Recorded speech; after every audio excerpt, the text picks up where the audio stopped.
Check, check. Testies, 1, 2, 3.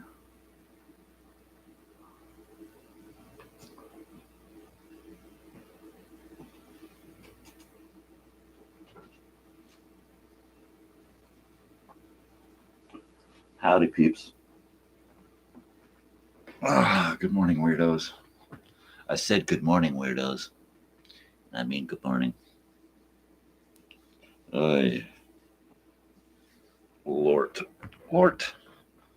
Lord of the stings. So, another exciting morning here in the crazy old weird bearded guy household. Coffee is the first order of business today.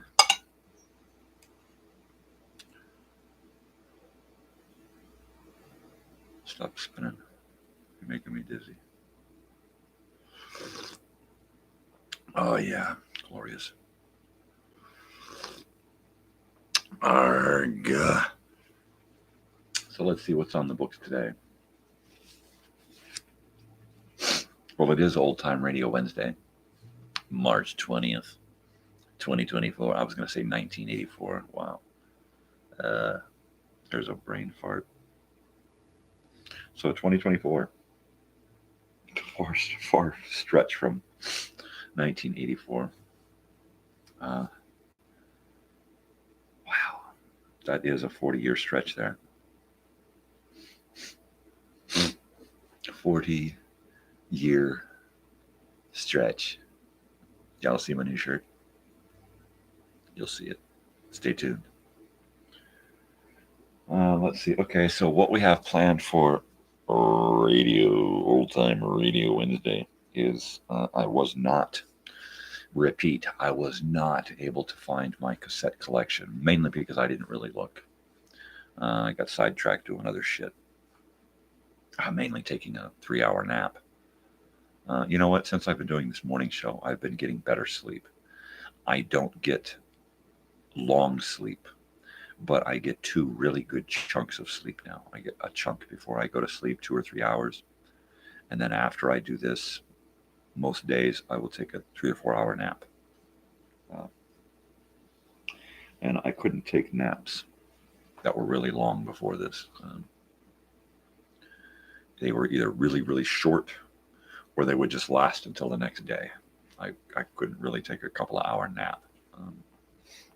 Yesterday, it was real hard to wake up because I slept too long, you know? And that was a bummer.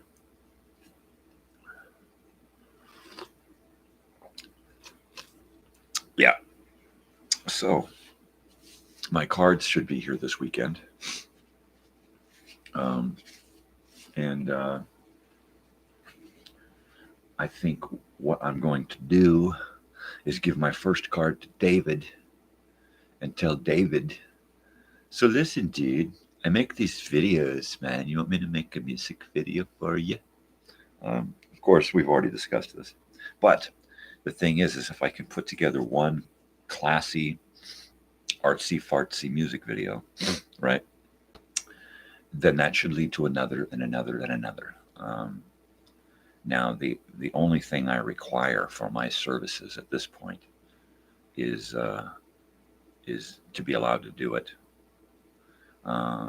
It's got to be posted on my YouTube stuff first. That's where it gets its premiere, and then it stays on my YouTube channel.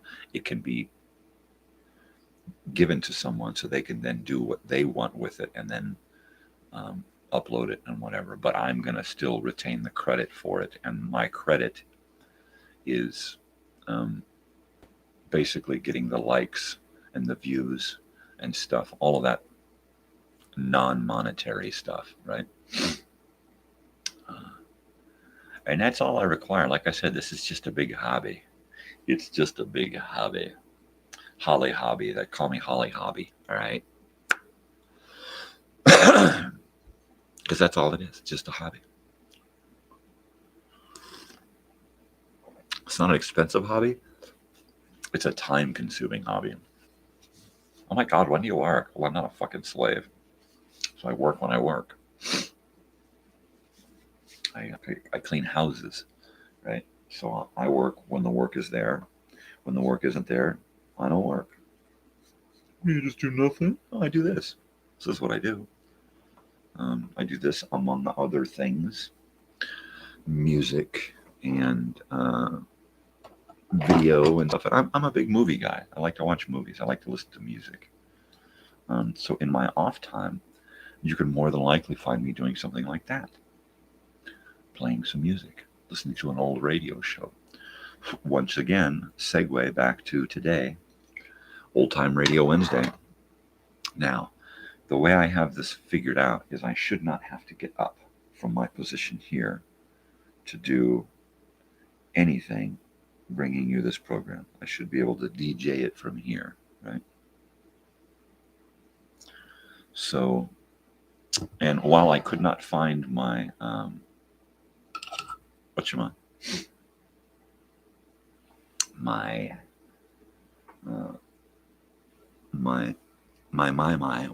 I could not find my science fiction radio cassette collection, I did the next best thing. I went to the Internet Archive and I found the whole collection of X-1 there, and Dimension X, and Escape, and everything else. So we will be bringing you shows directly from the Internet Archive, okay? And since I'm not charging for any of this, there's no promotions, no paid commercials, nothing like that. There should not be any copyright. I'm here to listen to this, make commentary on it, enjoy it, that kind of stuff. So I'm not gonna head right into it yet, mainly because once I start the radio show, I go silent, and I got no outlet for my words. So we'll probably do a show and then pause and do a little wording, and then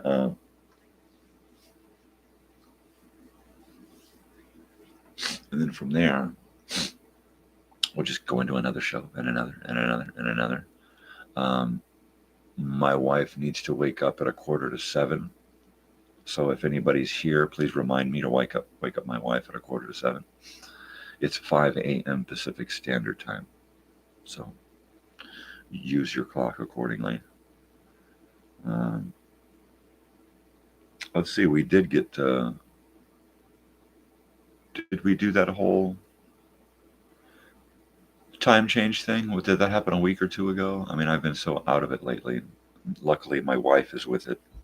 And she probably dealt with all that.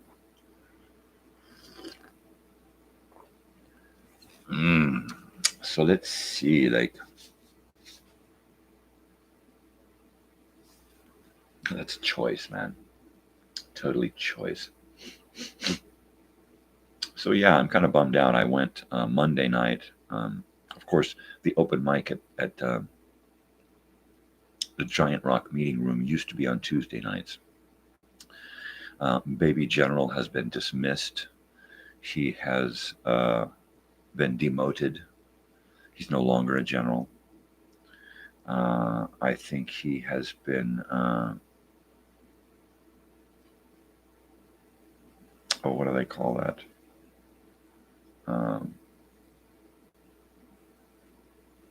Yeah, he's been dismissed. He's gone. There's no more little baby general over there doing open mic. Apparently, he let his persona rule and got into a fight with the owner of the bar. Bummer. Well, anyway, Bush is now hosting, and he was a regular at a few of the open mics. I guess Bush was in the right place at the right time, and wound up with the MC rights to open mic night at Giant Rock Meeting Room. They have since moved it outdoors. Weather is starting to warm up just a little, and they're holding it earlier, so they can start at 7 rather than, I think, 9. So yeah, it's pretty cool. They had a great second night. Was the second night, and of course, the Tommy Tom show was there. And because of the Tommy Tom show, I'm on Instagram. They are followed on Instagram, and that's where they're at. So I went there and I joined Instagram. Now I also joined TikTok because of Bridget Kemp and Iris Clark. Bridget and Iris, of the famous Bridget and Iris from my video. So there you go. You can find me on Instagram under Crazy Old Weird Bearded Guy. You can find me on TikTok under my name, if you know it. If you don't, you'll have to figure it out. Be a detective. So let's see. I am going to put on a show and then sit here and eat and do bong hits while we listen. And it should be quite enjoyable. Hopefully we won't get too many notifications coming through the stereo with my Bluetooth stuff. But let me know. Let me know what you hear. Let's see. I'm going to go here. Nope. Internet Archive. Gee, I had this set up before I went to sleep. I must have gotten rid of it.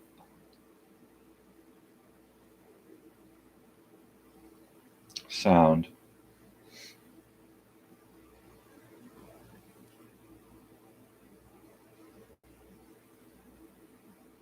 Okay, X-1, search collection. And we're going to have a great time with this because we're going to go Dimension X and Escape with Sherlock Holmes. Today we're doing Dimension X. All right, because, I mean, X-1, because it is my favorite of all time radio programs. So with no more fanfare and very little ado, we'll go into this. And let's see, I'm going to turn on my stereo.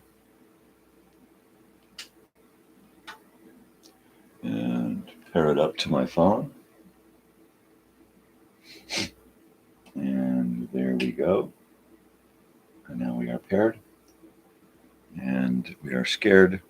Let's turn my volume down out here. And away we go, people.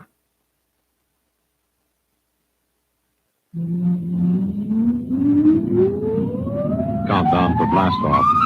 X-5, 4, 3, 2, X-1, fire.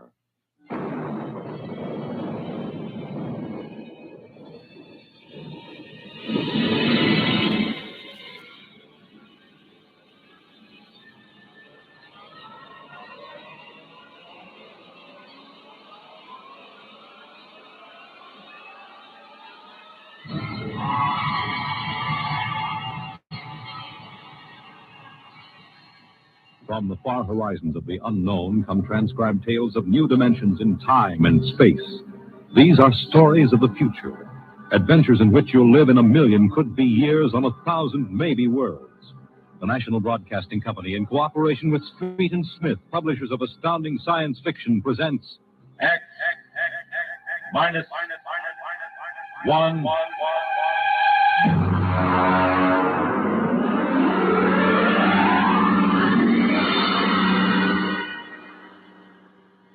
Tonight, the Ray Bradbury story entitled, And the Moon Be Still as Bright.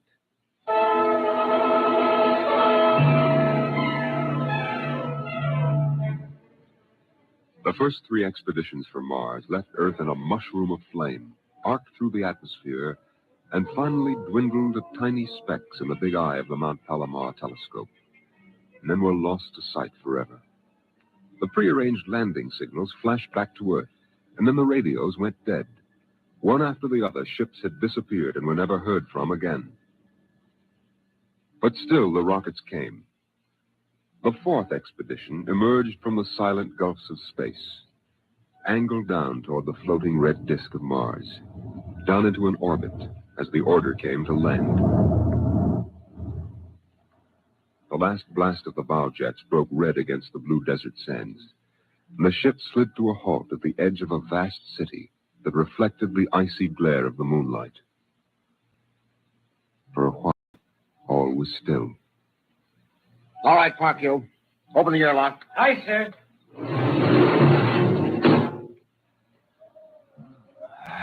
Fresh air. Hey, it's cold out here. Who cares? We got here. I thought I'd never hit solid ground again. Hey, how about a fire, Captain Wiley? It's freezing. Later. We have work to do. Oh, smell that air. Why, you can get Say, there's an idea. Why don't we break out a bottle and celebrate? Biggs. There will be no drinking done until we're secured. But we're landed, Captain. 3 other expeditions landed and disappeared within 24 hours. Now, we're not relaxing security till we find out what happened to them. What do you mean? Maybe Martians? Sender, you're an archaeologist. How old would you say they are? I can't tell till I study them more closely. It's a kind of engineering we couldn't duplicate on Earth. Well, I'm not interested in the architecture now. I want to make sure there's nothing there that might be dangerous. Mr. Hathaway. Yes, sir. I want you and Spender to take a reconnaissance party into the city and find out what's there. We'll set up camp here. No man is to go more than 50 feet from this rocket. And there'll be no celebration till Hathaway and his party report back.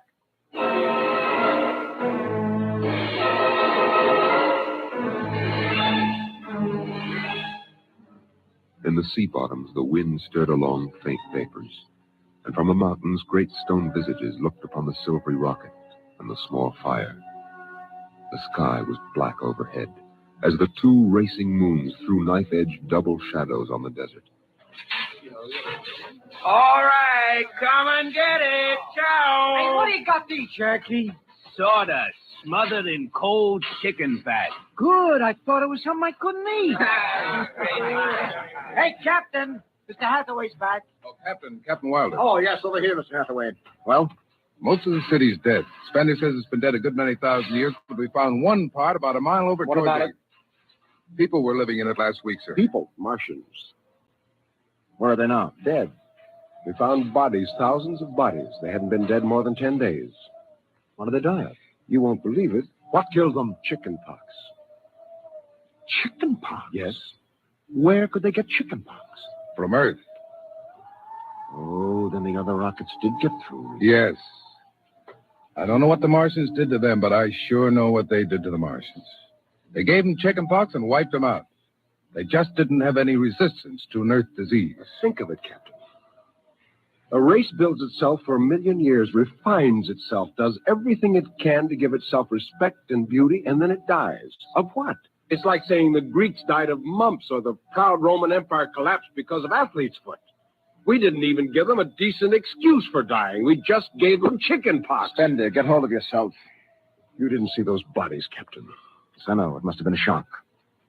You need a rest, a little relaxation. The Martians are dead. There's nothing you can do about that now. Hey, you hear that? The Martians are all dead.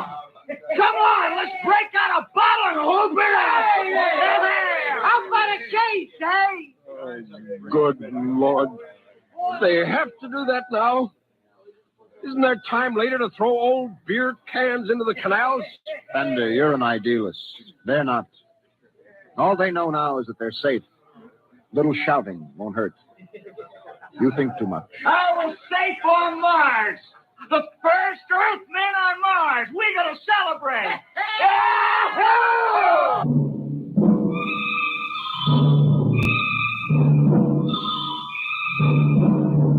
20 bottles were opened and drunk. The voices got louder. The earth laughs and shouts echoing across the empty Martian sands.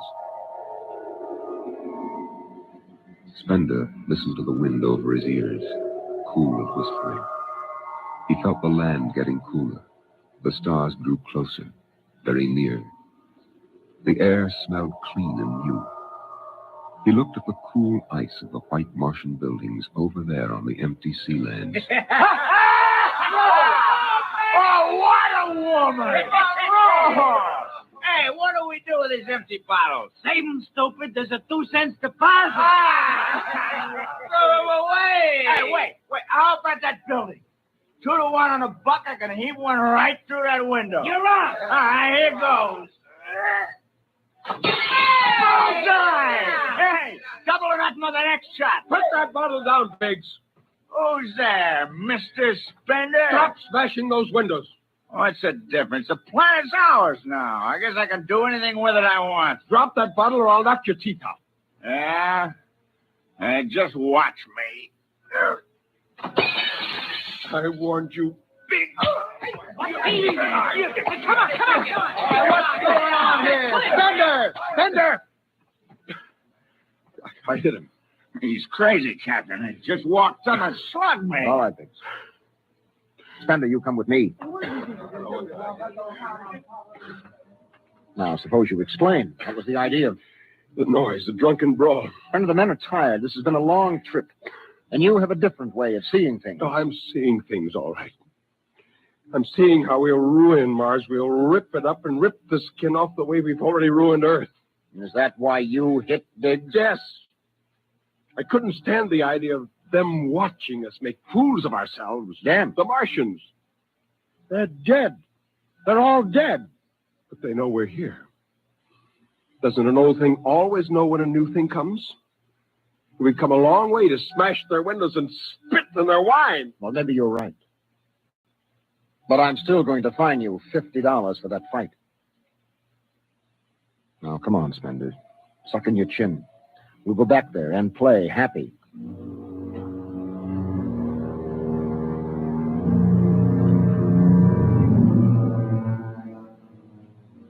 Now they moved out into the moonlight across the desert.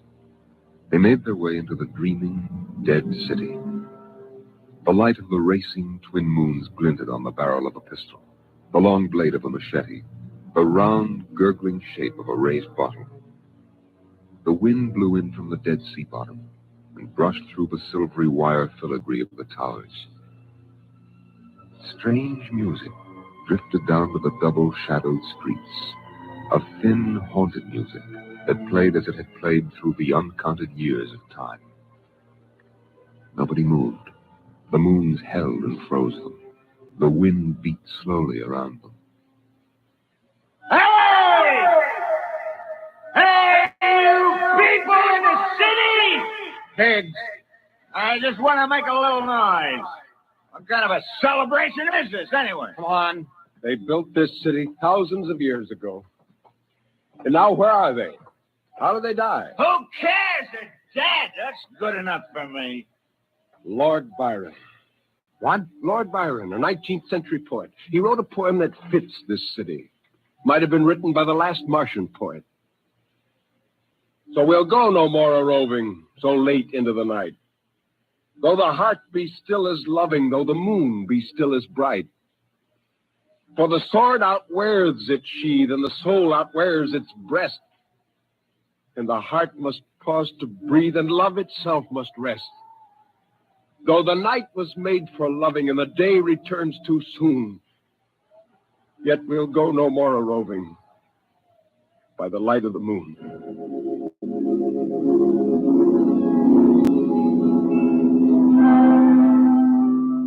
Without a word, the Earthmen stood in the center of the city. It was a clear night. There was not a sound except the music of the wind.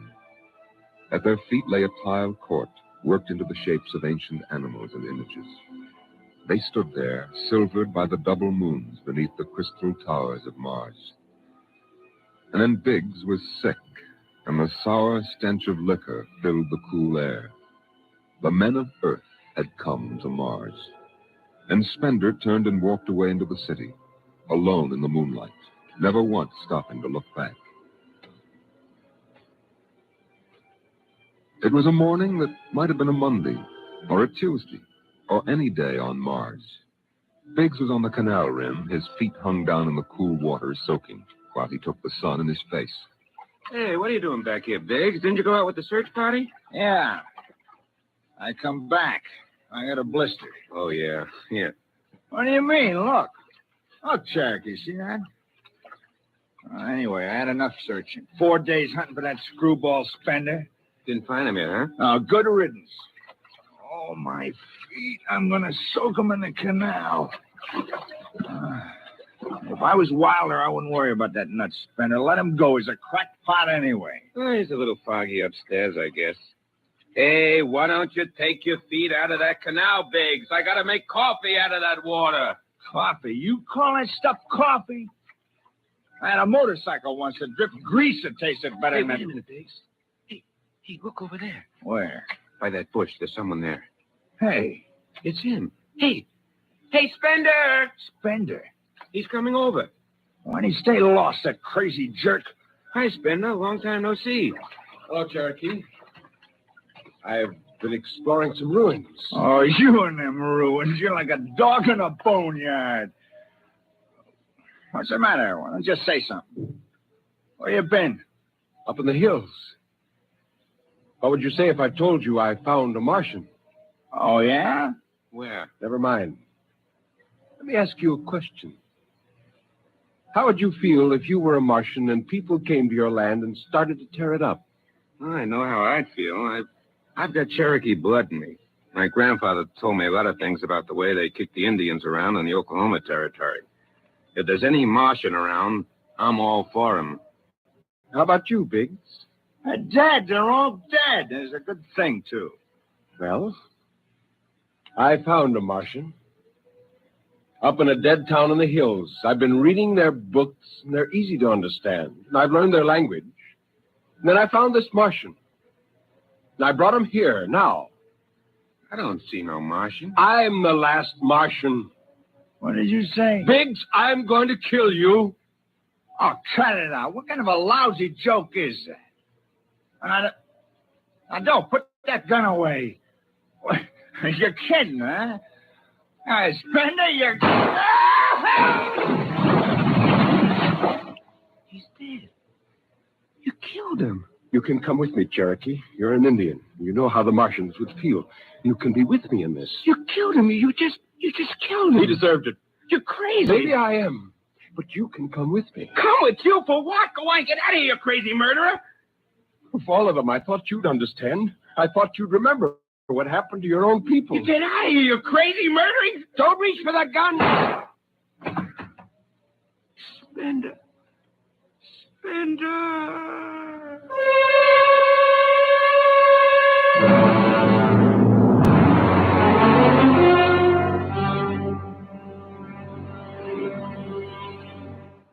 Hathaway, break out the arms locker. Issue pistols, rifles, and grenades. Yes, sir? And you'd better get the Bible out of the navigation chest. We have to bury these two. Now, Proctor, you start digging a grave. How about Spender? We'll have to go up in the hills and find him. Just let me at him with my bare hands, a crazy murdering That's louse. enough, Proctor. Man is sick. He must... Kick my eye. He's That's enough. Now grab a shovel and start digging.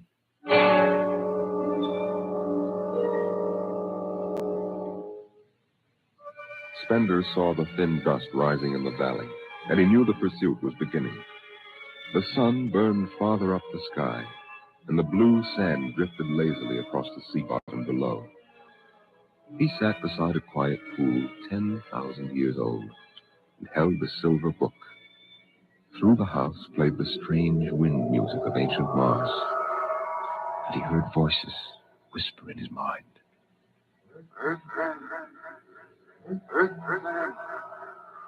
I hear you. I've always heard you, even down there on Earth. No, I won't run. What's the use? Live, Earthman. Live? What for? To see them tear down your temples and put up hot dog stands? Run. They've seen me now. They know I'm up here. There's Wilder now. I've got him right in my sights. Kill, Earthman. Kill. Funny, he hasn't ordered them to use grenades. They could lob one right up here and blow me to bits. Maybe the captain thinks I'm too nice to be blown to bits. He wants my death to be clean. Just one bullet hole in me, nothing messy. And why?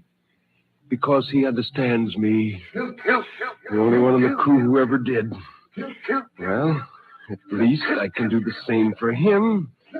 Just one bullet in his head, a nice clean death. All I have to do is pull the trigger and then... It's no use. I can't do it to him. Spender! Spender! Can you hear me, Spender? I hear you, Captain. What do you want? Talk! Truce! All right. Come on up. Leave your gun down there. Keep your hands up.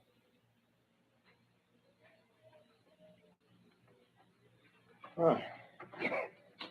That's quite a climb. You mind if I sit down? How long do you think you can hold out? Until you're all dead. Or why didn't you kill all of us this morning when you had the chance? You could have. I know. I got sick. After I started killing people, I realized they were just fools and I shouldn't be killing them, but it was too late. So I came up here where I could get angry again. Why did you do it?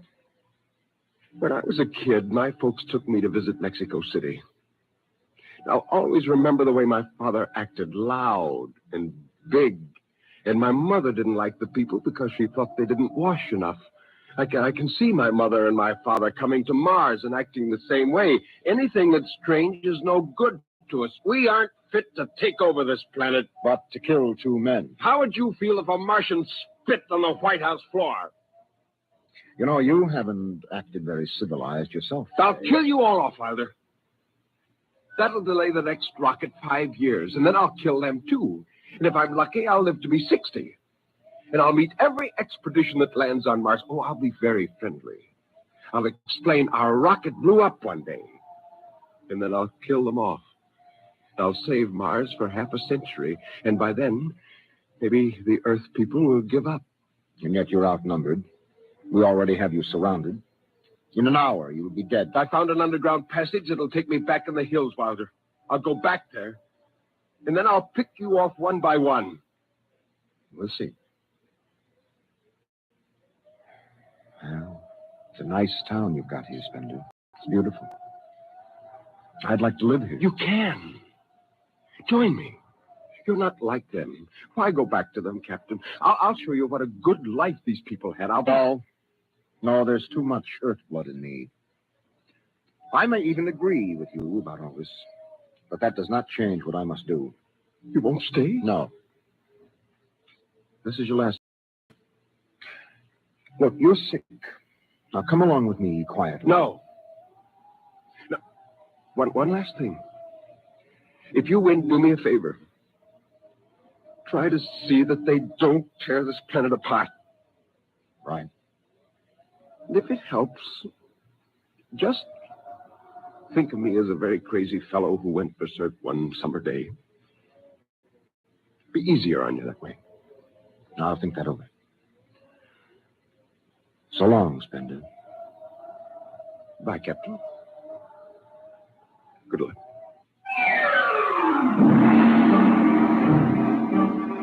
The men spread out again, walking and then running on the hot hillside places where there would be sudden cool grottos that smelled of moss, and sudden open blasting places that smelled of sun or stone. The men ran and ducked and ran and squatted in the shadows. I'll blow his brains! Captain Wilder hugged the rock warmed by the sun. He gasped, for the air was thin and not meant for running. Spender lay at the top of the hill, and a gap in the rocks showed the white of his shirt against the shadows. Wilder looked at the towers of the little clean Martian village, like sharply carved chess pieces lying in the afternoon. He saw the rocks, and the interval between, where Spender's chest was revealed.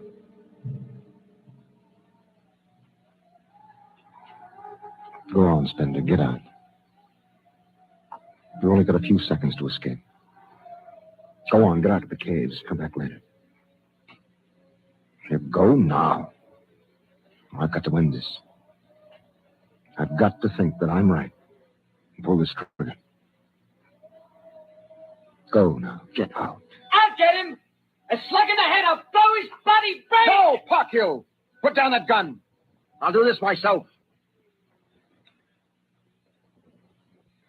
Spender. Why didn't you get out? Why?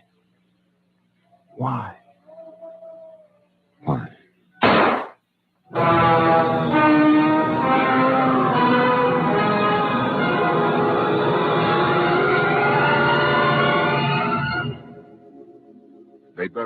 that ancient valley town, where the music of the wind played on through the days and the nights.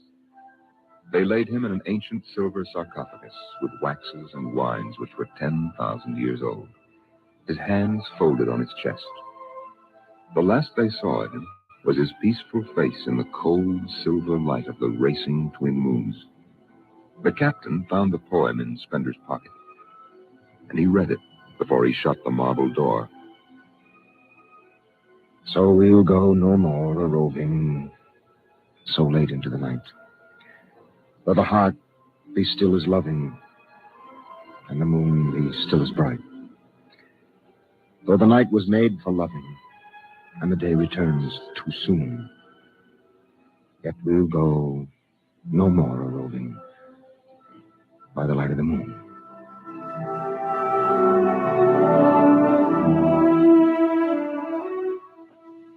The next afternoon, Parkhill did some target practice in one of the dead cities, shooting out the crystal windows and blowing the tops off the fragile towers.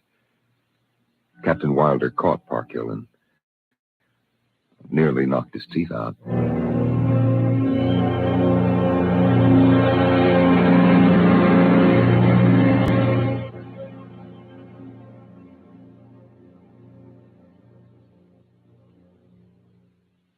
You have just heard X-1, presented by the National Broadcasting Company in cooperation with Street and Smith, publishers of astounding science fiction.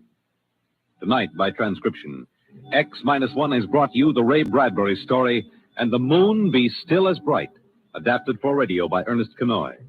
Featured in the cast were John Larkin, Clark Gordon, Dick Hamilton, Nelson Olmsted, Lawrence Kerr, and Stan Early. Your narrator was Norman Rose. Your announcer, Fred Collins. X-1 was directed by Daniel Sutter and is an NBC Radio Network production.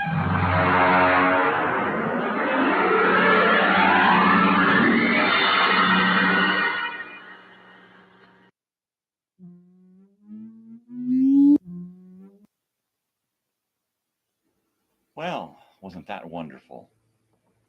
That's a Ray Bradbury special right there. Are we there? Can we hear me? All right. That's a fantastic look at the imaginings of early space travel. Of course, it turned out nothing like it has become, looking off into the night sky and seeing a SpaceX rocket go off, losing its stages, and just be going, whoa, you know, we don't even hear about these things anymore. We've become so complacent in our technology, right? That it's nothing. If we were brought from 100 years ago and dropped down into today, what would we think about everything? You know, we need to look at it from the eyes of the past in order to see how far we've come, really. I mean, people born into this just don't realize, you know, how far humanity has traveled to get here. A couple of things. Now, And the Moon Be Still as Bright was the X-1 we just listened to. Back in the 80s, I believe late 70s, early 80s, Ray Bradbury was responsible for The Martian Chronicles, which was a collection of his stories having to do with Mars and Earth and space travel and war and that kind of stuff. And so he created this little mini series, 90-minute episodes, starring Rock Hudson as the main character, who takes his family at some point and leaves Earth and goes and starts a life on Mars. And then there's a Martian colony. There's a whole lot going on in the mini-series, The Martian Chronicles, that just reaches out and uses so many of Ray Bradbury's stories. It's a fantastic. This goes back to what I said about loaning out music and movies. This is a mini series that I had on DVD, and I lent it to a neighbor friend, and they never returned it, and I lost that neighbor. So I don't do that anymore. I don't loan out stuff anymore. This is nice here because we can share stuff, and I can share it with you, but it never has to leave my home. Isn't that special? Let's see. Why would they bring alcohol into space? Why are these guys a big giant crew of rowdy men, no less than sailors, right? Why would they bring alcohol? Why would you need men in space who require alcohol? I don't get it. I mean, that's just 1950s thinking for you right there, right? Well, we're gonna have booze for everything, you know, cigarettes and booze. I mean, it's like it's like the corporations are talking through the radio show. Don't forget your booze. Don't forget your alcohol. Don't forget your coffee. Don't forget your orange juice. You know, let's hit all of the things in Wall Street that we need to sell, right? And then the contrast between the Martians and the Native Americans and the landing in North America and the landing on Mars and even the chicken pox, right? The chicken pox wiped out the Martians because the earlier expeditions came. The Martians killed them off, but the humans brought chicken pox. So in the end, the humans won. The humans wiped out the entire planet of Martians with chicken pox, and that's so human, right? That is just so totally human. And then we get Spinder, the main anti-hero, right? He runs off into the hills and becomes the last Martian, right?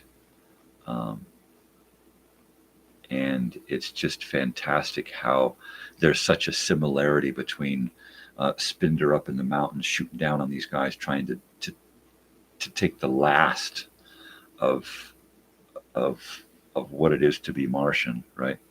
And then you think back to like Geronimo, right? When they've got him and the other guys, they chased up into the mountains, you know, to kill just because they were natives, just because they were Indians, just because you know, they were too stupid to know what to do with their land. So, you know, the divine Whitey came along and took it all away. You know, and that's just basically, in a nutshell, what happened. And then this story was adapted by Ernest Kenoy. The story was written by Ray Bradbury, but it was adapted by Ernest Kenoy. Is a really strong writing figure in radio back then, and as well he transferred into television and wrote some early television. I'll have to dig up some things that Ernest Kenoy wrote for TV, but he was an episodical writer. He wrote episodes of different shows, you know, and that's how it was in Hollywood. You would be on staff, you know, and they would just send you something, and they would say, here, we need a 40-minute script, bang it out, you know, and they'd tack some credits on it, and you got your, you know, your hour-long show minus commercials.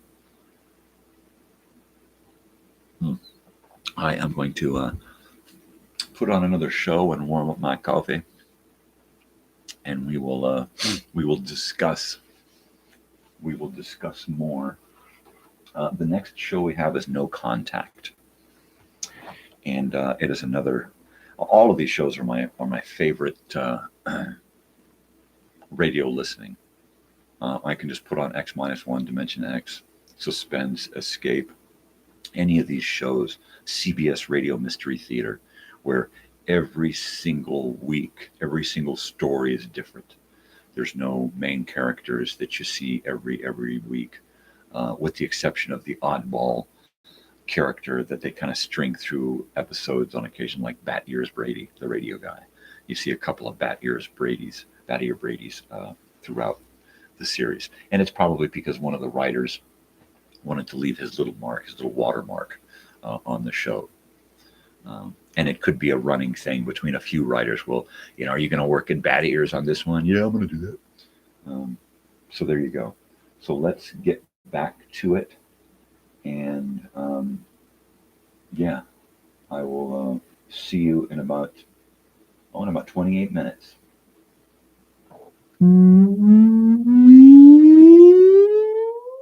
Countdown for blast off. X -5, -4, -3, -2, X -1. Fire.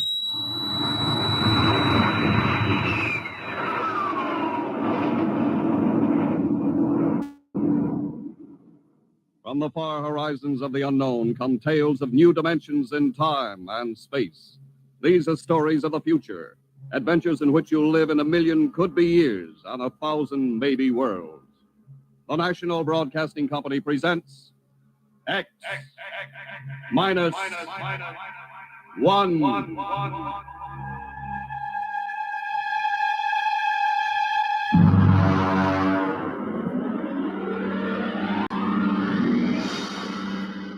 Tonight's story, No Contact.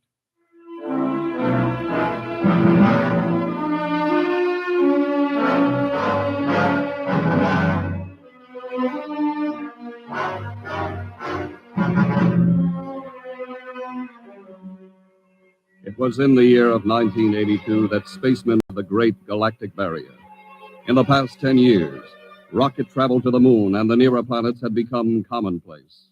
And then men fixed their sights on a more distant star, the remote planet known as Volta. 5 exploratory ships went out, and none came back, each in turn disappearing mysteriously at the same vanishing point, at an invisible wall somewhere in the vast outer reaches that became known as the wrecker of spaceships, the Galactic Reef. And yet, the explorers refused to admit defeat. It was on June the 2nd, 1987, that the rocket Star Cloud made ready for takeoff, the 6th to attempt to crack the barrier and win through to Volta. Now hear this. Condition green. 2 minutes to blast off. Condition green. 2 minutes to blast off. Well, Lewis, this is it. I don't suppose you'll be needing the ship's doctor up here on the bridge during blast off. I think not, Smitty. There's little chance of acceleration bends in these new overdrive ships. I'll be in my office then, counting vitamin pills if you need me. It's only a few steps. Good luck, Lewis. Thank you, Smitty. Lieutenant Collier. Yes, sir? You're relieved. You'd better get down to navigation control and take over. Yes, sir. Lieutenant. Yes, sir? We've never flown together before. This is your first flight in a space vessel as big as the Star Cloud. Yes, sir, but I was trained in oversized jobs at the Naval Academy. Well, if you're half as good a navigator as your father was, you'll do fine. Thank you, sir.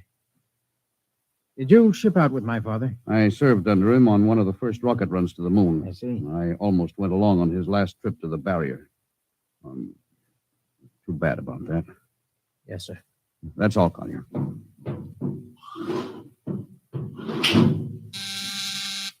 Lieutenant Paulson.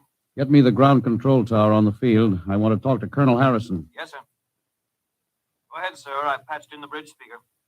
Colonel Harrison? Yes, Captain? We're standing by for takeoff in 30 seconds. Good. Field's cleared of all personnel. We'll try to reestablish radio contact immediately after takeoff. In any event, there'll be a 24-hour ground monitor. Fine. Good luck. Hope you make it. Thank you. Bridge to navigation control. Nav control, Collier. Ready, Lieutenant? We're ready, Captain. The course is in the integrator for takeoff at 1200 hours. All right. Stand by for blastoff. Bridge to engine room. Fire up your rocket chambers. Take off at exactly 1200 hours. I'll read you off. 20 seconds. 19, 18, 17, 16. Hold it. Revoke all orders. Who turned in that alarm? Paulson, sir, we've uncovered a stowaway. Stowaway, where? Hiding in sick bay. Dr. Smithson found him. Have him brought up to the bridge. Engine room, kill your rockets and stand by. Thorson, this is Colonel Harrison in ground control. What's holding you up? Trouble. What's the matter with you? What's the matter with you? There's a stowaway aboard. Stowaway? Yes, I thought your men were supposed to police this base. What's the matter with you? Captain, take it easy. You know what this delay can do to us, don't you? 1 minute later takeoff can throw us 1,000,000 miles off course. We'll have to reintegrate the whole works. Well, look, how long do you think it'll take? Don't bother for me for a while. I'm busy. Stupid idiot. Captain Paulson? Yes, come in, Smitty. Here's your stowaway. Now, pause Marshal. Oh, Charlie. Can you use a good radio man, Skipper? Well, I see you two have met. Matt, Skipper and me made 50 trips to the moon together. Didn't we, Skipper? Charlie, if you wanted to come along, why didn't you volunteer? I did, Skipper. They turned me down. Well, what's wrong with you? Acceleration bends. They said my arteries wouldn't stand another trip. Oh, I'm sorry to hear that. But they're wrong, Skipper. I got one more good trip in me. Listen, Skipper, you know that these green kids, they don't know the first thing about space radio operation. Now, you put a man like me on, and I'll be getting you bedtime stories from Mars. Charlie, you know the regulations as well as I do. I can't take you much as I'd like to. Colonel Harrison will murder me for this. Well, I'm sorry, Charlie. I'll have you put aground. I'll tell you what, I'll ask Harrison to put you on as ground radio contact. It'll seem as if you're right here with us. He won't do it, sir. Well, he'd better. I'll have him busted to corporal for letting you sneak aboard. Look, Charlie, you better be off. Paulison. Yes, sir. I'm sending this man aground. Give him time to clear the launching platform. Yes, sir. So long, Charlie. I'm sorry. Good luck, Skipper. I thought you were going to have him drawn and quartered. If it had been anyone else, I would have, Smitty. But Charlie, well, he was kind of special. He's been with me since my first command when we began the regular run to the moon. And if he wanted to come along this time, well, it's only through loyalty to me. You know, Lewis, I didn't realize it before, but you're almost human. Captain Dawson, nav control, call you. Oh, yes, Lieutenant. How badly are we fouled up? Can you recalculate the course, or shall I cancel the takeoff? I've already plotted a new course on the integrator, sir. If we take off in exactly 30 seconds, we'll need to correct for only a 1-degree deflection. I can do that before we breach the stratosphere. That's quick work. Are you sure? Yes, sir. Positive, sir. All right, Collier. I'm putting it in your hands. We'll blast off on your signal. Bridge to engine room. Prepare to blast off on navigator's signal.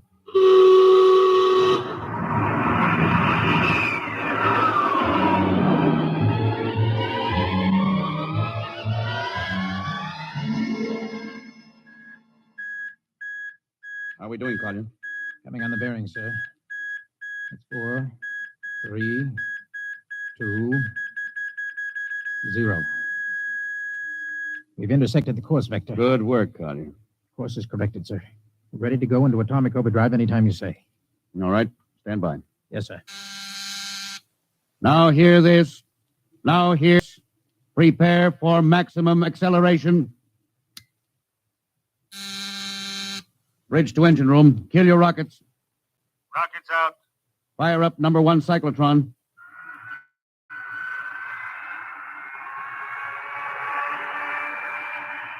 Number 1 ready. Fire up number 2. Number 2 ready. Withdraw your dampening rods. Mission chamber ready. Blast cleared. All generators operating at capacity. Take it over, sir. Go into overdrive at the count of 0. 3 seconds, Mr. Collier. 3, 2, 2, 1, 1, 0. 0.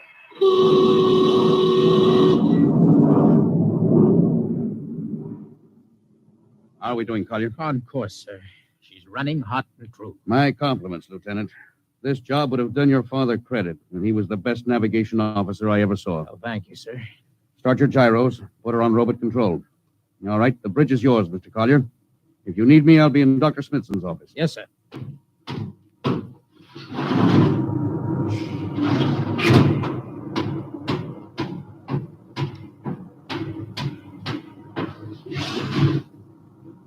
Well, Lewis, I see you got us off the ground. You can thank young Collier for that.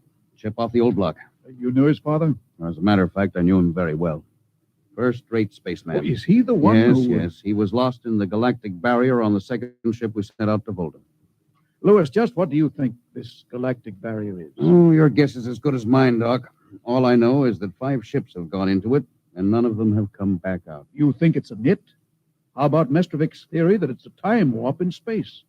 That the ships reach it and slip into another dimension? I think that's a lot of rubbish. My theory is that the galactic barrier is nothing more than a radioactive layer of some kind. Why do you say that? Well, we know that radar signals bounce off it like they were hitting an invisible glass wall. And we know that it destroys our ships and crews in some way. There's no other logical explanation. What makes you think we can get through it, Lewis? Because we're ready for it. The others weren't. The entire hull of this ship is completely shielded with lead. We can crack through any radioactive cloud ever detected. Besides, we're equipped with some new UHF radio devices that should enable us to maintain radio contact with Earth. Nothing can happen. Absolutely nothing. Now, who are you trying to convince? Myself, I suppose. Lewis, you've had your share of glory. First skipper to reach the moon back in 1962. You could have retired. Why are you risking this trip? 5 ships are missing. Men like Prentice, Margetson, young Collier's father. I'm tired of seeing good men fed into that meat chopper. Then why are we going to Volta? We haven't any choice, Smitty. We're in a race, the kind of race where men and ships are expendable. According to the Interspace Code, the first nation to reach Volta can claim it. Well, personally, I want no part Now, of it. Doc. I'll have to play physician, morale builder, and mother substitute for 112 slightly nervous men. Well, your morale doesn't sound too good, Doc. As morale officer, I can state without fear of contradiction, it is terrible. And something tells me as we approach that galactic barrier, I'm not going to be alone.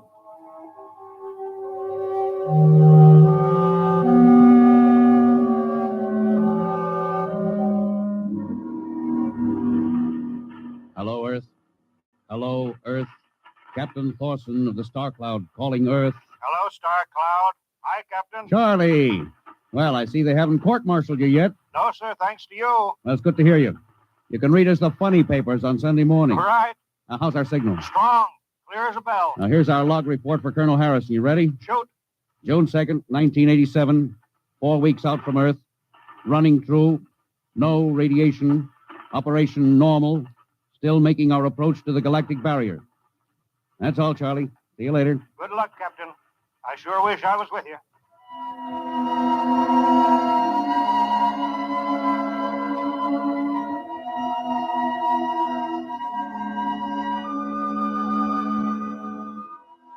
How's the morale, Smitty?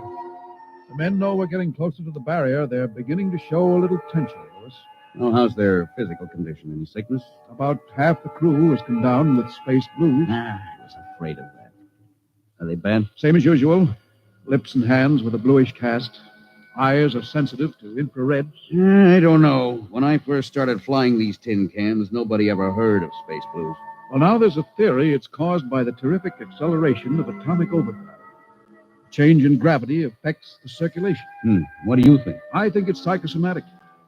I've noticed that the same men who get space blues under tension on a ship tend to get blue coloration back on Earth when they're upset. I guess it's just an occupational disease of space navigators.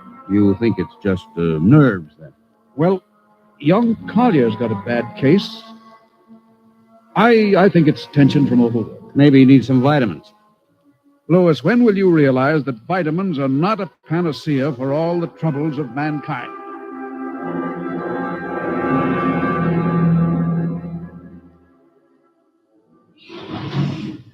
Sir, I understand that you've relieved me from duty. Well, Dr. Smithson says you aren't looking very well, Collier. I'm giving you a rest. Sir, I feel perfectly able to continue. Your lips are as blue as Minnetonka. Captain, I'd like to remain at my post. Don't be foolhardy, Lieutenant. I'm not being foolhardy, sir. I have a special, personal reason for wanting this expedition to reach Volta. Your father? Yes, sir. You think he might still be alive? I have to find out what happened, sir. I think I understand. Very well, Collier. Report back to duty.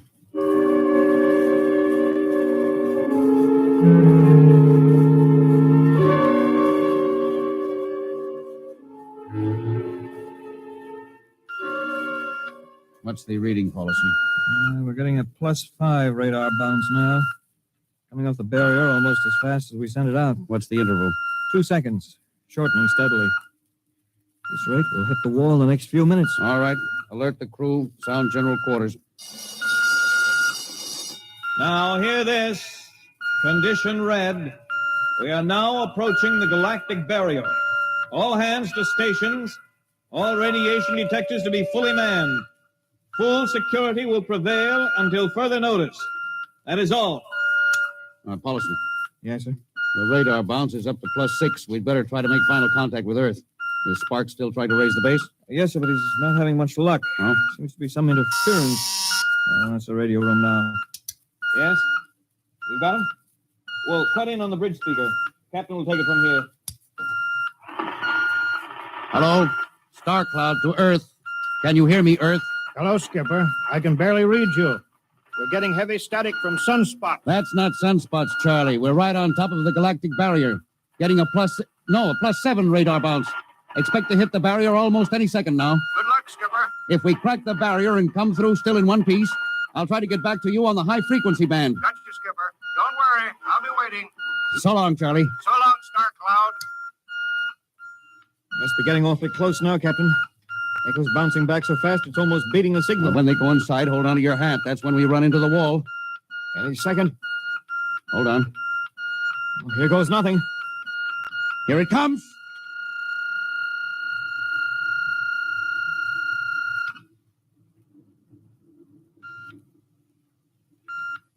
Captain. Nothing happened. We made it.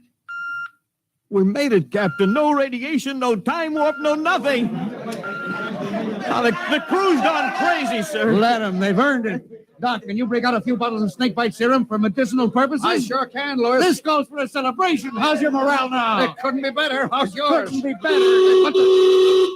Condition red. Condition red. Radiation detected. Condition red. Radiation detected. Holy mackerel. Look at the needle on that indicator. Paulson. Yes, I see it, Captain. Picking radiation like crazy. What's it like? Well, it's a strong impulse. What kind? I don't know. It's too long for a cosmic ray, too short for UHF. Whatever it is, sir, the ship is lousy. We'll track it down, triangulate it, and make it fast. I want a directional fix. Yes, sir. Engine room. Yes, sir. We're picking up radioactivity. Is the fission chambers? No leak here, sir. Check your gauges. Nothing here, Captain. Must be coming from outside. Damage control. Is our lead shield leaking radiation? Well, keep at it. Paulson, how are you doing? I've got to fix it, Captain. Well, what is it? Well, I'll have to recheck my figures. Well, hurry it up. Angle is correct, but I Come don't... on, man, for Pete's sake. Where's the radiation coming from? Sir, it's coming from inside the ship. That's impossible. No, sir, I've checked it twice. Well, it's got to be the engines then. If it is, sir, we're finished. Engine room. Yes, sir. That radiation must be in the overdrive pile. No, sir, it isn't here, sir. Are you certain? Yes, sir. All right, keep checking. There's only one thing left to do. Paulson, get a Geiger counter. We're going to start combing this ship inch by inch. Yes, sir. All right, turn it on. Yes, sir. All right. Ready, Captain. We'll check the atomic guns first. Come on. We'll cut through the officers' quarters here to ordnance. Now turn here. Oh, wait a minute, sir. Huh? What is it? The signal's weaker now. Yeah. Let's go back. Hold it. Seems strongest right about here. Oh, it doesn't make sense. Whose cabin is this? Lieutenant Collier's. Collier? Oh, he's down in that control, sir. Oh, I'll try the door. It's not locked, sir. Oh, it's in here, all right. Listen to that counter. Strongest over here. Open that wall cabinet. It's locked, Oh, sir. smash it. Shut off that Geiger counter. Now, what do you make of this, Paulson? Well, it looks like some sort of portable transmitter, sir. Must be foreign manufacture. I don't recognize the symbols at all.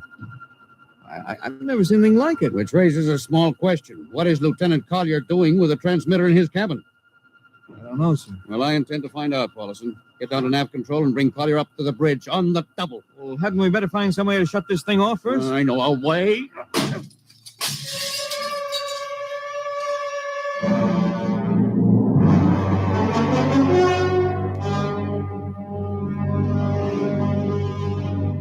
Lieutenant Collier, I'm going to ask a few simple questions, and I want a few simple answers. Yes, sir. What were you doing with a transmitter in your cabin? Transmitter, Captain? Oh, you know nothing about it. Oh, no, sir, I don't. Do you recognize these calibration symbols? No, sir. Can you think of how it might have been placed in your cabin without your knowing it? No, sir, unless someone came in while I was on duty. Would that have been possible? I suppose so, if someone had a key. I found your cabin door unlocked. Well, I meant a key to the wall cabinet. I didn't say the wall cabinet. Well, I... You what, Lieutenant? How could you have known it was in the wall cabinet? Well, I just assumed, sir. Lieutenant Collier, I find it hard to believe you would lie. Having known and respected your father, having observed the way you handle your job. However, I intend to get to the root of this thing. May I have your wristwatch, Lieutenant? Sir? Your wristwatch. Yes, sir. Paulson, turn on that Geiger counter. Yes, sir. Hold this watch next to it. Yes, sir. That's all. Lieutenant, if you hadn't any close contact with that transmitter, how do you explain the radioactivity of this watch? Well, I don't, sir. I think you'd better. To whom were you sending those signals? Condition red. Condition red. There's your answer, Captain. What is this, Collier? Alien spaceship approach. Alien spaceship approaching. Collier, who's aboard that ship? All right, now talk! Very well, Captain. My mission seems completed. Your mission? Are you admitting that you're an agent of a foreign power? I'm stating it. What nation? No nation, Captain. What? I am an agent of the Voltan government. What? The government of the planet of Volta. You're crazy. Are you so stupid, Captain? Did you think your people are the only ones who can invade another planet? What do you mean? We've had agents operating on Earth since 1945. I don't believe you. What do you think happened to those 5 ships, Captain? Where do you suppose we got our information? Your language, your culture, family background. Appearance, you look like... Like Commander Collier? Well, is that so surprising, Captain? You see, Captain, we had a living model. I ought to kill you. That would be very foolish, Captain. I would advise you to surrender without delay. Alien ship now coming in ordnance range. I'll deal with you later, Collier. Paulson? Yes, sir. Put this man in irons, take him away. Don't worry, sir. We'll take good care of him. Carpenter, Robinson.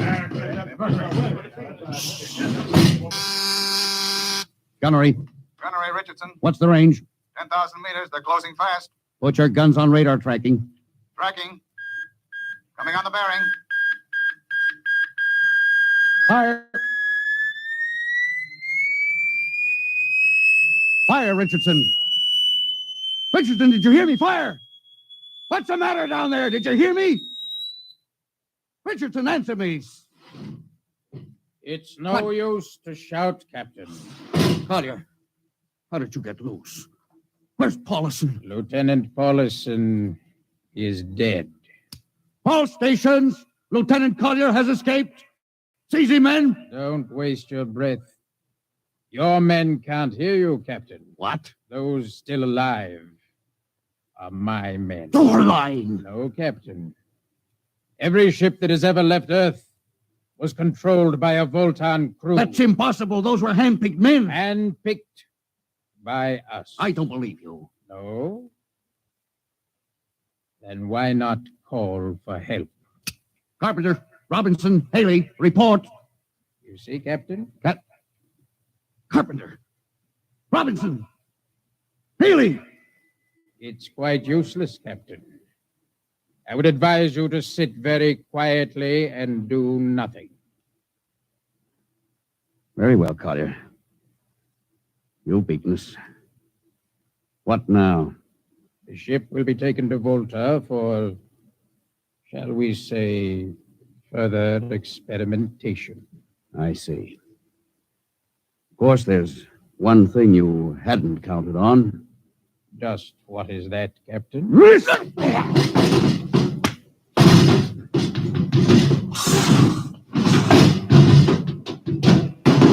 Carpenter! Are you in there, Lieutenant Carpenter? They can't all be dead. There must be one alive. Smitty, Dr. Smithson! Smitty! Smitty, what have they done to him? Louis, Oh, dirty. Don't talk. I must lean closer. Not much time. Louis, space blues. Space blues?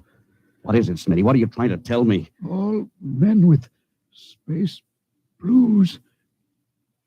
Voltans. Let me help you. No, Louis. Get message back to Earth. Voltan, 5th column. Watch out for space blues. Smitty. Oh, Smitty. Captain Thorson, you can't hide from us now. Come back to the bridge and surrender, or my men will come and get you.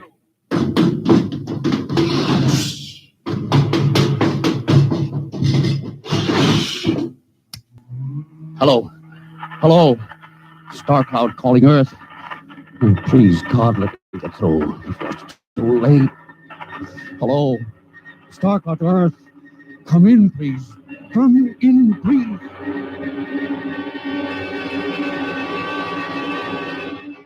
Hello? Hello? Star Cloud to Earth. Captain Thorson calling. Charlie, come in, please, hurry. Hello? Oh, hello. Can you hear me, Charlie? Skipper, is that you? Are you getting my signal? It's coming in a little louder now, Skip. Keep sending. God, now look, Charlie, listen to me. Not much time. Get word to Colonel Harrison. Crew mutinied. Most of crew members, Fultons. What? Fultons. Spell that. V-O-L. Fultons. That's right. They're from the planet Volta. Skipper, are you all right? Now, Charlie, this is serious. They'll be here any second. Now, listen, they have a fifth column on Earth. They're planning to invade you. You mean it? Of course I mean it. Tell Harrison, posing as humans. You can detect them by space blues. You got that? Only Fultons get space blue. Charlie, did you hear me? Space Blue.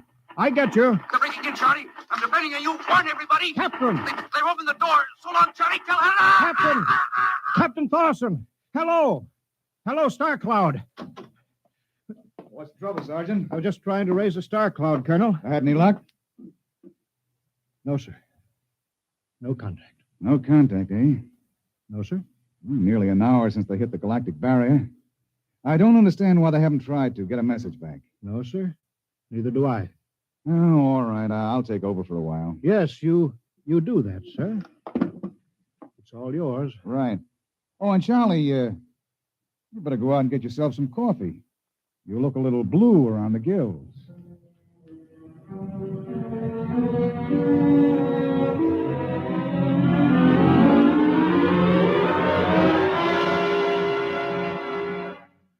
Tonight, X-1 has brought you No Contact, written by George Lefferts from an original story of Lefferts and Ernest Kinoy. Featured in the cast were Louis Van Ruten as Captain, Donald Buca as Collier, Wendell Holmes as Charlie, and Bill Griffiths, Bill Smith, Matt Crowley, and Ken Williams. Your announcer, Don Pardo. X-1 was directed by Fred Way and is a transcribed NBC Radio Network production. And now, next week. When you want to take over a world, you naturally look for its weak point, some way to catch its people off guard. We live in a world where everybody loves a parade, a world of press agents and publicity stunts. But who would ever dream that invaders from outer space would take advantage of that weakness and actually hire a press agent to advertise their coming? Who would believe it was anything but just another publicity gag? At least, not until the terrible moment when it was already too late. The moment of X-1.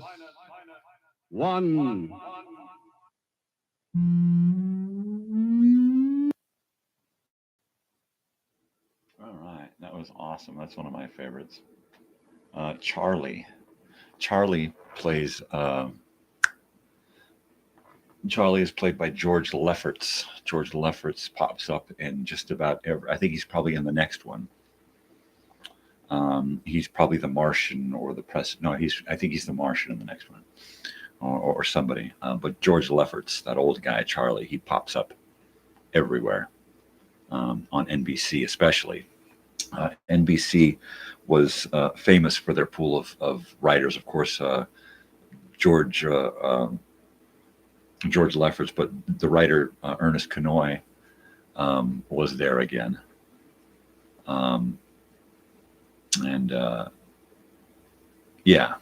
Really, really cool stuff. And you may have recognized the voice of the announcer / narrator, Don Pardo. He was a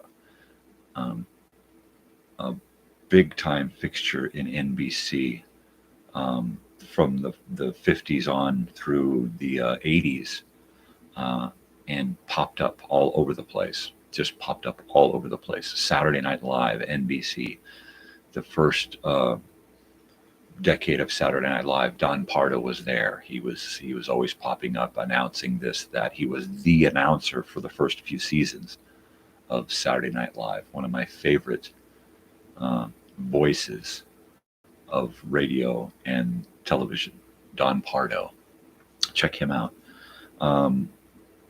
And I like how their look into the future from the 1950s. This show was about 1955, 56, in that era. And their look at the future was really optimistic and at the same time pessimistic, because we see humanity just taking some horrible turns in some of these. Also, we see a lot of stuff that has happened, but for the most part, they're really reaching. To think that we would have gone that far by 1987 is just a pipe dream, really, because that's what about 30 years away from where this episode was, where it was in time, about 1956, 55, 56. So their 30-year look at the future would have taken them to 1987. And boy, did they expect a lot out of humanity in that 30 years. Of course, we're still at war. We're still, chasing the dollar. We're still, have all of the trappings of humanity. But nonetheless, there you go. And then, of course, they mentioned vitamins, and how, one guy's like, well, vitamins will take care of it. And then the other guy's like, oh, man, vitamins ain't going to fix shit, right? And there was the big battle back then over there's still a big battle over nutritional supplements, right? Dietary supplements and stuff. So that's still a huge thing. I like how we see the beginnings of like serial TV programs in this, TV dramas, and how we see a lot of that, the way they script things, the plots, the stories. The difference between TV and radio is in radio, they have to speak out a lot of the things that we can't see because we're just listening. So they have to paint a broader picture with everything that they say. And unless you're going to have a narrator popping in and constantly describing everything, the characters and their dialogue is responsible for painting that picture. So I really enjoy seeing how the writers use the characters to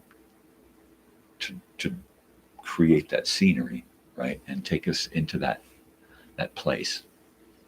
And that's a tough job. That is a really tough job. And I'm sure that when Ernest Conoy was writing for television, he was like, whew, or any of those writers, man, finally I don't have to be, character and narrator in one. But yeah, and then of course they mentioned the fifth column, which nowadays seems pretty ridiculous because it's so easy for a fifth column to take place and for those from other places to just integrate into another place and just take over, right? How many countries come into the United States and buy up property and businesses and companies and stuff, and real estate, and now they now have a foothold, right? They now have a fifth column here where they have a controlling interest in what's going on here, as well as a foothold if they need to do anything for their homeland or whatever. They're already set, and it's like, what are you going to put up walls and borders for, if you just allow this to happen? It's I think that we should keep cultures, but there should be a homogenizing of humanity so that we all more and more will feel like we're all just one people, right? I don't see anything wrong with that. I think we can still keep cultures alive. I think sometimes it doesn't necessarily need to be a Native American keeping that Native American culture alive, as long as there's somebody there willing to learn the language and learn the history and be able to pass it along. Isn't that important?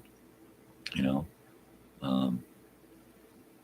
to keep it alive. Anyway, let's dive into the next story here, and this one is just started, and it is the parade, as we heard from the end of the previous episode. I believe these are in order, so we're going to hope they're in order.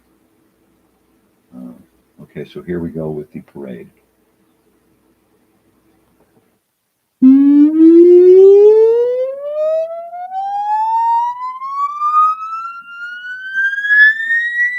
Countdown for a blast off. X minus 5, minus 4, minus 3, minus 2, X minus 1. Fire.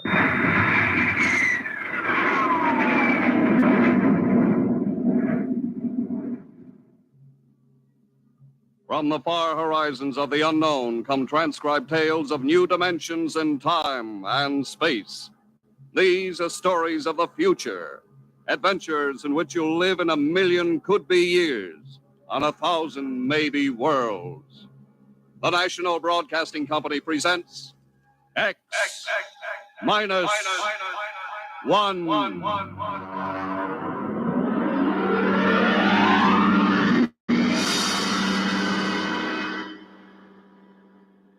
If you wanted to take over our world with a minimum amount of resistance and trouble, how would you go about it? Tonight we'll tell you how, with a strange and chilling story by George Lefferts. The Parade.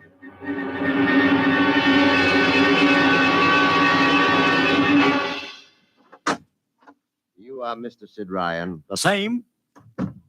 My name is Luchar. I am a Martian. Pleased to meet you, Mr. What was that again? A Martian. As in Orson Welles? Precisely.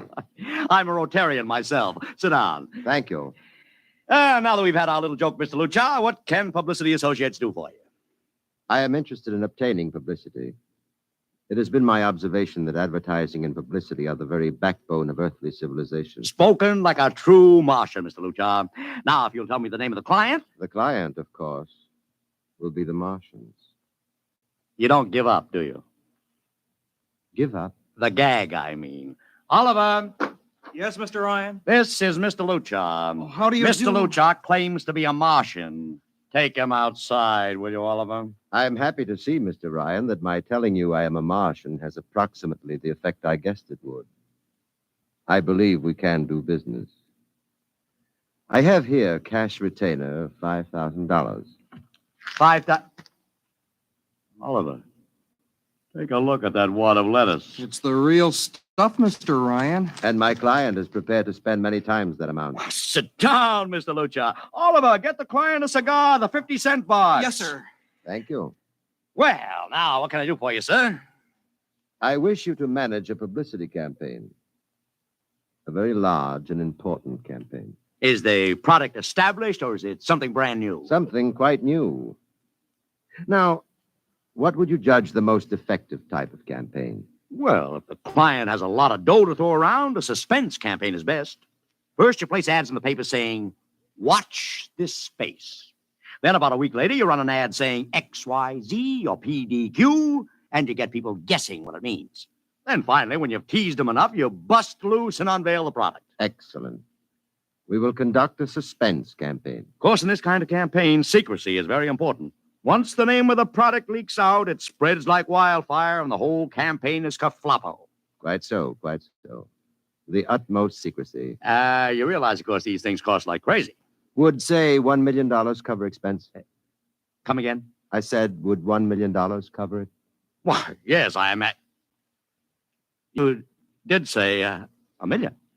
I understood that you have handled some very large accounts. Of course, if this is too big... No, not at all, not at all. As a matter of fact, I seldom touch anything less. Right, Oliver? Huh?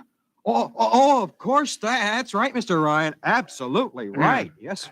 You will begin, then, by saturating the newspapers, the radio, the streetcars with a... What's that? I will write it on a card. Here you are. The Martians are coming. Say, that's not a bad teaser. Got that, Oliver? Yes, sir. The next ad will read, June 1st is Martian Day. June 1st is Martian Day. What happens on June 1st? The parade takes place. What parade? I wish you to arrange a parade up Fifth Avenue. You mean like the Macy Parade? Exactly. Except that the theme will be the world of tomorrow, the Martian world. My client would like it to be a gay affair. Balloons, clowns, pennants, pretty drum majorettes. Say, that sounds terrific. I might be able to interest the department stores in a tie-in. Fine. The parade will climax the campaign. On June 1st, the product will be unveiled. Good enough. By the way, Mr. Luchard, just what is the product? What are we selling? Oh, no, Mr. Ryan.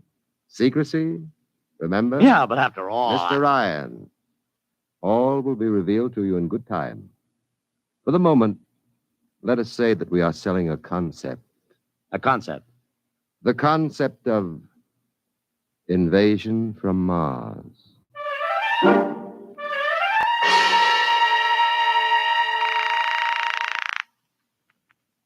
Sorrel Talent Agency. Sammy Sorrel, please. This is Sammy. This is Sid Ryan over at Publicity Associates. Listen, Sammy, how you fixed for midgets? I got midgets. Fine, I need 40 midgets for a parade. 40. June 1st. And listen, Sammy, I want them dressed in little spacesuits. In little... You know, like men from Mars. Mars. Okay? And I want some movie extras, maybe 50 of them. 50. Also rigged up like men from Mars. Make them look gruesome. Got that? Gruesome. Also, I need some horses with pretty girls on top of them. Maybe you can get that bunch from Maroney's Traveling Circus, the one we booked for the Fireman's Parade in Albany last year. Yeah, I'll try, Sid. Never mind the expense. Just get me the talent. It sounds like you landed a big client. Who is it? It's a secret. I gotta hang now. Call me back, Sammy. How you doing, Oliver? Oh, fine, Mr. Ryan, just fine. I got 100 small boys pasting little stickers. The Martians are coming on the subway platforms. Good. We got full-page ads in all the dailies. Good. And 10-second spot announcements on every local station. Good. It's costing a fortune. Good. The more it costs, the bigger our percentage. Spend like you were going to the electric chair, Oliver. Yes, sir. How are you making out in the parade? If it comes off, it'll be the biggest thing since Bonham invented the midget. I've got Macy's, gimbals, and sacks to contribute floats. Everything is built around the Martian theme, see? Even the horses will have long feelers attached to them and funny-looking extra legs. It'll be sensational. That sounds fine, only... Only what? Mr. Ryan, we don't even know what we're selling. Oliver, my boy, you think old Sid Ryan has been sitting here spending all this moolah and not putting two and two together? You mean you know who Luchar represents? Just by accident, understand? I have learned that Century Pictures is making a big new epic. One of those expensive pictures they make in secret and then spring on the public because they don't want the other studios to get the jump on them. What's the picture? A space opera titled Invasion from Mars. Get it? Oh, I begin to see. Also, by mere coincidence, it's supposed to have its premiere sometime around June 1st. You follow me? Yes, but Mr. Ryan, Century has an exclusive contract with New Feature Syndicate for all their publicity. Suppose Century Pictures doesn't like the way New Features is handling their stuff. They want to get out of the contract, but New Feature says no, so they have to get around the contract. A man named Luchar, client unknown, starts publicizing the Martian invasion. Need I go further? Oh, I don't know, Mr. Ryan. Sounds pretty far-fetched to me, but I don't know. That's what I like about you, Oliver. You're so innocent.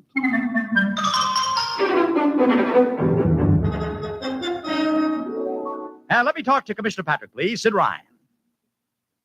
Hello. Commish, Sid Ryan. Oh. How are you, Ryan? Fine. What is it this time? You want to drop a man off the Empire State Building into a teacup full of water? The answer is no. Also, we're not arresting any fan dancers. You know I don't handle fan dances. I want a permit for a parade. June 1st, 5th Avenue. It's a Sunday. There's no traffic. Now, look, Ryan, Macy's gets a permit. Gimbals gets a permit. The American Legion gets a permit. The Sons of Erin march every time Morton Downey sings the Wearing of the Green. Oh, don't give me a hard time, Patrick. This is too big. I have the 5th Avenue Merchants Association behind me. Okay, Ryan. Fill out the forms. I'll pass them along to the License Commission. That's my boy. By the way, what's the occasion for this parade? Well, don't you read the papers, Patrick? June 1st is Martian Day.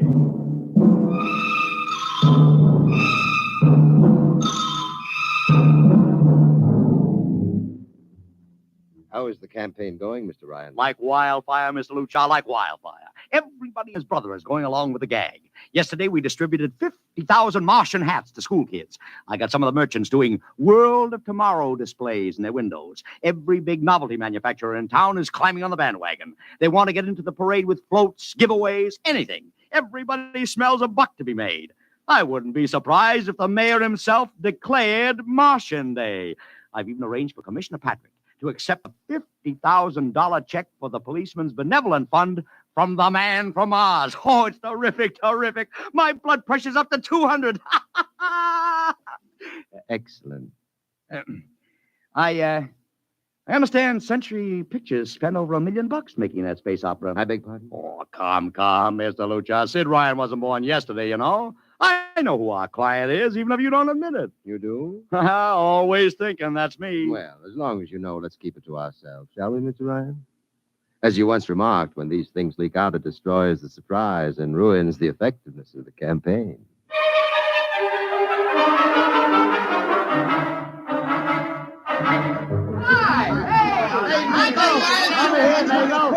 Ladies and gentlemen, this is Ken Daly speaking to you from our portable transmitter atop the reviewing stand for the much-heralded Martian Parade on Fifth Avenue. It's a beautiful sunlit day here in New York, a perfect day for a parade, and the streets are packed with thousands of spectators all eager to find out what this is all about. There's an air of shrill expectancy. Some of the kids and their parents have been camped on the curbstone since early this morning to be sure of ringside seats when the so-called Martians pass by. I've just had word from Saul Brown up at Central Park Mall that the Martians have landed from big pink balloons. And now, while we're waiting for the arrival of the parade, we brought some people up to our microphone to tell you their reactions to this most spectacular of all publicity stunts. That's right, come on. What's your name, madam? Miss Ada Shackley. A little louder, please. Miss Ada Shackley. And where are you from, Mrs. Shackley? Columbus, Ohio. I see. And I see you have your family with you, too. Two little curly-headed blonde boys. Are you in New York on vacation? We came for the Shriners Convention with their daddy. What do you think of Martian Day, Mrs. Shackley? Well, it all seems very strange to me, but the boys have been pestering me to watch it, so we've been standing here 2 hours. I can't make head or tail of it. Well, neither can a lot of other people, Mrs. Shackley. But judging by the thousands here today, there's a lot of curiosity. Curiosity killed the cat, folks say. Well, let's hope not. Thank you, Mrs. Shackley. Mr. Ryan's here. Right. And this is Mr. Sid Ryan, ladies and gentlemen, the publicity man who's the brains behind the Martian Day stunt. Hello, Sid. Good morning, Kenneth. Easy, not so close to the mic. Oh, sorry. Hey, Sid, you've certainly lifted the lid this time. Looks like it, doesn't it?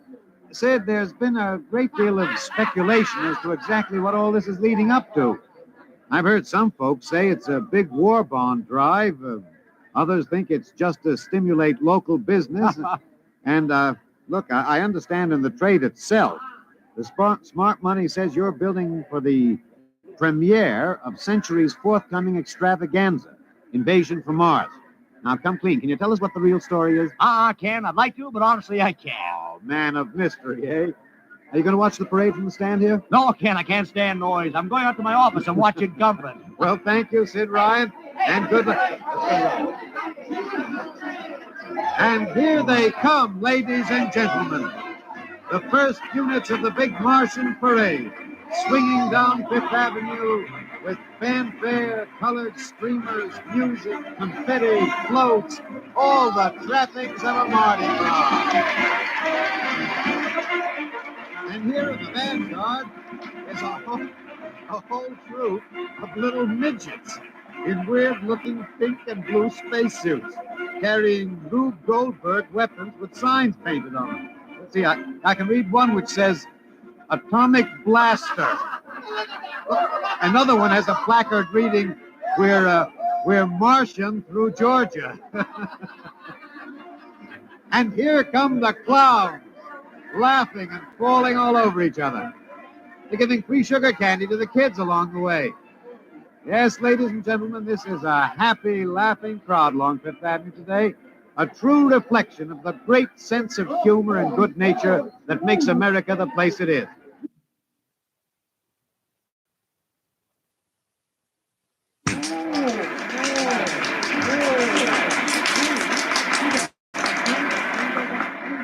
This is promised as the climax of the show. Now a great hush has fallen over the crowd.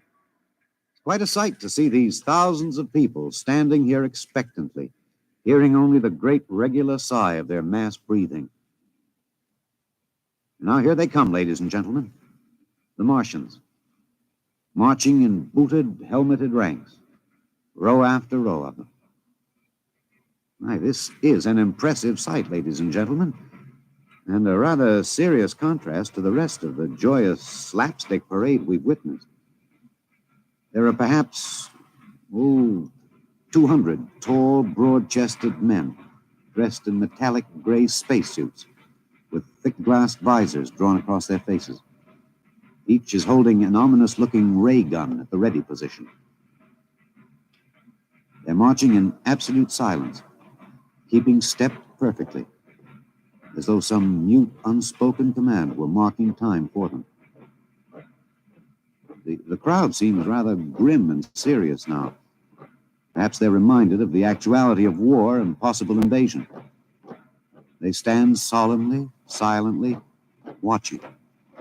Even the children are awed.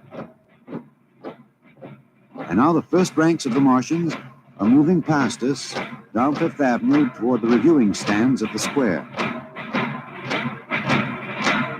No one moves. What's that? What's happening? A woman, ladies and gentlemen. She dashed out into the street. For what reason, I don't know. She attempted to lift the visor of one of the Martian spacesuits, but just as she reached the Martian, she fell forward in a dead faint. I tell you, I've never felt such mass tension in a crowd as we're experiencing here right now today. All sorts of rumors have begun filtering back through the audience.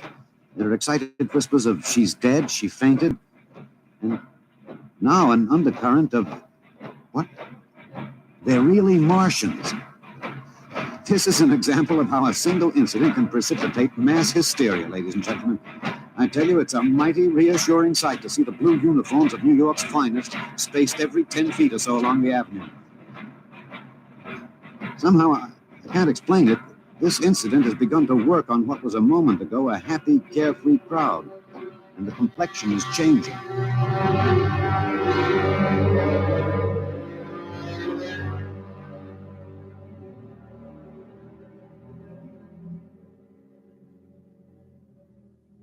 Mr. Ryan, did you see that?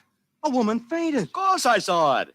What do you suppose she saw? Oliver, old man, did I ever tell you you were too naive for this business? But that young woman ran out into the streets to get a close look at the Martians, and then she screamed and fainted dead away. I'm well aware of that, Oliver, since I paid her $50 to do it. What? The dramatic moment, Oliver, the stock and trade of the good publicity, man. Relax. Holy smokes, you sure think of everything. And for my share of this deal, roughly $100,000, I can afford to think of everything. Shut the window. Don't you want to see the finish? We'll go down to the reviewing stand for the finish. Right now, I want to make a phone call. By the way, where's Lucha? I haven't seen him. Oh, he'll be around. Boy, those Martians sure look like the real thing. How would you know the real thing if you saw it, Oliver? Gee, I don't know. Close the window, Oliver. Oh, yes, Mr. Ryan.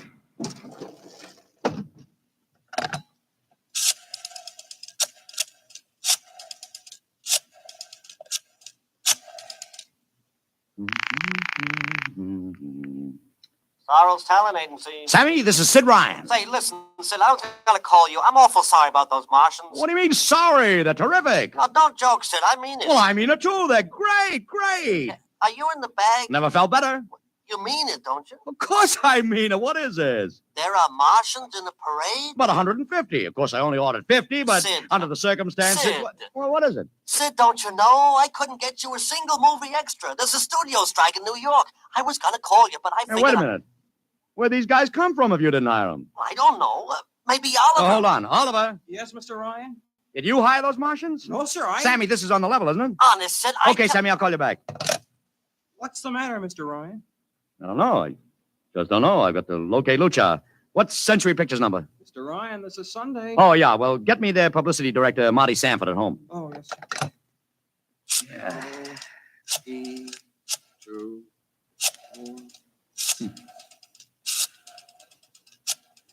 Here you are. Thanks. Sanford. Marty, this is Sid Ryan. Oh, hello, Sid. How's the big Fine, promotion? fine. Listen, Marty, this is dead serious. On the level. Get it? What's wrong? I've got to locate Lucha. Lou who? Lucha, come on now, Marty. This is life and death. The guy you sent over to hire me for the invasion picture. Invasion picture? Invasion from Mars, the space opera. Are you batty? Marty. That picture was shelved last month. What? Sure, back in the can. Too expensive and too fantastic. The big shots decided you can't sell a Martian invasion to the American public. And I never heard of a guy named Lou. Mother heaven. What is it, Mr. Ryan? You look terrible. Too fantastic. What's too fantastic, Mr. Ryan? Is something wrong? Open that window. I want another look at those Martians. Yes, sir.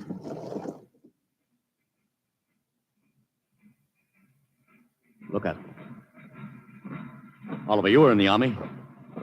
Could 150 movie extras learn to march like that in, say, 24 hours? Not in 24 days, Mr. Ryan. Not a second's hesitation. Not one other step. Look at the way they carry those ray guns at the ready. The only other time I've seen troops march like that was in a film of the Nazi stormtroops marching through the streets of Paris. See those chests on them? That's pride. Sheer, arrogant pride. Look at those chins. That's contempt. Nobody could act like that. Mr. Ryan! Oliver, get down there. Find that woman who fainted. Her name's Gloria Montex. Get her up here. Make it fast.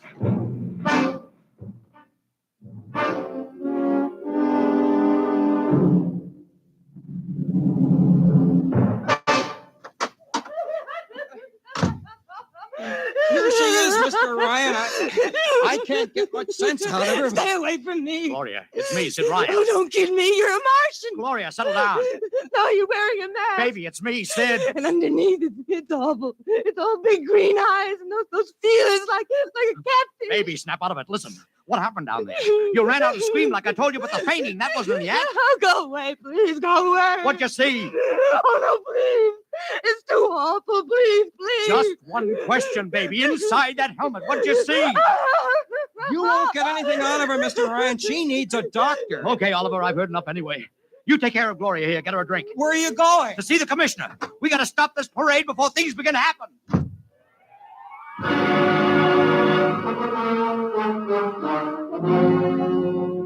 Okay, Ryan, what's the beef? Listen, Patrick, I don't know what it is, see, but something's wrong. You got to stop that parade. I suppose you'd like the riot squad. That would get you a front page spread on every paper in town. Honest, you publicity guys give me a pay. This may be a matter of life and death. Oh, sure. Look, Ryan, I've got no time for your cheap publicity gags. I'm a busy man. Listen, I'm trying to tell you I don't know where these Martians came from, who they are, anything about them. All I want you to do is stop the parade and make sure they're on the level. Ryan, I'm wise to your tricks. Now, if you let the sergeant show you out... You won't do it, huh? An honest citizen appeals for protection and you refuse. I most emphatically do. Now beat it. All right, Patrick.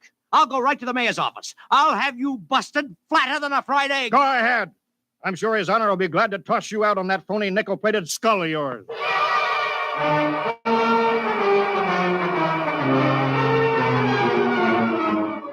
You heard me, Ryan. You cannot see the mayor. Adolf, please. This isn't a gag. I don't want publicity. All I want to do is maybe prevent something horrible from happening. In case you don't know it, wise guy, something horrible is already happening.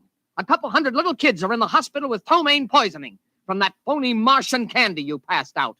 Or didn't you know? I didn't. We've got to stop that parade. Sure you'd like nothing better than to start a panic now. Maybe a few hundred people would get trampled to death. Think of the newspaper space that would get you and your... I won't stand for this, Adolf. You won't have to, because you're going to get out of here right now. Go on, beat it. Get out. You and your publicity stunts make me sick to my stomach.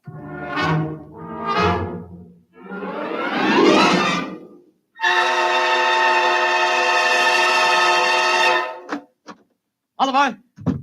Oliver, where are you? Oliver! Oliver! It is useless What? to scream at him, Mr. Ryan. Your friend is quite dead. Lucha. He wanted to run to the police with some story about a Martian invasion. I found it necessary to restrain him. Restrain him, you stinking murderer. Now, Mr. Ryan, collect yourself. After all our planning, it wouldn't do to have everything spoiled, now would it? Lucha, start talking and talk fast, because when you get through, I'm going to take you apart piece by piece. What's this all about? But surely you know, Mr. Ryan, after all, you've been publicizing it for months. Listen, you... Please do not interrupt. You see, before colonizing your planet, we Martians sent advanced scouts to study your habits, your weaknesses. We found that the people on Earth are predominantly conditioned by advertising and publicity, and so we conceived the idea of treating our entire invasion as a vast publicity stunt. Clever, huh? After all, Mr. Ryan, who would suspect an invader who advertised his invasion in the newspaper, invited the public to his surprise attack, and spent millions publicizing his plans? Holy jumping catfish. You've done very well. Then there was no product. Ah, but there is a product.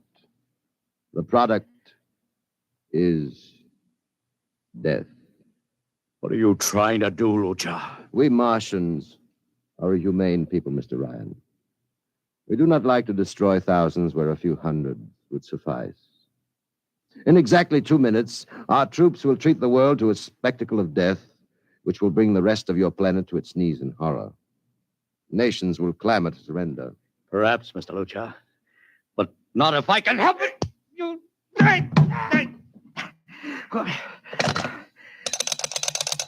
Yes, please. Operator, this is Mr. Ryan. Get me the field telephone on the reviewing stand of the Martian Day Parade. Hurry. Anyone in particular? Just hurry. Reviewing stand, Sergeant Cassidy. Get me Commissioner Patrick. Hello. Hello. Hello. You'll have to talk loud. I want Commissioner Patrick. Oh. Patrick! Wait a minute. Things are quieting down. Now, what was it you wanted? This is Ryan. I have to talk to the commissioner. It's a matter of life and death. Oh, I'm sorry, you can't talk to him now. The chief Martian is presenting the PBA check to him. The Martians are going to fire a salute. Listen, you got to stop him. What? Stop him! I'm sorry, Mr. Ryan. You idiot! The worst is going.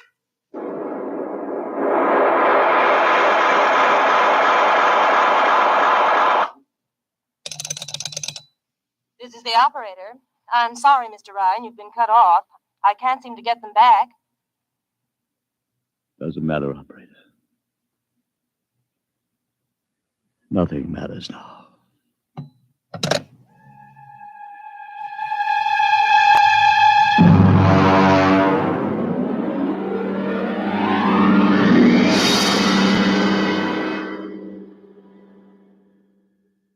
Tonight, X-1 has brought you The Parade, an original story written by George Lefferts. Featured in the cast were Joseph Curtin as Ryan, Joe DeSantis as Luchar, Alexander Scorby as Daly, Agnes Young as the woman, Ellen Deming as Gloria, John Thomas as Oliver, Arthur Anderson as Sammy, Wendell Holmes as the Commissioner, and William Keane as Sanford. Your announcer, Don Pardo. X-1 was directed by Fred Way and is a transcribed NBC Radio Network production.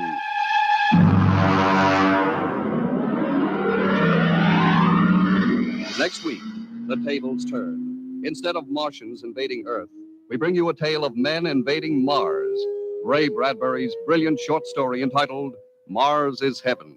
Suppose you were a member of the first rocket ship crew to land on Mars, but instead of seeing Martians, you find that you've landed in a town that looks just like home. All your dead relatives and friends are there to greet you, so that as incredible as it may seem, you think you're really in heaven. That is, you think so, right up to the fatal moment, the moment of X-1.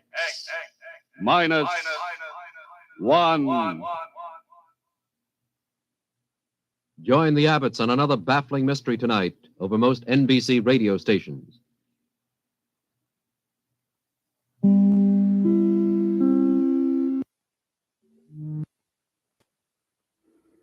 All right, I'm back, baby. So a few things before we move on to the next show. Hello. Once again, we had Don Pardo, and you'll see the evolution of the opening and the closing of the show with Don Pardo versus the later announcer that they have. I guess eventually Don Pardo moves on to something else, and later in the series, there's a different announcer who kind of takes a different approach to the announcing, does less narrating.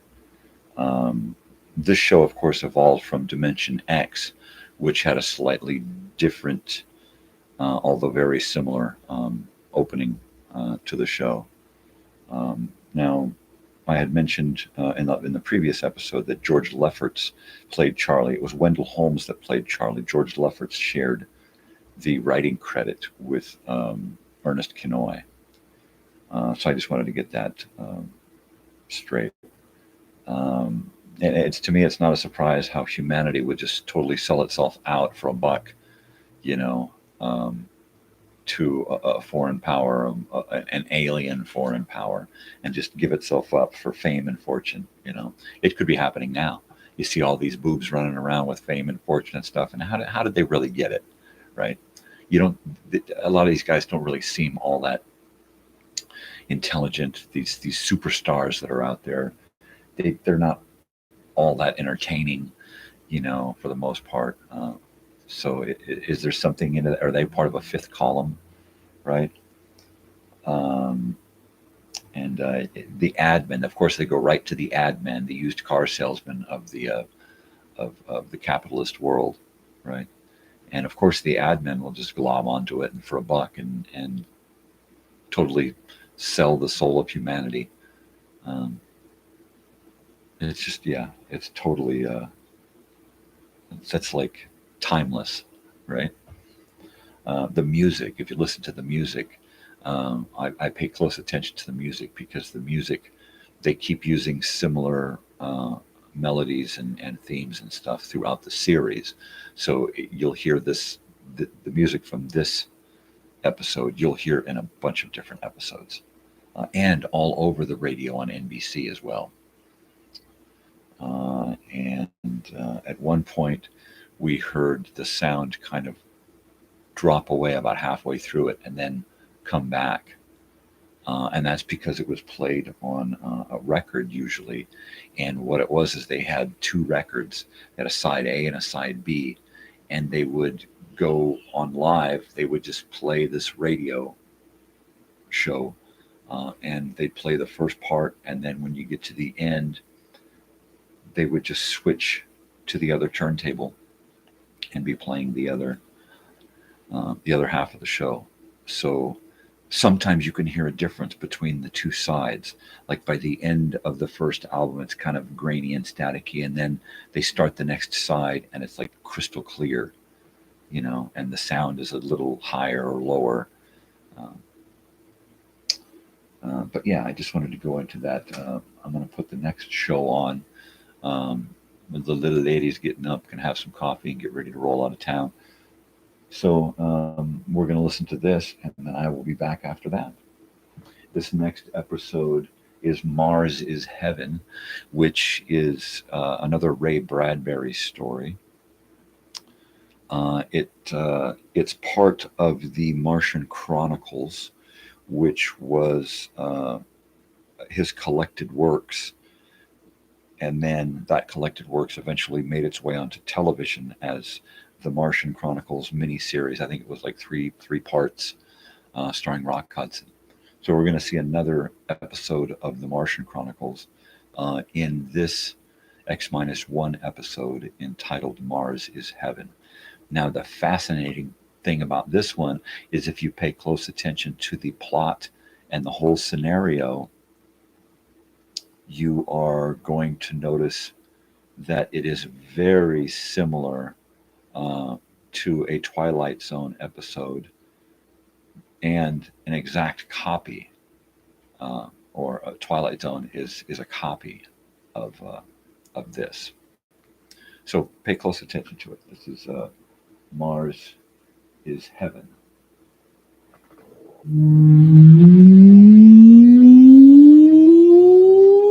Countdown for blast off. X -5, -4, -3, -2, X -1. Fire.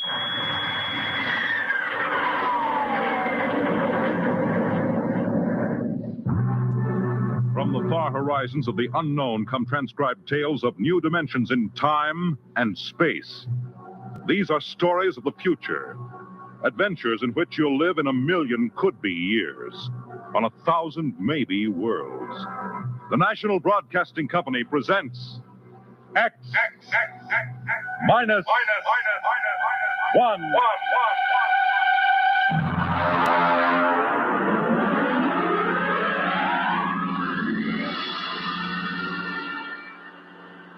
Tonight's story, Mars is Heaven.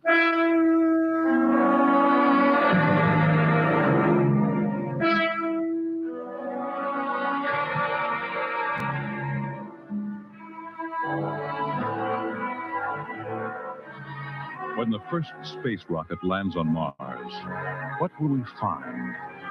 Only the ruins of a dead and deserted planet? Or will there be life?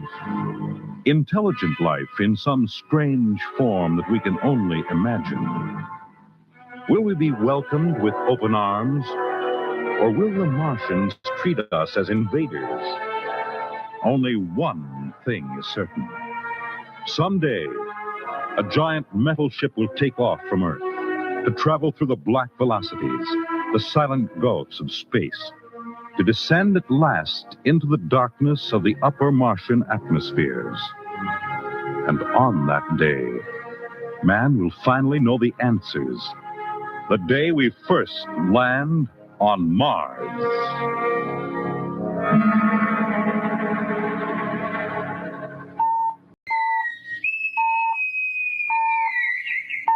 Now hear this. Now hear this. Approaching critical deceleration. Fasten gravity suits. Stand by to land. There it is. We've intersected the course vector, sir. All right, Mr. Lustig. Over to manual control. Aye, sir. Masters, sound general quarters. Aye, sir. Mr. Lustig, what do you make of the terrain? There seems to be a heavy ground, Miss Captain. We won't be able to use the infrared lights. And we'll have to come in on radar. Isn't that a little risky, sir? Landing in the dark? I'd rather run the danger of a blind landing, Lieutenant, than come in without the cover of darkness. Remember, we don't know what kind of reception is waiting for us down there. Airspeed 500. Altitude now 4,000. Bridge to engine room. Stand by for deceleration. Fire forward tubes 1 and 3.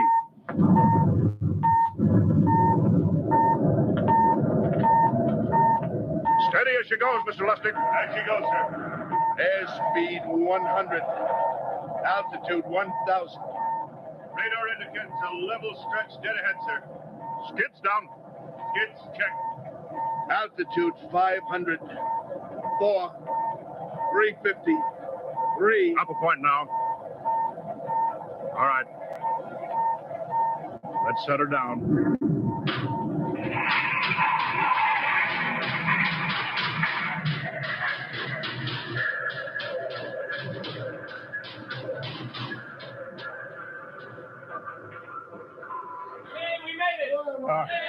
Cut the power. Masters, pipe battle stations. Aye, sir. All secured, sir.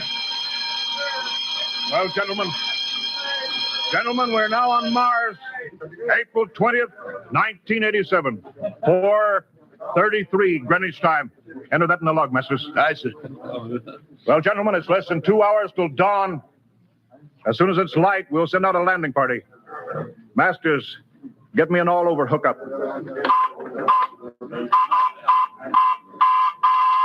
We're all set, Captain. Now hear this. All right, men. The smoking lamp is lit. Well, we're on Mars. The first manned ship from Earth to land here. We don't know what we're going to find or what dangers we may face. We're 17 men on an alien world, and it's up to us whether we ever get home again. The next few hours should tell the story, and I want instant obedience to all commands. I'll court-martial the first man who doesn't jump to when he's ordered. And one other thing. We may be on Mars, but this is still a United States naval vessel. Officers will conduct a personal and weapons inspection in 1 hour. That's all. Inspection, Captain. Now? Mr. Lustig, we've got an hour and a half to sweat out before we find out what's outside that airlock. I'd rather have a man worried about his stripes than about what's waiting outside on Mars.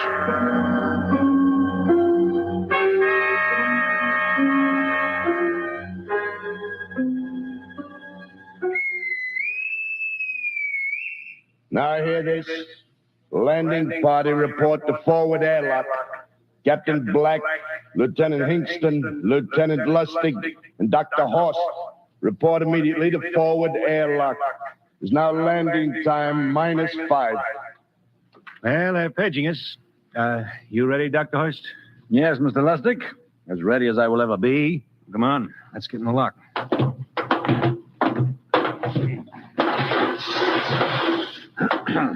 Hingston, Lustig, and Horst reporting in the airlock. Very well, sir. The captain will join you. 4 minutes to go. At least the captain would get here. What difference does it make? I just want to get it over with, that's all.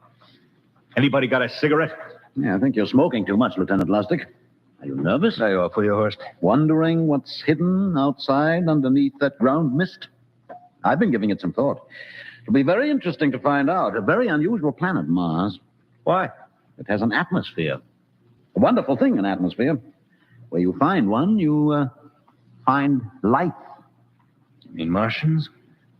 What do you think they'll look like? Who knows? Intelligent life can take many forms. You mean they may have green skins and eyes on stalks or something? The comic book conception is possible, of course. Or they may have developed far beyond us. Perhaps they have a science that can produce weapons far more dangerous than our atomic missiles. You think we may have to fight our way out? After all, we are invaders. I hear this. Landing time -2. All right. We heard this.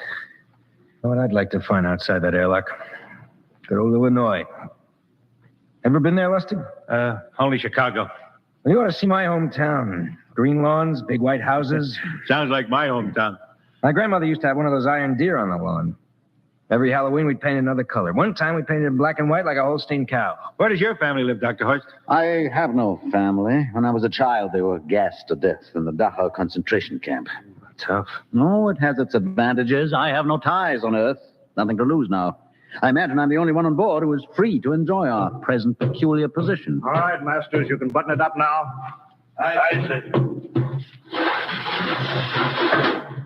Well, gentlemen, check your sidearms. In 1 minute, we'll be the first men to set foot on Mars. Quite an honor, eh? As long as the medals are not awarded posthumously. Still uneasy, Dr. Horst? Captain Black, I've been uneasy ever since I can remember. On Earth and on Mars. Well, 30 seconds. Give me the intercom phone, Lustig. Yes, sir. Masters? Aye, sir. Battle stations are to be manned until we return. If we're not back in 2 hours, I want no rescue party sent out. Blast off and save the ship, you understand? Aye, sir. All right. 5 seconds. 4, 3, 2, 1. Lustig, open the outer airlock. Aye, sir.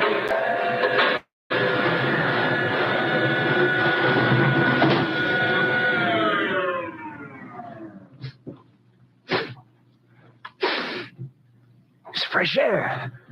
Let's go. All right, now, take it easy. It's too dark to move fast. Quiet, isn't it? Not even a wind. Can't see anything from this ground this time. We don't know what's out here. All right, come on. What the Captain, I could swear that sounds like a rooster. I don't hear it anymore. Very homely but unlikely sound. A rooster crowing on Mars? Hingston? Aye, sir. Set that machine gun 25 yards to the flank. We'll stay here till the ground mist lifts. Aye, sir. What do you make of the ground, Horst? Grass. Plain grass. You can see some large foliage there where the mist's thinned down. What the? Hingston, hold your fire, you fool! I hit it, Captain. What? Some kind of wild animal. I hit it. I could see the tracers, but it's still standing. Come on, Horst. Doctor, where are you? Up ahead, admiring the wild animal. Careful, Horst. Wait for us. Don't worry, Captain. It's an iron deer. A lawn ornament. Well, that's impossible. It's hollow. Interesting, isn't it? A whitewashed Victorian iron deer sitting on a lawn in the middle of Mars. I don't understand. Look around. The mist's lifting. Hey, Captain, look there. It's a house, a regular old-fashioned house. But, sir, on Mars. Good Lord. I haven't seen carved scrolls and gingerbread like that in years. Look at that port swing. The geraniums. There. I told you it was a rooster, Captain. Give me the glasses, Lustig. I want to take a look through that front window. Well, there's an upright piano, some sheet music on it. Lustig, it's beautiful Ohio. It can't be, sir. Horst, do you think that civilization of two planets could be identical? I don't know. That specific variety of geraniums is only 50 years old on Earth. Is it logical that they should develop in Mars? How about that porch swing and the piano and beautiful Ohio? Why, it's impossible. Captain Black, this looks like the town I was born in. Well, it looks like my hometown, too. I thought of something, sir. It's the only solution. Maybe we're not the first ship to reach Mars from Earth. Don't be ridiculous, Lustig. Oh, how else can you explain it? Suppose some scientists got together. They invented some spaceship and planted a colony here. That's the only answer. That's impossible, Lustig. Been space travel, it couldn't be secret. Do you have any idea what ships cost, what industrial power is needed? No, there's got to be some logical reason. I think perhaps we might find out, Captain. The light just went on in that house. Kingston, cover that door with the machine gun. Aye, sir. All right, come on, Horst. We're going to ring that doorbell. There's got to be a scientific answer to all this. And there's something moving in there. Stand back, Horst. Give me a clear shot. Are you sure a bullet can stop a Martian? Steady now. Can I help you? All right. Well, If you're selling anything, it's much too early. No, wait just a minute. What town is this? What do you mean? Are you census takers? No. We're strangers here. We want to know how this town got here. Is this a game? No, it's not a game. We're from Earth. From where? From Earth. Do you mean out of the ground? Are you sure you're feeling well? Madam, we came in a flying ship across space.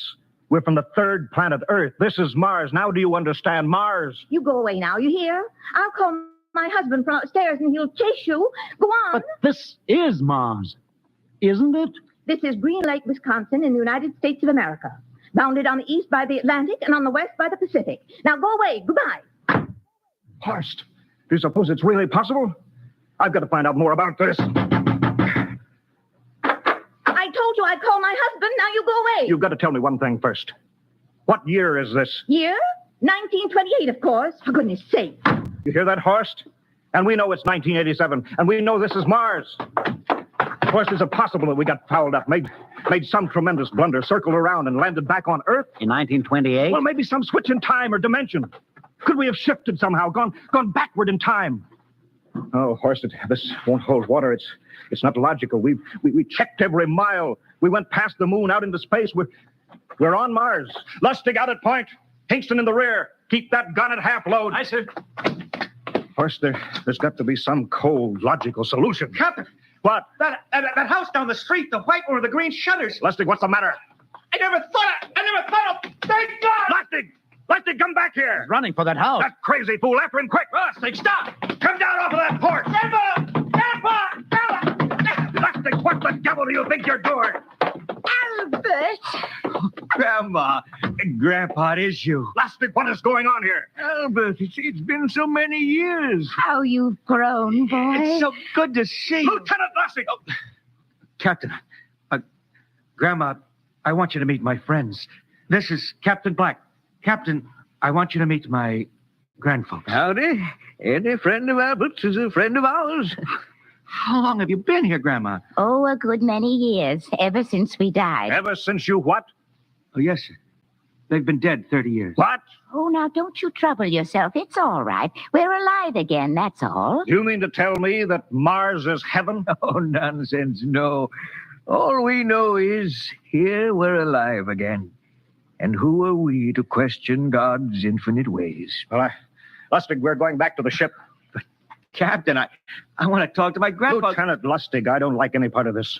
You'll come back with us if I have to club you and carry you. I see. Now, let's go. Heaven only knows what they've run up against back at the ship.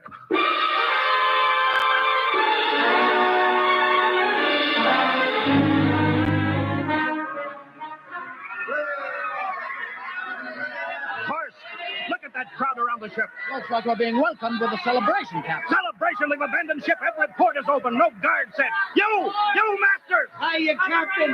Meet my old dad. Dad, that's Captain Black. He's not a bad guy for no. Hingston! What's it? Bring that band back. Use force if you have to. Excuse me, sir. There's my Uncle George. Hingston! I'll be right back, Captain. Uncle George. What the devil is going on here? Understand, sir? They've all found friends and relatives. They're all here. Right, Captain. I found it. The whole crew's out in the crowd. But I gave orders. Definite orders. You don't understand, Captain. I understand mutiny. I don't care how many relatives show up. I'll have discipline. Johnny! What? Johnny, you old son of a gun. It's you, Edward. Yes. It can't be. Oh, of course it is. Johnny, Ed. you old... Ed. Dr. Horst. This is my brother, Edward. How do you do? Hello, sir. It's wonderful to see you, Edward. Look, I've got to get back to my ship. Oh, Johnny, wait. I almost forgot. Mom's waiting at home. Mom? Yeah, and Dad, too. Mom and Dad are alive? Then you're real, Ed. Well, of course. Don't I feel real? How's that, huh? Why, Ed! We've got lunch for you, Johnny. Mom's making corn fritters. Dr. Horst, haven't you found anybody? Oh, no, Captain. I have nobody. Well, then you come on home with me, right, Ed? Why, sure. Horst, you wouldn't believe it, but it's been 35 years since I had Mom's corn fritters. By George, 35 years.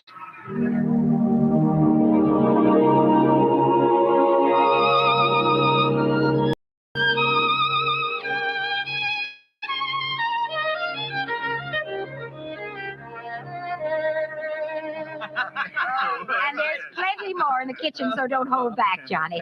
You too, Dr. Horst. Well, Johnny, you're still in the Navy, eh? That's right, Dad. I'm in command of the ship. We're an old Navy family, Dr. Horst.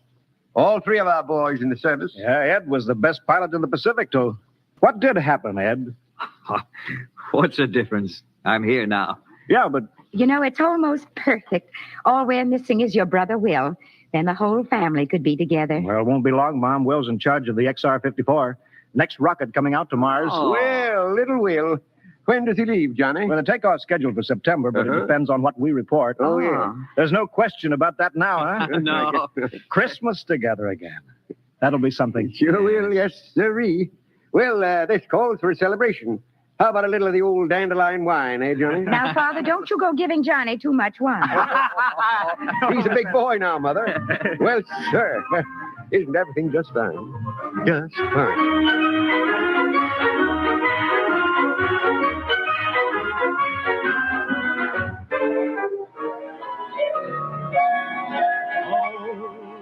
I'll be melancholy.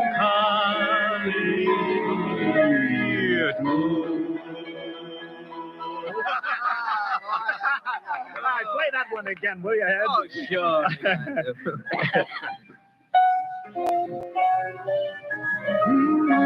Well, Dr. Horst, what are you doing sitting over here alone? What do you think of my little family? Very nice. You know, I can't understand why you didn't find any folks here, Dr. Horst. It's just a shame everybody else is so happy. Well, I never remembered my family, Mrs. Black. All I know is they were gassed at Dachau during the Second World War. When I was liberated, I was in delirium 3 months. I cannot remember anything before then. A psychiatric phenomena. That's terrible. Isn't there anything anybody can do? I don't want to remember. I have not had a pleasant life. I prefer to be free of emotional entanglements. They interfere with a scientific approach. I'm sorry, Dr. Horst. Oh, I'll get it. That's our ring, long and 3 shorts. I remember that. Well, maybe we'd better call it a night. You must be getting tired, Johnny. I'd better be going back to the ship. Nonsense. You stay the night. We insist. I just couldn't rest thinking of you all alone on that ship. I'll be all right. Well, good night. Oh, wait a minute, Dr. Horst. That phone message was for you. Me? Yes, that's right. A message from Anna. Anna? I don't... Well, there, she must be an old friend. Isn't that nice? I don't... You sure it was for me? I don't remember any Anna. Well, she asked if you were better. Perhaps she's someone who knew you at Dachau. Anna? She said she's coming over here first thing in the morning. So you'll have to stay over. Yes, Well, that settles it then. You stay here, Horst. You can bunk with me in my old room. Yeah, but Johnny, we thought you'd like to be with Edward. So you could talk the way you used to. Well, we can't put Dr. Horse on the daybed. I think we better share the room tonight. Be plenty of time for talking, Ed. Yes, I guess so. I suppose I better drop back to the ship. You know, Ed, security check. But why do you have to do that here? I don't know, Mom. There's no good reason, I guess. Suppose we skip it tonight, huh? Well, good night, everybody. Oh, it's good to have you home, Johnny. It's good to be home, Mom.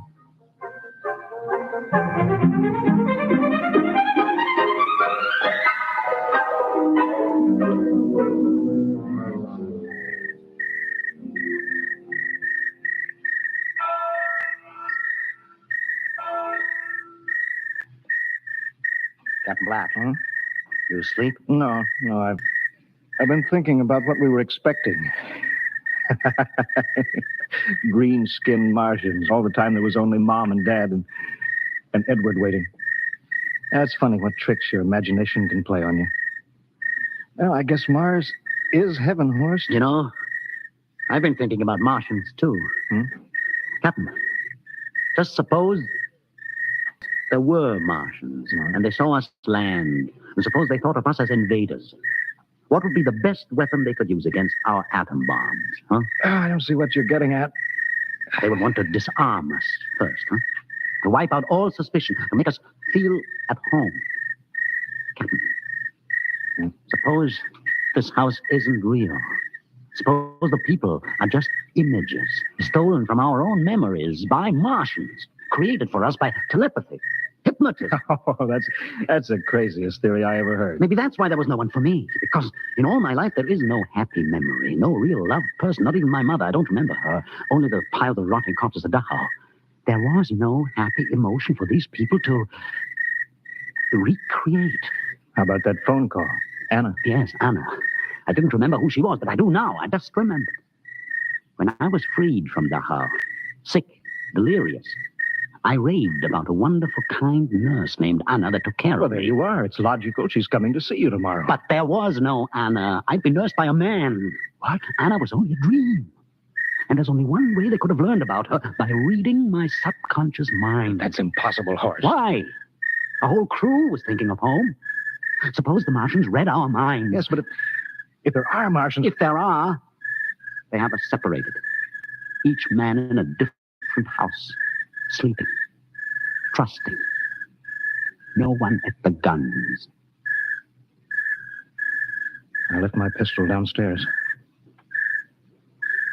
Do you think there's something to this, Horst? It's a perfect trap, Captain. Who would suspect his own mother, his grandparents? How easy. Just a knife in the heart of each sleeping man. That's impossible, Horst. But we've got to get back to the ship. Listen. The crickets have stopped. Come on. We don't know when they change back to whatever they really are. All right, careful.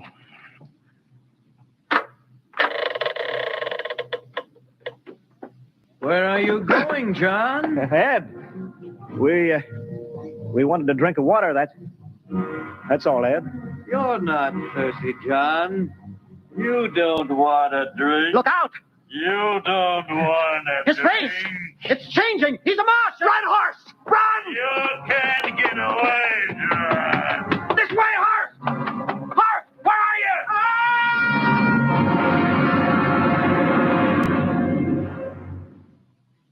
Hello? Hello? Can you hear me, Earth? This is Captain John Black, the XR-53 calling from Mars. I've locked myself in the ship, but they've crippled it. I can't take off or fire the guns, and they're coming for me now, the Martians. I'm all alone here. All the rest are dead. Hinkston, Lustig, Dr. Horst. Poor Horst, he didn't even reach the door. Listen. They're trying to break through the hull. Edward and Mom and Dad and all the folks, but they're changing now. They're melting and changing back into... They're Martians. Can you understand? Martians, not men. They made us think that Mars was heaven and we fell into the trap. Can you hear me, Earth? You've got to stop the next rocket. Listen, tell my brother Will. Tell my brother not to come. They'll trap him too. They'll kill them all. Hello? Can you hear me, Earth? This is John Black on Mars. Hello, Earth. This is John Black on Mars. Hello, Earth.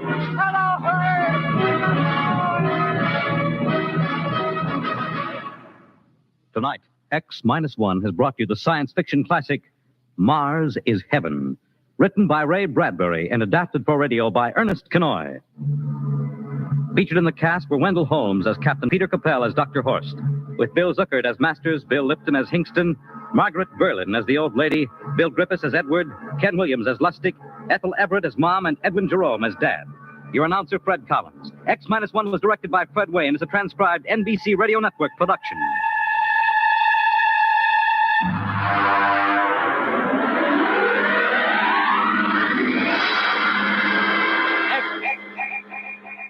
X-1.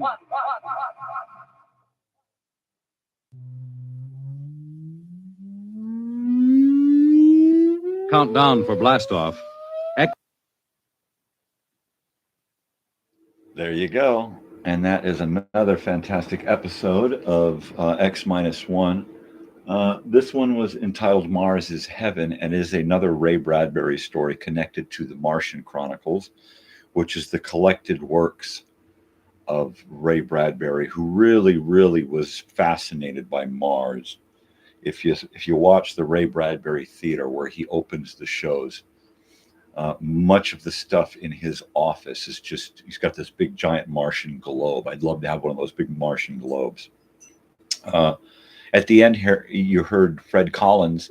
Now that's the announcer that I associate with X-1. He pretty much is the announcer for X-1 throughout most of the series. Occasionally you'll hear somebody else pop up and fill in, like Don Pardo for the previous 2 episodes. This, like most of the space exploration episodes of X-1, is once again about conquest, humanity going out there and you know, putting his foot down and saying, we're going to conquer this and take it away. Just like, you know, the Anglos and the Europeans did when they came to this country and destroyed the inhabitants just so that they could, you know, make a buck. Which is why they have guns in space. Why would you need guns in space unless you're going to conquer, right? Sure, we could say that there's things out there that we need to protect ourselves from, but usually things need protection from humans. Once again, we got booze and smoking in space. I don't, you know, it must be the admin speaking through the show again. Remember to smoke your cigarettes, people. You know, 4 out of 5 doctors approve cigarettes to calm you down, which was a thing back then. You know, they had doctors would come on and say, smoke these cigarettes because they calm you down. They put you at ease. They make you relax. This is the first expedition in the Martian Chronicles series. The first expedition to go lost and lose contact with Earth. The first episode that we listened to, And the Moon Be Still Is Bright, that was Ray Bradbury's second mission to Mars. They got lost. Or maybe it was the third. Once again, we see Wendell Holmes pop up. His character, his voice is going to pop up all the time. And the old adage, just don't question things. You know, do what you're told, don't question things. Everything gets a little weird, but just don't question it. You know, somebody's got it figured out. Martians. Totally obsessed. Humanity's totally obsessed at this point with Martians, because it's our nearest planet. So we just expect the aliens to come from there. Of course, we know now that Mars is pretty much a dead planet. And if we ever get to Mars, that's probably what we're going to find. We'll probably find a little groundwater. We'll probably find some ice. We'll find some fossils. We might even find bones.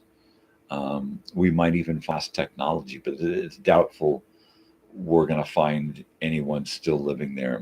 My theory is that humanity came from Mars, and when Mars decided that it wasn't going to be inhabitable anymore, they kind of moved their people to Earth, and we're kind of that extension. And who knows? Maybe that's true. The next episode that we've got coming up is Universe. Now, it's one of my favorite episodes, and it was attempted in Dimension X as well. I'm not sure which version this is but both versions were really, really great. And I think this one's even got Wendell Holmes in it as well. It is a Robert Heinlein story from the story Universe by Robert Heinlein, and it talks about. We'll let it speak for itself, but what happens if we send a spaceship out, a multi-generational spaceship into space, and thousands of years go by, and we kind of lose track of why we're out there. We lose sight of the big picture. We start to create these myths and legends of where it all began, right? So let's get into this episode of X-1 entitled Universe. And this is our 5th out of 6 shows for today. So here we go with Universe. X -5, -4, -3, -2, X -1, fire.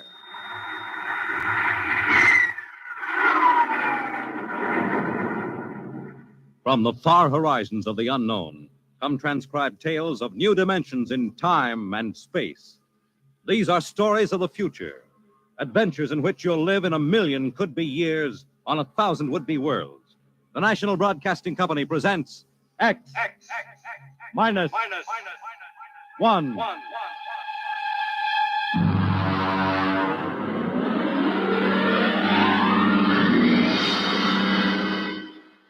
Tonight, Universe.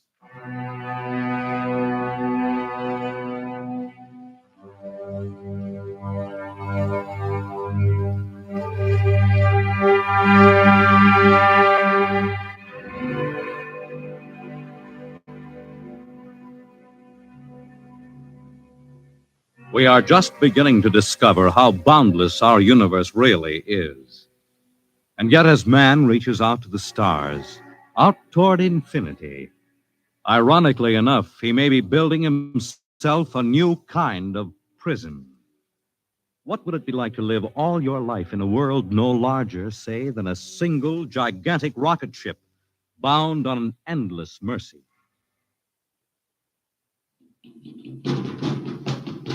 Hugh, look out! You all right? Yes. Just missed me. What was it? A mutant with a slingshot, I think. Must have dashed down that passageway. Want to go after it? Oh, we'd never catch it, Alan.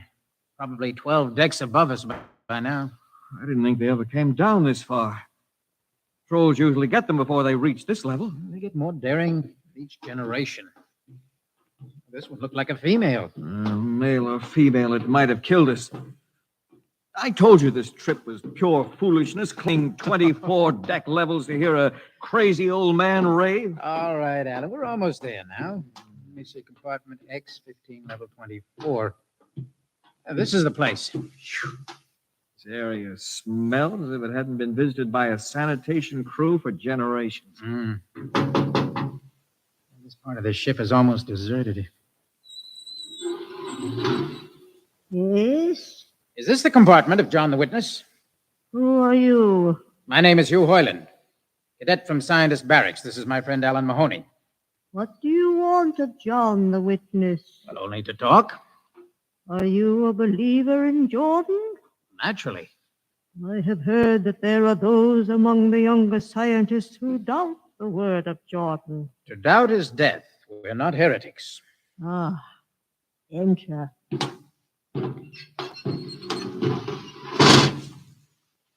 I've brought you a gift of tobacco, grown on the richest level. Oh, it smells good. I assure you it's of the best. Wait here. I'll get him. What a rat's nest. Well, what the devil do you think he can tell you? Alan, I'm not sure.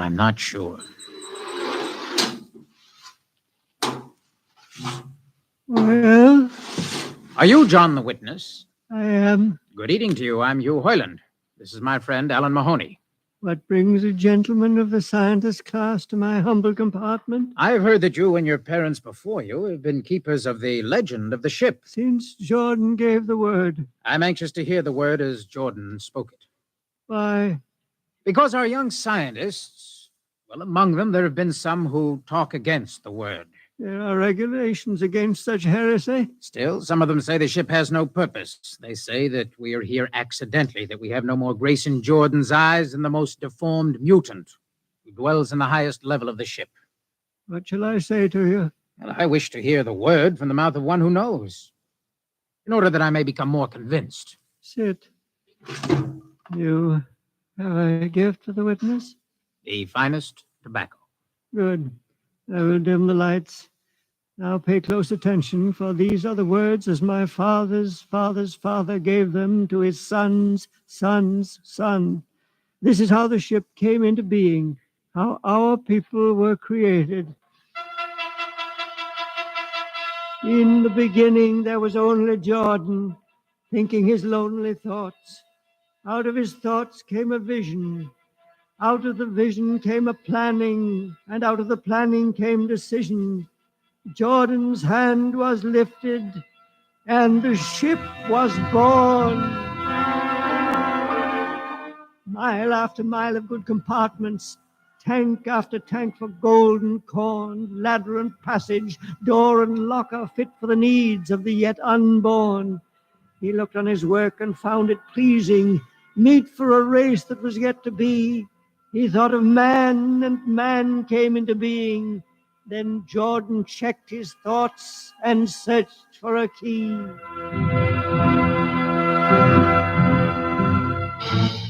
Man untamed would shame his maker.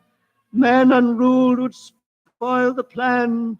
So Jordan made the regulations, and order came to the works of man. A crew he created to work at their stations, scientists to guide the plan. Over them all he created captain, made him judge of the race of man. Thus it was in the golden age. These are the true words? As my father's father taught them. But what of the strange beast-like people on the upper levels of the ship? Surely Jordan did not create them. Jordan is all below him lack perfection. You have heard of the legend of Huff? I have heard that he mutinied against Jordan. Darkness swallowed the ways of virtue. Sin prevailed upon the ship. And before wisdom prevailed and the bodies of Huff and his followers were fed into the converter, some of the rebels escaped and lived to father the mutants. They are tainted with the sins of their fathers. Wait. One more question. Speak. What is the ship? The ship is a great sphere, 25 kilometers wide and 100 levels deep. I know that, but the upper levels. Regulations forbid us to venture into the upper levels, but it is said that beyond the levels of the mutants lies the forbidden place where Jordan's spirit prevails. So I've heard, yet something troubles me. Something which prompted my coming here. Yes, my son. What lies beyond the ship? What? What lies beyond the ship? This is heresy. Answer me. I will not permit such talk. The ship is complete. The ship is universal. The ship is everywhere. The ship is endless. Your mutterings are those of a frightened old man. They answer nothing. You question the word? I think you lie. Hear me, Mr. Hoyland. For what you have already said, I can have your body fed into the converter.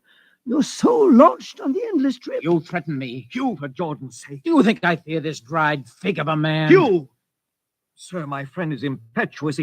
He does not understand. I might be persuaded to forget a substantial gift. Why, you pig! You! Alan, come on. The sight of this so-called holy man offends me. No, you shall not leave. Don't try to frighten me with that gun, old man. Remain where you are, heretic. I warn you, put down that gun. No, closer. Drop it.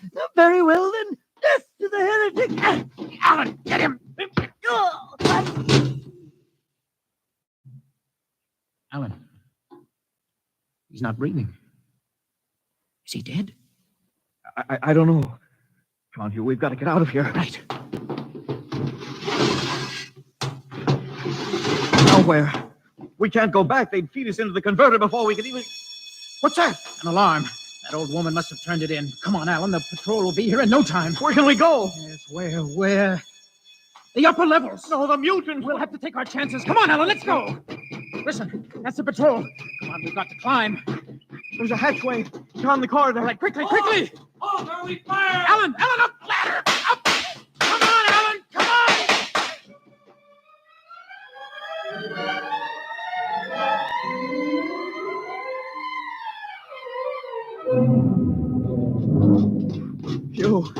Hugh, wait. How far are we from the outside wall? Judging by the slope of the deck, about 2 miles. Alan, let's try this passageway here. You hadn't asked him that stupid question. Now, there's no use going over that. But why did you do it? I've been thinking about it for a long time. He began to give me those stupid, tight answers. And I just saw red, I guess. Who are you to question the ways of Jordan? When you asked me to go with you to visit the witness, I thought you wanted spiritual help. I never dreamed. I'm sorry, Alan. I'm sorry. I couldn't foresee this. Wait a minute. What? I saw something move. Near that bulkhead. I don't see anything. Maybe my eyes are going bad. Listen! You behind us! Alan, look out!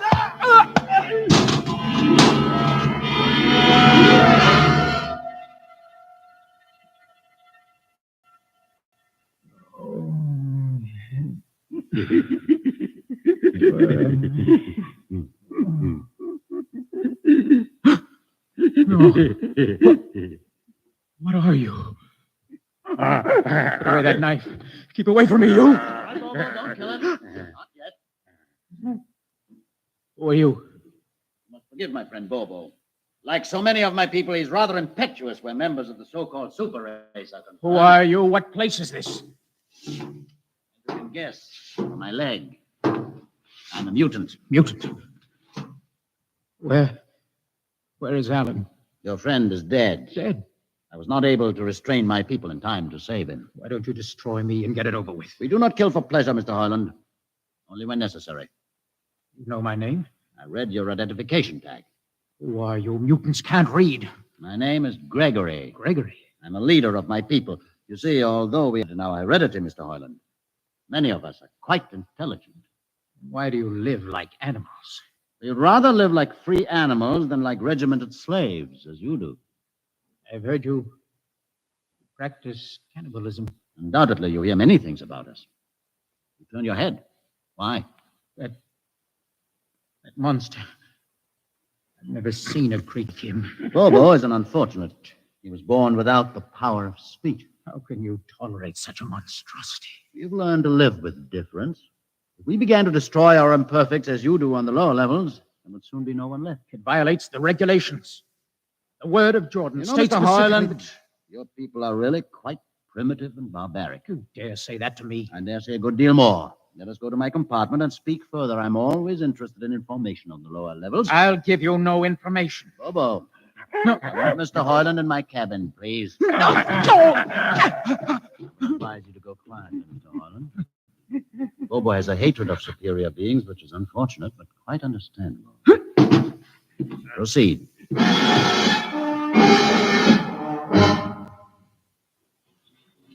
Enter, Mr. Hoyland. This is where you live? Yes. But you have books. Stolen from your libraries, Mr. Hoyland. Compton's Astrophysics, Philosophy of Interstellar Navigation, Celestial Mechanics. You've read these? Most of them. I had no idea that you... Why did you bring me here? What do you intend to do? Do you believe in Jordan, Mr. Hoyland? There is no other belief. And the trip? I suppose you believe in the trip, too. What else is there to believe? When you die, your remains are fed to the converter, and your soul makes the trip. And where does the trip take you? By to Centaurus, of course. Ah. And where or what is Centaurus? Centaurus is... Mind you, I'm just telling you the orthodox answer. Centaurus is where you arrive when you've made the trip. A place where everybody is happy and where there's always good eating. And you believe this? Well, the peasants believe it literally, but many of the younger scientists, like myself, know it is figurative and symbolic. Why do you ask? Did it ever occur to you, Mr. Hoyland, that the trip is exactly what your peasants believe it is? What? And that the ship and all the crew were actually going somewhere, moving? The ship can't go anywhere. It already is everywhere. Imagine a place bigger than the ship, much Bigger? bigger, with the ship inside it, moving inside it. Can't be any place bigger than the ship. There just wouldn't be any place for it to be. Oh, for half's sake, listen. You know the lowest level? Of course. If you started digging a hole in the lowest level, where would that hole go? It's forbidden to think such thoughts. Where would it go? I can't think about it. Bobo, we're going to take Mr. Hoyland to the place. No. Where are we going? To the top level. But that's certain death. Nonsense. I've been there 1,000 times. Come along. No, I won't. I won't. You can't make me. I think we can. No, please. Now, shall we proceed peacefully, or shall I have Bobo persuade you?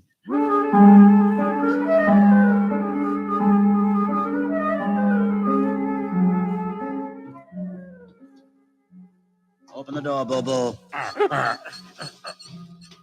Inside.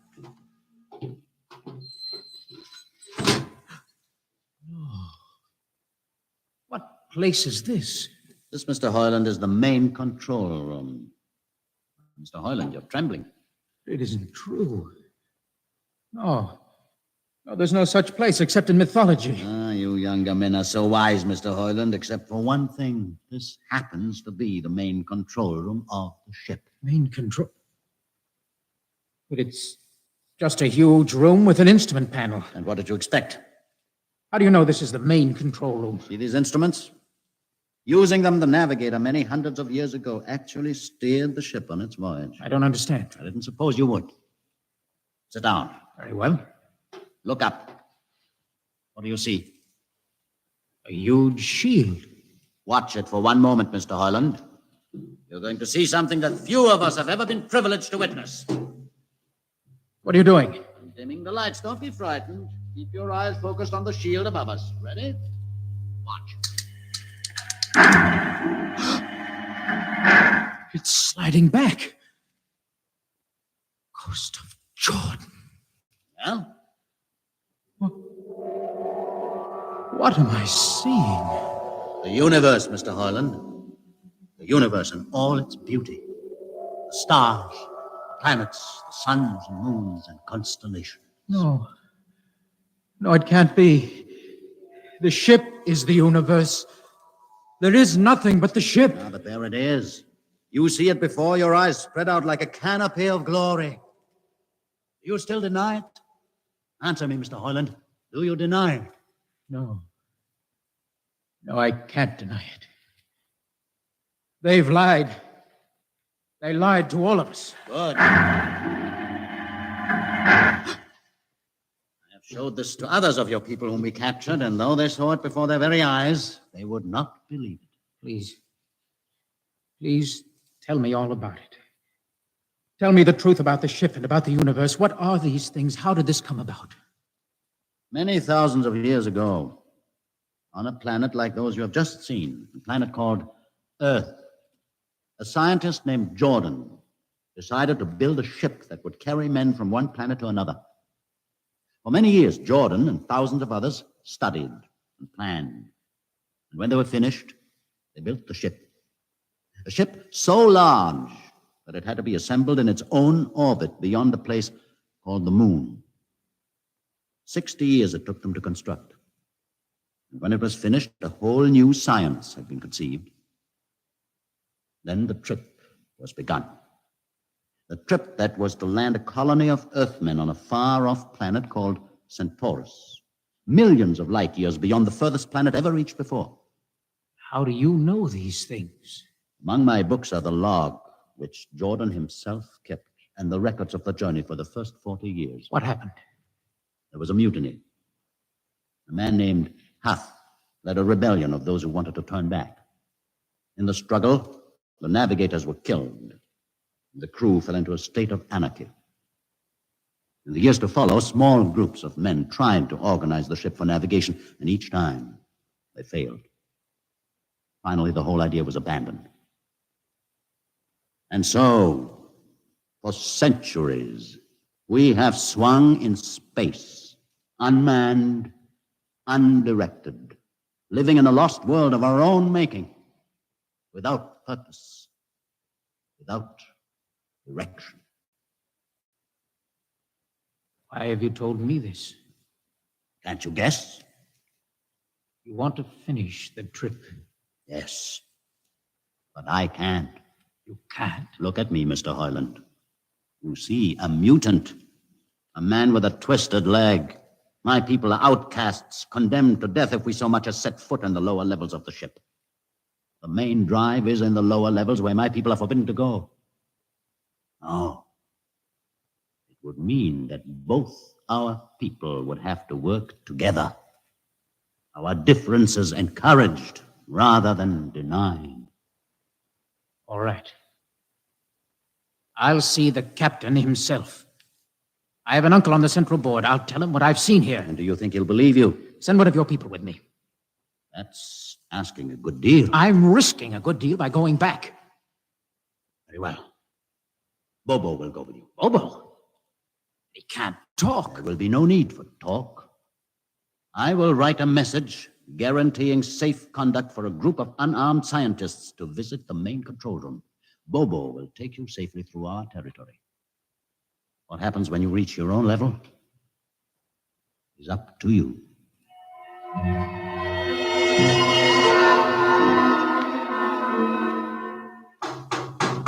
One moment. Yes, what? You? Quick, Uncle. Let us in. Hey, but this mutant. He's harmless. Please, Uncle, please. Now, what is this? You're wanted for... I know all about that. Uncle, listen.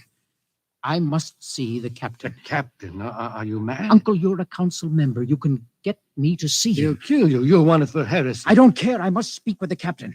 Now, Uncle, you're close to him. You can arrange it. I don't understand. Listen to me. The ship is moving. I can prove it. Do you understand? There is a purpose in the ship. I don't understand what you're babbling about. Now, never mind. Just talk to the captain. Tell him I have information of tremendous importance. Tell him I've arranged a truce with the mutants. Truce? Here, show him this paper. Signed by their leader. Do it, Uncle, for my sake. I don't know what... Uncle, please, if I'm to die, let this be my last request to you. Very well. I'll speak to the captain.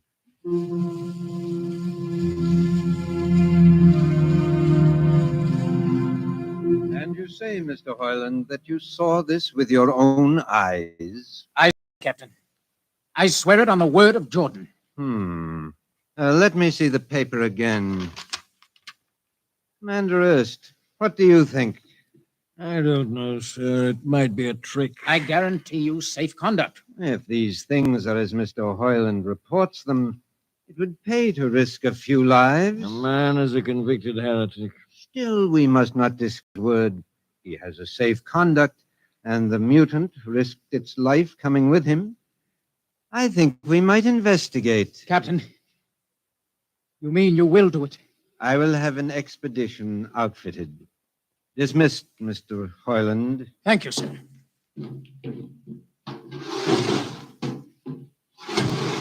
Captain, Commander Erst, sir, you will make the necessary arrangements for an expedition. And I trust you understand. Perfectly, sir. Perfectly.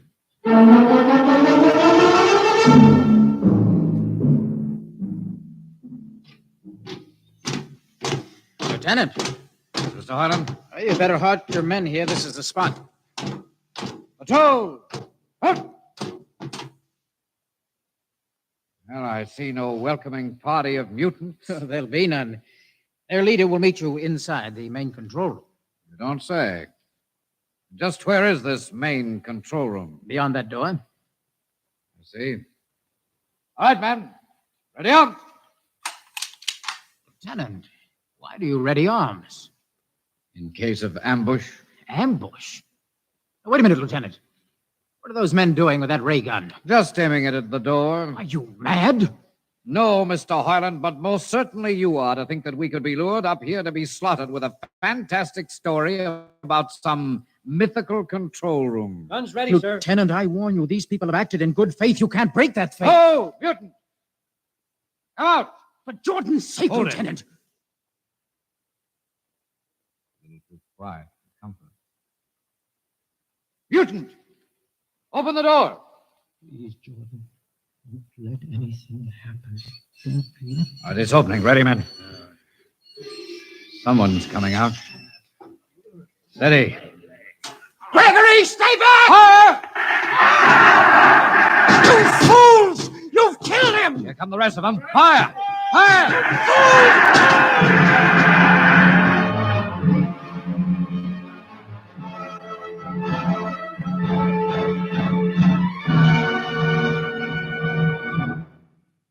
That should teach them a lesson they won't forget. All right, men, inside the room. Come along, Harlan. You're under arrest as a conspirator in this ambush. Ambush, you fool. You blind, stupid fool. All right, that'll be enough. You been inside this place before? Yes. What's this machinery? These are the controls he would have used to steer the ship. Gone out of his mind, Lieutenant. Steer the ship? Who? The leader, the one you killed. This ugly mutant? This ugly mutant happened to be a man of true genius. Why, you're mad. Am I? Lieutenant, this man had a vision which would have saved you, but you chose to kill him because you couldn't stand the sight of his difference from you. Shut up, Highland. Don't listen to him, man. You can't shut your eyes, and you can't shut your minds, and you can't shut your ears to this. Rope's moving back! Yes, look. Let the vision of this confound your ignorance and blind your eyes. This is the heritage of stars and open skies, for which men have yearned for centuries. Try to destroy this, and you will only destroy yourselves. Death to the heritage. But I say to you that you can't keep this from our people. They will seek it out. The ship will be manned, and the ship will be steered, and there will be freedom, purpose, and respect for ourselves. This is your heritage. Look upon the universe. Kill him.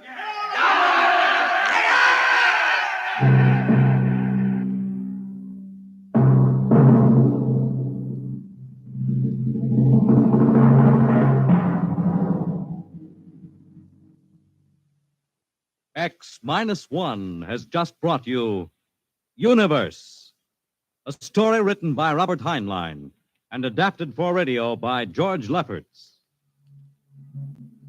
Heard in the cast were Donald Buca as Hugh, Peter Capell as Gregory, Bill Griffiths as Alan, Abby Lewis as the woman, Edgar Staley as the witness, Jason Johnson as the uncle, John Seymour as the captain, and Ian Martin as the lieutenant. Your announcer is Fred Collins. X-1 is directed by Fred Way and is a transcribed NBC Radio Network production.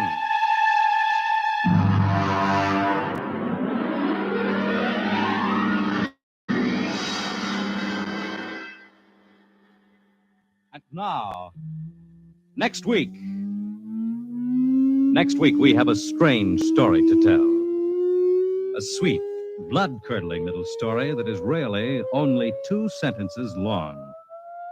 The last man on Earth sat alone in a room, and then there was a knock on the door. What knocked on that door? You'll find out next week on X-1.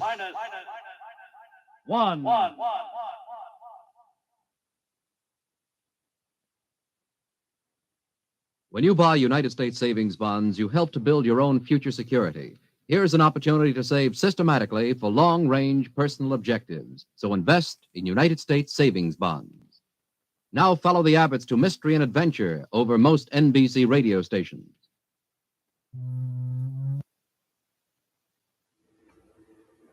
Well, that was awesome. Robert Heinlein, of course, is one of my favorite authors, and he always deals with politics and religion and man's plight to discover itself in the future. It's a great stuff. He wrote, Robert Heinlein wrote Stranger in a Strange Land, The Cat Who Walks Through Walls, Friday, just a slew of awesome stories. Of course, Universe. He also did a compiled story, much like Ray Bradbury's the Martian Chronicles. He did Universe, where he took this story and several other stories, compiled them together in a great, huge paperback. And I've got a lot of his collected works. Robert Heinlein, if anyone's out there wants to check out some great science fiction, check out Robert Heinlein. All right, so we've got a few things to discuss about the this episode that we just heard. It's neat that this episode is all about passing on the history verbally and how things change and manifest into these myths and legends, right? Joseph Campbell, if you want to get into myths and legends and religion and that kind of stuff, read some Joseph Campbell. How he goes to see the elder to get these stories, these tales of old, and how he's got to pay tribute, and how even at the end of their meeting, how when he disrespects the elder and breaks the rules and shows himself to be a heretic, how the greedy little elder will take some more tribute in order to hush up about this, right? Humanity selling out its own karma, right? This is a very similar to later on. We're going to hear a story called Sense of Wonder, that is, and we'll hear another version of this story. But the Sense of Wonder, same thing, multi-generational ship. There's all this myth and legend built around why they're on this ship. The ship is all, it is another great story. Mutants, right? We get these mutants because of the engine and the space and the radioactivity in space, and we don't know, because we've been on this ship for so long and we've lost track of what's going on. We don't know that we need to hide from time to time from radiation from space, or maybe when we fire up the ships, we've got to put up some shields or something. So of course we don't know this. So we get these mutants that evolve on this ship. And why do we need guns in space? The ultimate reason for why we need guns in space is to control the men. Right? Because men are so uncontrollable. We need guns, right? Of course you're going to have guns in space. We want to say, well, it's to go out and conquer and stuff. But what are we out there to conquer? You know, all we got to do is lay down chicken pox and they're all dropping dead, all the aliens. Ultimately, the guns in space are so that we can control the humans, the overlords, you know. There you go. I like how they talk about this sphere, the ship. It's a big giant sphere, multi-levels. You go outward in the upper levels and downward on the inner levels toward the engine. So the mutants living on the outer levels, they would probably be mutants because early on they didn't know how to put up the shields and protect themselves from the different radiation things, because they had lost track of why they were there. And it was only, you know, recently in their history that they've relearned their purpose, you know, and it took one man to do that. And of course, in the end, they wind up killing him because he's a mutant, and they don't understand, you know, why can't we just all get along, right? The universe is the ship, but you know, and the fact that the mutants and the people who are living on the upper levels would rather do so and starve and fear radiation poisoning, and be free and live like free animals than to die as free animals than to live as regimented slaves, I think was the quote. And if you think about the homeless population, right, where they would rather live out, you know, and I've been homeless before. I've been chronically homeless most of my life. But you look at the people who are homeless, and most of them, they just don't want to try to fit into society's version of what they think humanity should be, you know, and humanity should be able to live on multi levels, right? Why do we go into the jungles and take over these people and give them beads and baubles and stuff, and then eventually put them in jeans and t-shirts? Because we want to ultimately control them. We want to take away their culture, right? So, yeah.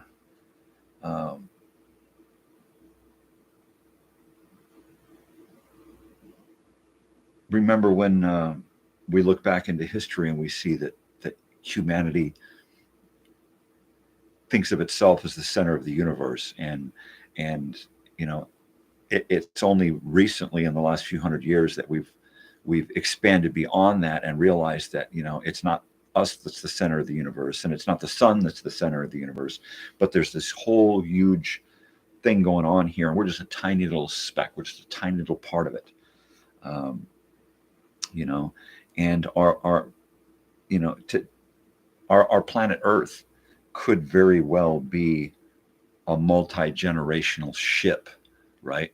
I mean, you think about how there are these theories of what's going on in Antarctica, and is there a thing that brought us here in Antarctica? Has this planet always been here? Was the moon always been there? You look way back into history, and there are some portions of history where there's no moon, and then all of a sudden there's a moon, and there's all these cataclysms and things going on because all of a sudden there's a moon, and there's things going. Is that real? Is that myth? Is that legend? You know, you're going to have to dig to find out, because nobody wants you to know any of these things. Nobody wants you to dwell on those types of questions. Don't question, right? Just do as you're told. You don't want to have any understanding of anything. You know, that hurts my brain to think about, and they tell me not to question anyway, so I'm not going to question it, right? But we're the center of our own universe. Of course, if we get outside of ourselves and outside the big picture, there's a whole lot more going on. And that's pretty much, it's the plight of humanity, what's going on this ship, right? We need to learn to get along. You know, they killed off the hero in the end because he was a gimp. The guy had a gimp leg, you know, and he dragged his leg around, and that was way too different for these people to handle, who, you know, have been genetically selected to live on this thing. And then all of a sudden you get these imperfect beings dragging themselves around, you know, Bobo. So, and they couldn't handle it, and they just killed him because he was too different. He could have saved everybody, you know, and taken them to their destination, and they could have gotten to a planet where they could have gotten off and breathed air. But no, the guy was different, so they offed him. And isn't that just the crux of it, right? The next episode we've got coming up is Knock. All right, and it's kind of it's got one of those Twilight Zone endings, you know, surprise. So look for the surprise ending in this next episode. I'm glad to see that Fred Collins, the announcer, is still with us, and I'm pretty sure that he stays with us through pretty much the rest of the life of this show. Don Pardo was in big demand, and I'm assuming he just filled in while they were looking for Fred Collins. Fred Collins was not the original first episode host. We went through 1 or 2 episodes, I think one episode with a different host, and then we had Don Pardo for a couple of episodes, and now we've got Fred Collins. And I like Fred Collins. I think we even used Fred Collins in an episode, Mornial Mathaway or something, later on in the series. And it's kind of a weird time travel piece. But anyway, let's get into Knock, which is very similar in nature to 1 or 2 Twilight Zone episodes. You'll see pieces of Twilight Zone popping up in a lot of these, if not entire episodes that became Twilight Zone episodes, mainly because they pulled from the same writers. They pulled from the same short stories and magazines to find these stories for the Twilight Zone, for Escape, for X-1, Dimension X, Suspense. They all come from short story magazines, right? Detective novels, space novels, fantasy novels, that kind of stuff. So we see a lot of similar things going on from like the mid 40s into the mid 50s, where there's this decade of not knowing what the hell's going on, but we got a lot of guys trying to figure it out. A lot of writers are on staff to try to put together some kind of a future for us. And we kind of made that. We made that future. We got there to some extent. Most of the things we missed. We're not living in space yet. We got a little tiny little, international space station that, every once in a while it seems like they're just going to go on strike and say, fuck it. We give up. We don't have any other things going on. We got nothing going on the moon. We got nothing going on Mars other than a couple of rovers, here and there. Satellites taking pictures of shit. There's not a whole lot of going on up in space. We got a lot going on down on Earth and in orbit, but that's about it. They're trying to turn the whole space thing into a tourist destination. Is that what we really need? Do we need to capitalize on space in order to get to space? When is humanity just going to want to do stuff for the sake of the betterment of humanity? When? Right? I thought we were there when all of humanity was trying to get together in a race to get to the moon. But it seems like that was just a folly for whatever purposes. And you can dwell on that, thinking about theories and whatnot. So I'm going to warm up my coffee, take a little break, run around the house and do a few things. And then we will get into discussing the next episode that we're going to listen to. This is the episode called Knock. And the tagline is, of course, you're the last man sitting alone on the planet Earth, and there's a knock at the door. So here we go with X-1 and this episode entitled Knock.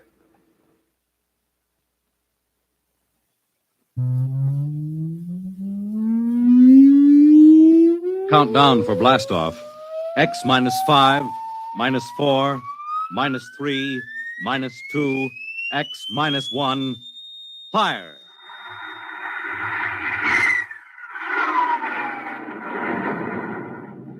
From the far horizons of the unknown come transcribed tales of new dimensions in time and space.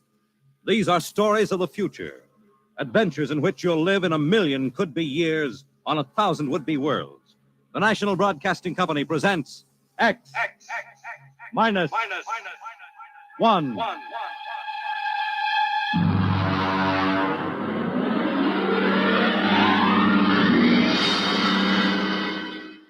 Tonight, the science fiction classic Knock by Frederick Brown.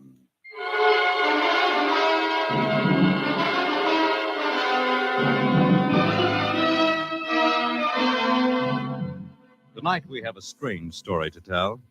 A sweet, blood-curdling little story that is really only 2 sentences long. The last man on Earth sat alone in a room. There was a knock at the door.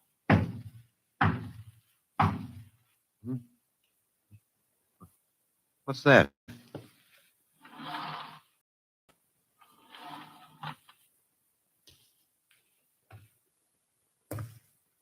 Good morning, man.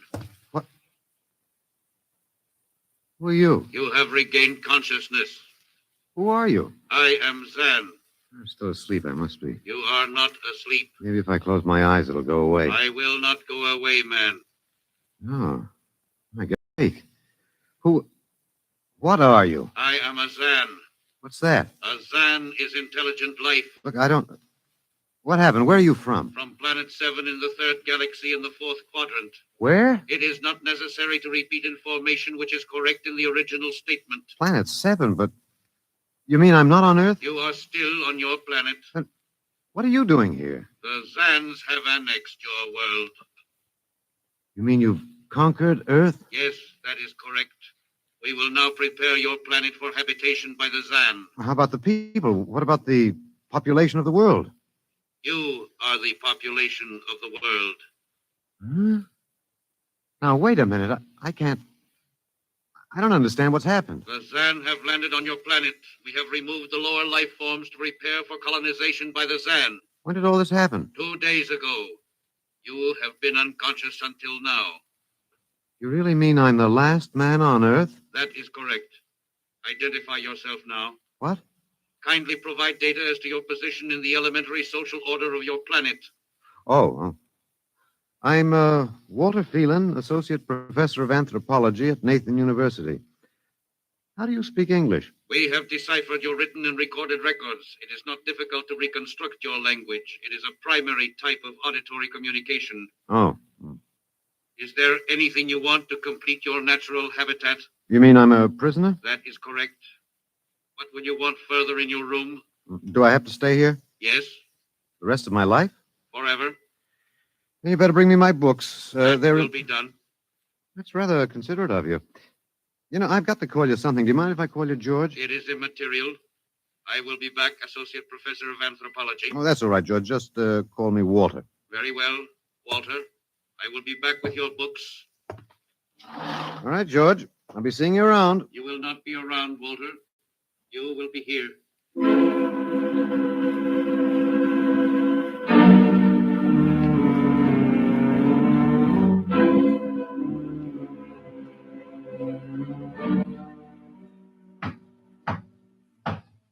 Come in. Oh, hello, George. Hello, Walter. Wait a minute. You're not George. You're different somehow. It makes no difference. The Zan are many, and they are one. Then I'll call you George, too. I'll call you old George. What can I do for you? Point one.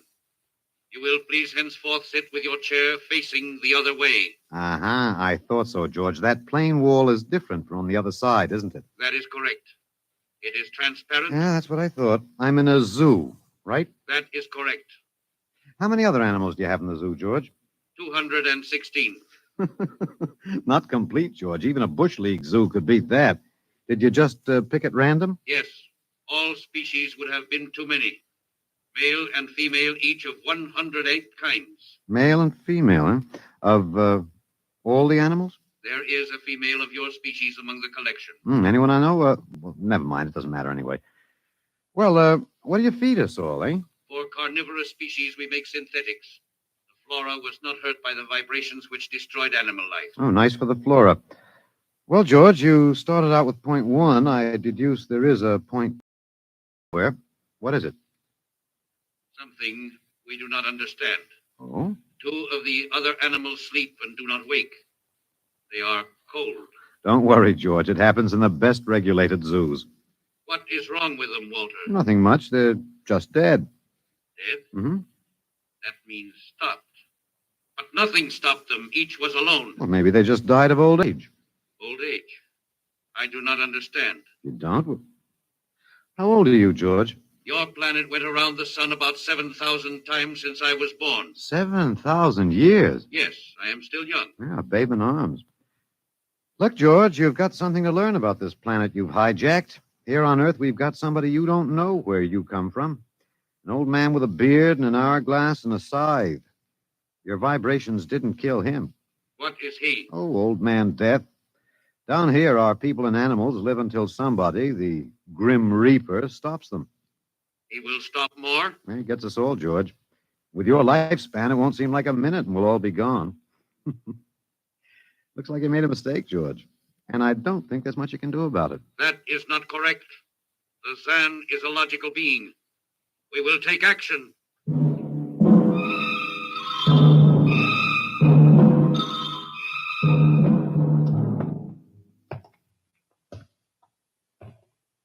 Oh, George, where are you taking me? We will be there shortly. We will bring your books and your chair. You mean my lease is up? I do not understand. It's moving day?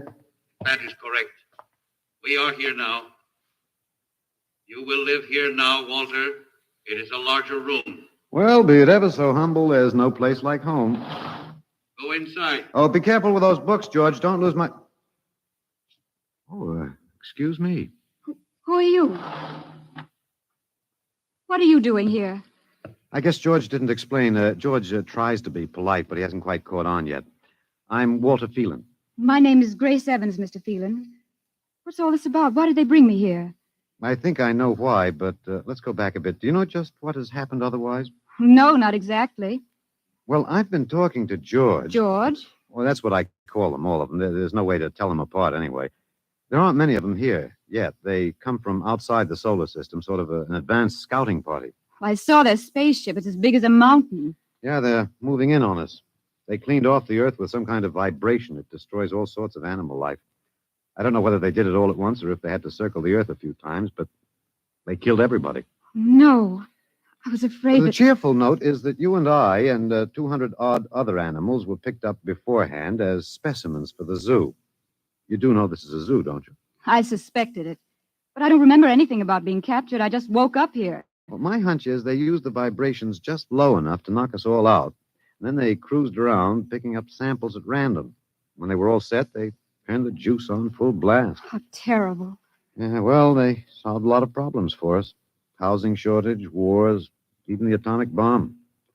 I don't suppose the human race, you and I, have to worry about anything now. It's awful. Only they made a mistake. They underestimated us. I don't understand. They thought we were immortal. But we were what? Immortal, like they are. Oh, they can be killed, but the Zans don't know what natural death is. They didn't know anyway until they lost two of us yesterday. You mean there are more than two of us? Oh, not more of our species, no. These were merely fellow animals, a rabbit and a canary. And by the Zan's way of figuring time, the rest of us are only good for a few minutes apiece. It's a joke on them. They figured they had permanent specimens here in the zoo. Well, didn't they even know we'd all die eventually? I don't think so. George, that is the second Zan I saw, told me he was 7,000 years old, and he's young by their standards. When they learned how quickly we die, they were practically shocked to the core, if they have cores. How can you talk that way about it? Academic detachment. I learned it at faculty teas. At any rate, they've decided to reorganize their zoo. 2 by 2. What, are they going to keep us locked up together in this one little room? Yeah, I'm afraid so. There's plenty of furniture, though, and George promised to bring me my chair. We've got to do something. Why? Well, I don't know. It just seems to me we owe it to the human race to do something. Oh, well, perhaps you have a suggestion? There must be some way. They can be killed, you said. Oh, yes, I've been studying them. They look horribly different, but I think they have about the same metabolic and digestive system as we. I think that anything that would kill one of us would kill one of them. But you said 7,000 years. Yeah, I think I figured it out. Now, George cut his, I suppose you'd call it his hand, when he brought in my books. Started to bleed, red blood. I could see the cut closing as he stood there. By the time he left, it was healed. I don't understand. Well, you see, whatever factor there is in man that makes him grow old is missing in the Zan. Their regenerative powers must be unlimited. They just don't wear out. They go on and on until they're stopped. Suppose we killed one. There must be some way. Oh, what would be the use? They wouldn't even punish us. They just give us our food through a trapdoor and put up a sign saying, "Beware, man, dangerous." I don't think they'll even have to bother in your case. I don't see anything funny. I'm sorry. It just reminds me of Martha. Martha? My wife. She died 2 years ago. I'm sorry. Well, not at all. It was a pleasure. That'll be George with my books. Come in. Hello, George. Hello, Walter. Point 1, I have brought your books. Point 1, eh? What else is on your mind? Another creature sleeps and will not wake. Oh? A small feathered one called a duck. Well, it happens, George. I warned you. Old Man Death, the Grim Reaper. I told you about him. Walter, the Council of Zan has met. It has been decided logically that A, no life form can withstand the full strength vibrations with which we cleared your planet. Therefore, the Grim Reaper you spoke of does not exist. Pretty neat, George. What's B? B, the only intelligent life to escape the vibrations is you. Therefore, the logical conclusion is you are stopping these animals by some means unknown to us. George, you are off your trolley. You will tell me now how this is done. You've got me. Yes, we have. It is necessary to save the remaining specimens as long as possible. If you do not get the information, we may be forced to dispense with your species entirely. This means you, Walter, and the female. Now, hold on, George. Don't go off half-cocked. Let me take a look at these animals that won't wake up. I will take you there now. Go first, Walter. After you, my dear George.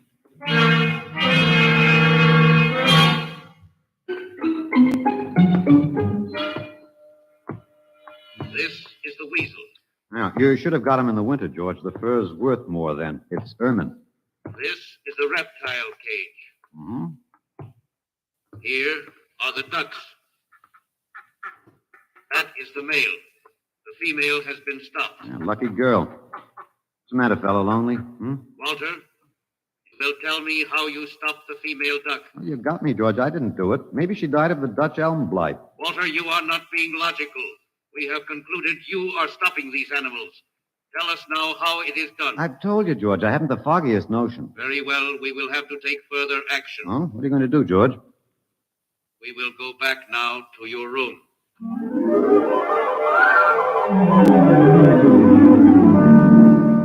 What happened, Mr. Phelan? You might call me Walter. After all, George does. And we have more in common. Please, what happened? Oh, just a duck, a dead duck. George thinks I killed her by remote control. He wants me to tell him how. Did you? Look, I'm just an ordinary anthropologist. There's no telling what those animals died of, just natural causes. But George can't see it that way. He thinks I'm holding out on him. Good. What?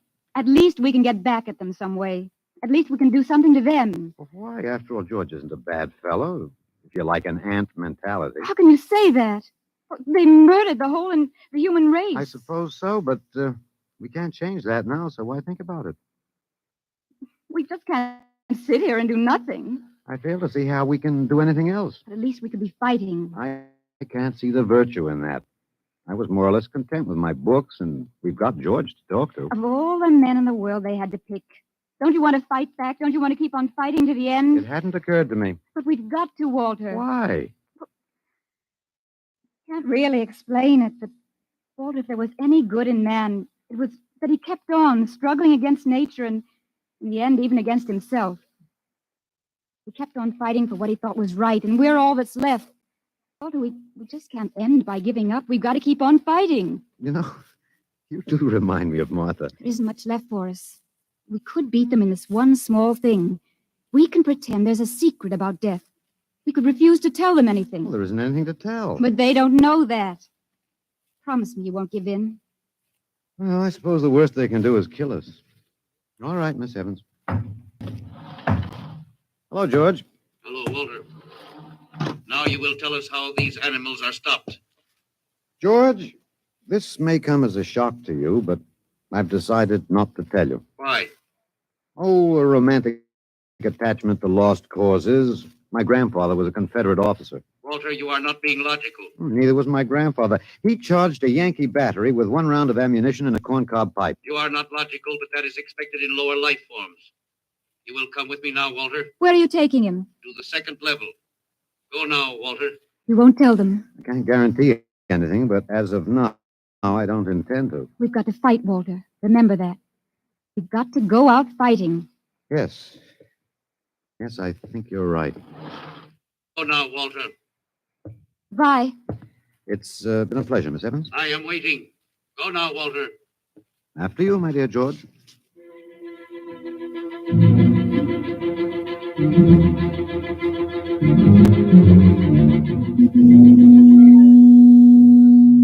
You will tell us now, Walter. That was the first level of vibration. There are many more. However, we have calculated that none of them exceed your threshold of unconsciousness. Oh, very clever, George. Of course.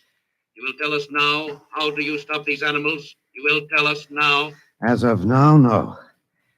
However, I'm not very brave, if that encourages you, George. You are not being logical, Walter. You're telling me. We will now use vibration level 2.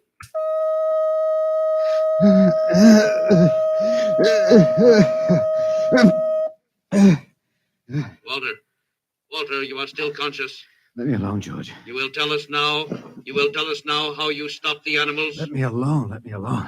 We have had vibration levels 1 and 2. There are still 15 more before your threshold of unconsciousness. No. Let me alone. Walter, listen to me. Another creature sleeps and will not wake. We must know now. It's tough. You better start vibrating again, George. No, What? it would not be logical. We have calculated that no further level of vibration will overcome your irrational psychological block. We conclude you will not tell. Let me go. That is correct. It's real nice Nice of you, George. I appreciate it. We have calculated that the resistance of the female of your species will be lower. We will now place her under the vibrations. No, George, you can't do that. Now, listen, George. George, there is no secret. Can you understand that? There is no secret. Those animals died from natural causes. I'm telling you the truth. That is not a logical answer. We will get the woman. I've told you the truth. Can't you understand? We must know now. The female animal cage next to the duck has been stopped. We must preserve the survivor. The animal next to the duck. We will bring the woman here. She will tell us after. You want to know how to save the mates of the animals that have been stopped? You will tell us now? Yes, I'll tell you now. I give up. But you've got to promise to leave the woman alone. You promise, George? If we receive the answer from you, Walter, there will be no further need for the vibrations. Well, that'll have to do. All right. All right. Take me to that stopped animal. I'll tell you how to save the mate. Very well, Walter. You are being logical now. We will go.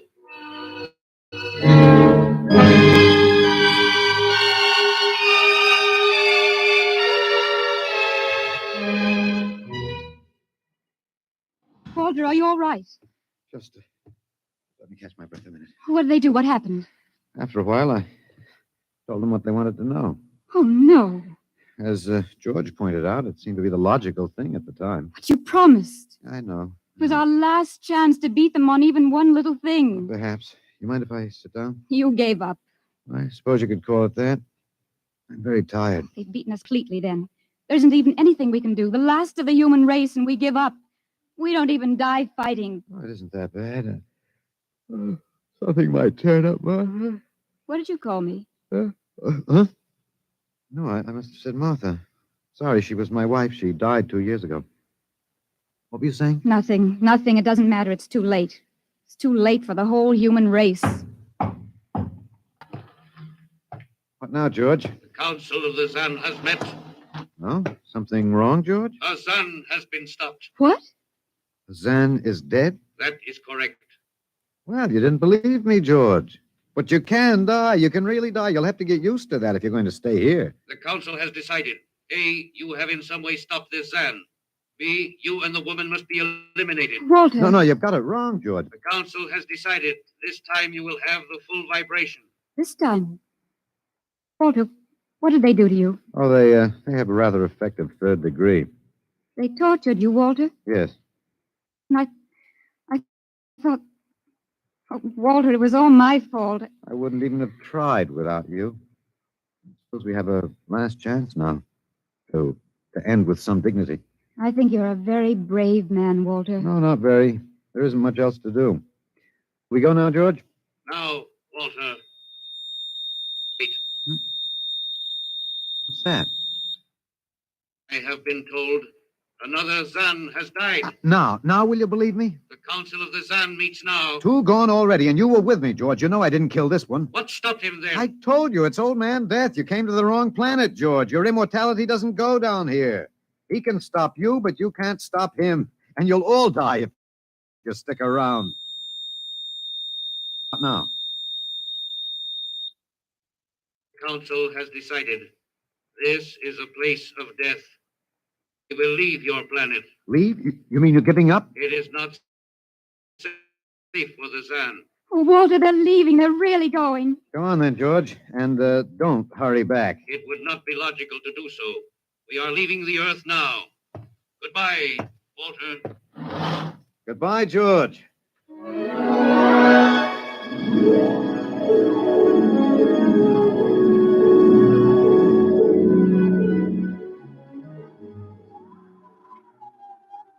Well, they're all aboard now. So wonderful to feel the sun and the wind again. Yeah, they've closed the hatches. Walter, is it safe for us to be out here? Yes, they're not interested in us any longer. They only want to get away. And I want to see this, Grace. The Zan leaving Earth forever. They're blasting off. There they go. Yes, it's all over now. Well, I suppose we might as well go back in. I still don't understand. Walter, what made them go? I just told him the facts of life. Of death, you mean? No, of life. After all, I thought George was old enough to know. At 7,000 years, he was going to be a pretty big boy. I wish you'd stop joking and tell me what happened. Look out for the step. Well, you remember when the first animals died? The rabbit and the duck? Yeah, and their mates just started to pine and waste away? Yes. Well, that worried the Zan. They wanted to keep the last specimens alive if they could. So finally, I broke down and told them about affection. Affection? Yes. And then I introduced Donald. Donald, who's that? We are. Grace, meet Donald. Oh, Walter, please. What does affection have to do with it? That's what the Zan wanted to know. I told him it was love that made the world go round. That having lost his mate, Donald would die immediately unless he had affection and constant petting. Petting? Hmm? I even showed him how. Here, fella, come on. Come here. Yeah. I held Donald in my arms, and I petted him a while. Then I let the Zan take over with the animal in the next cage. What animal? Take a look.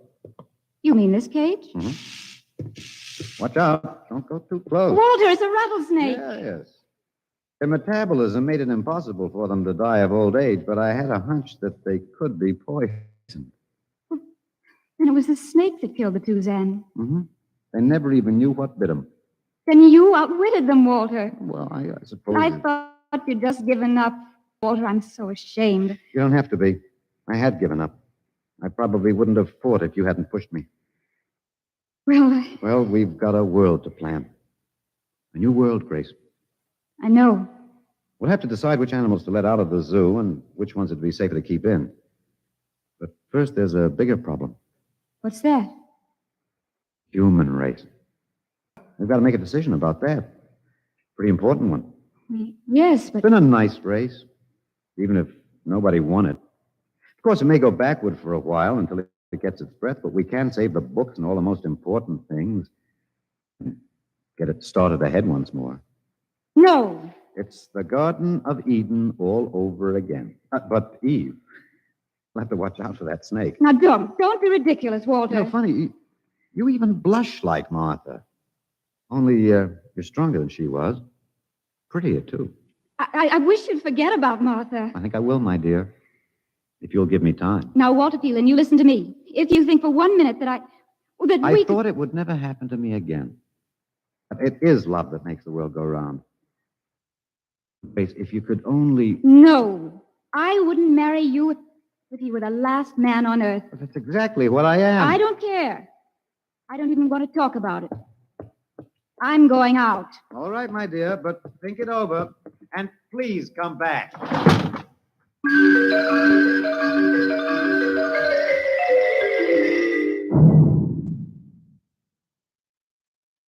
You see, I told you. It wasn't really so horrible, our story. Remember how it goes? The last man on earth sat alone in a room. And then there was a knock on the door. Come in.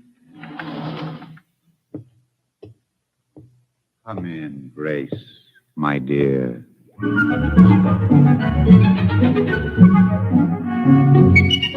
You see, it wasn't horrible at all.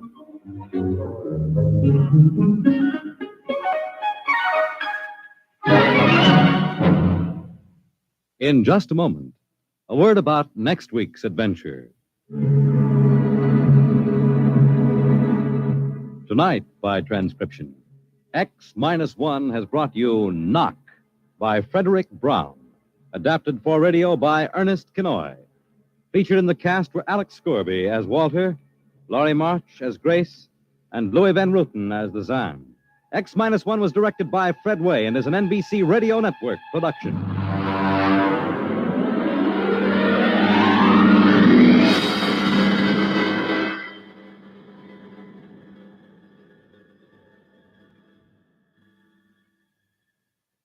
And now, next week.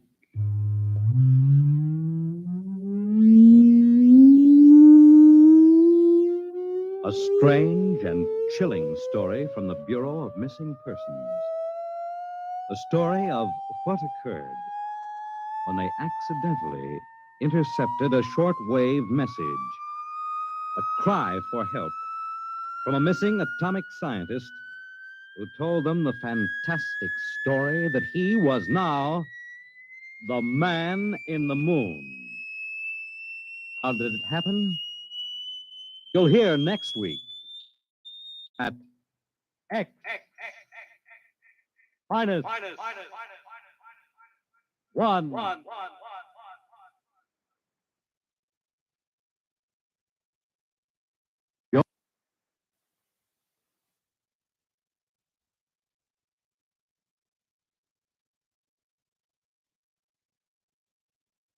All right, well, I'm back. That was a fantastic show. I dig that one, Knock, especially the end when it's not so bad, when the knock at the door is a hot chick, right? That's always cool. I want to thank my guest right now, following Fallbrook. It appears that the the Avocado Festival is coming up, and it is going to be around again this year on April 21st from 9 to 5, all throughout Fallbrook. So everybody stop by the Following Fallbrook channel here on YouTube and see what's going on. I've got my guest here, and we've been talking about Fallbrook. Of course, I used to live in Fallbrook 77, 78 when I was in the 4th grade, the first run through the 4th grade. Of course, I was terrible, which of course brought me to my second term in the 4th grade, 78, 79. And at that point, we had moved to Temecula.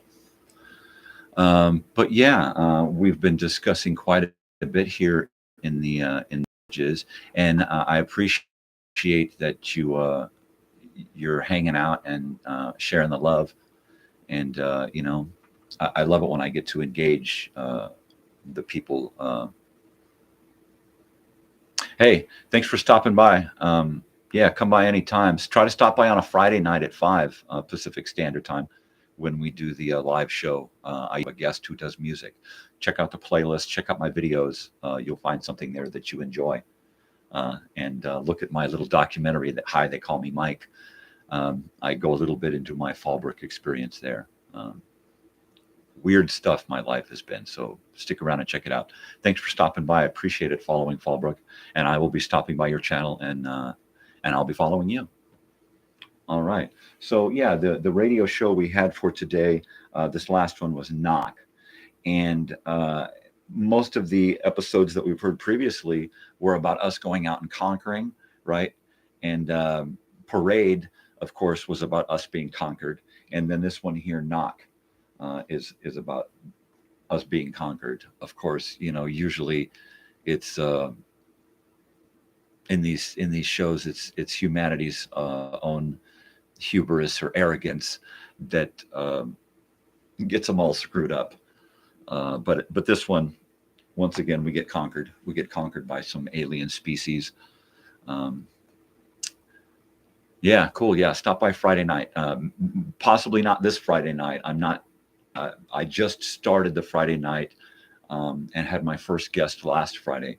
So I'm not quite sure what I'm going to be doing this Friday, if I'm going to come up with a guest or if I'm just going to go out and do a live open mic night somewhere, which will probably start at 5 and then take place in my van and then going to the open mic and then kind of that thing. And I'll just kind of take you all with me. So who knows what's going to happen. But I try to get out and about now and try to get into the local music scene. Hey, thanks for the thumbs up. Appreciate it. So yeah, there's always something going on.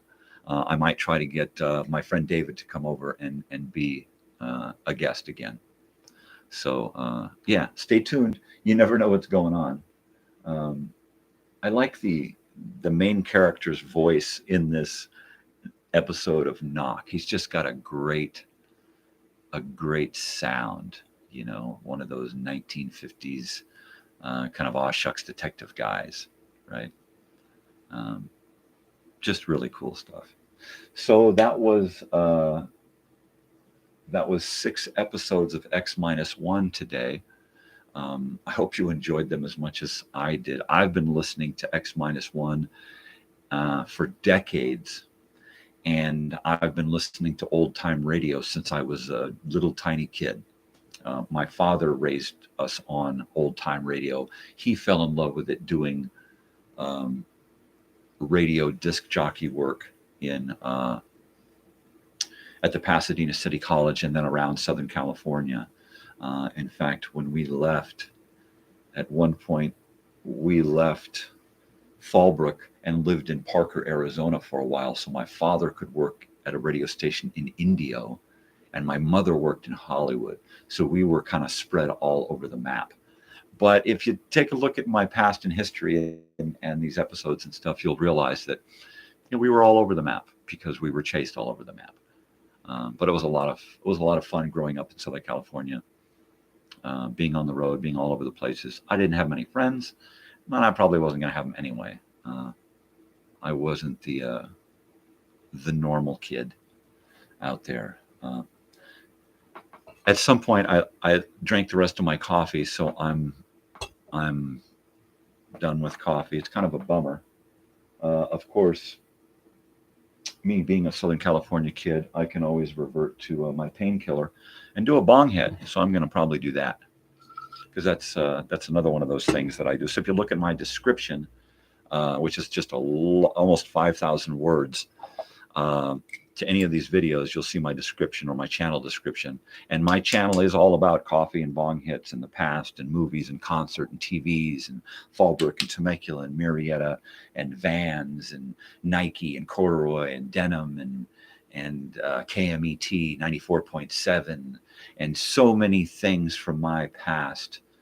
That's what this morning show is about. The Friday Night Live show, that's more about local talent. All right. I'm starting a Sunday show, which is going to be more stuff about me, but more stuff about me today and my family and life, and kind of a mixture of everything going on. And then I've got a playlist that has concerts. I've been going to a lot of concerts in the last couple of years with my daughter. She's kind of come into her own in college and going off to university and stuff. So she's constantly saying, "Dad, let's go see a show. Let's go see a show. Let's go see a show." We've got a show coming up in April. She's got a couple of shows coming up in April.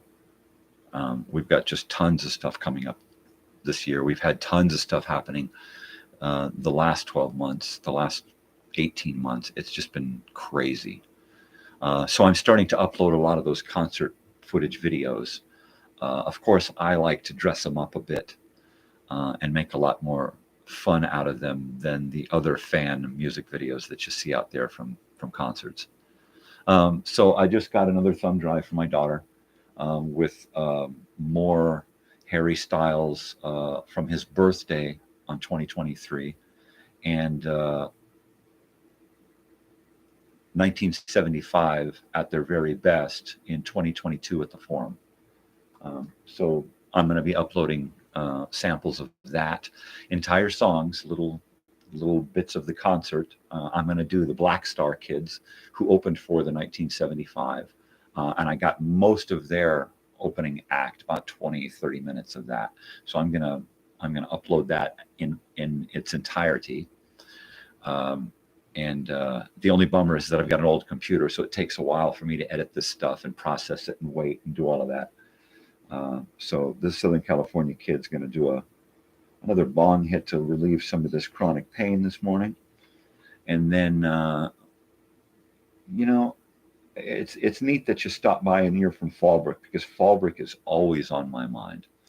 I came back down to Southern California from Mammoth Mountain, Mammoth Lakes area in about 98.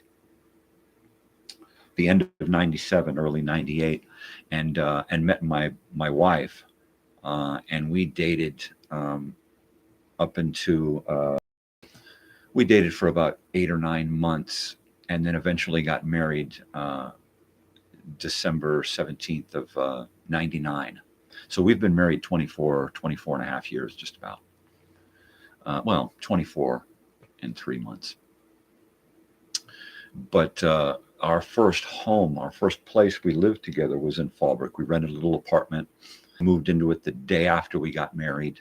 We got married on a friend's couch neither one of us were into traditional marriages and ceremony and that crap.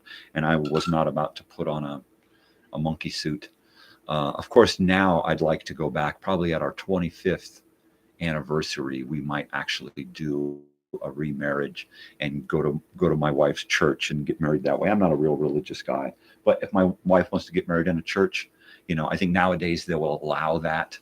She's Catholic, so they might allow it.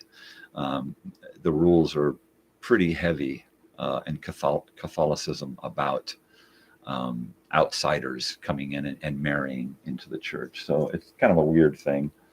Our daughter was baptized and stuff, as was I when I was a child. But my daughter was baptized and went through First Communion and went to the church and went to the classes and everything. And then we got to a point where it's like, okay, you're old enough now. You decide what you believe spiritually, and we'll just kind of be there to help you figure that out, you know. And that's that, right? But Fallbrook, it holds a big memory for me because we lived there for my 4th grade year, a little bit of the summer before 4th grade in 77 and a little bit of the summer after 4th grade in 78. And then we took off and went to Pine Ridge, Niobrara, Nebraska, Pine Ridge, South Dakota, that area, back to the old Wounded Knee stomping grounds where my father's relatives lived, his mother's side of the family, the Oglala Sioux side of his family. But there were a lot of heavy things that went on in Fallbrook, with me anyway. That's where I saw the movie Cypher in the Snow, a school film at school that just totally devastated me. It affected me on such phenomenal levels. I'm going to have to try to dig that up on the Internet Archive and upload that to my channel, because it's just such a great anti-bully film. You know, why can't we just love each other, you know, even if we're different, you know? And yeah, when I watched that movie in school, I had to literally get up and run out of the class before the lights came on, because I was just bawling, right? I was the bullied kid. I was that kid that was in the movie. And I thought for sure, oh my gosh, I'm going to die of a broken heart like the kid in the friggin' movie. So forgive me while I do this.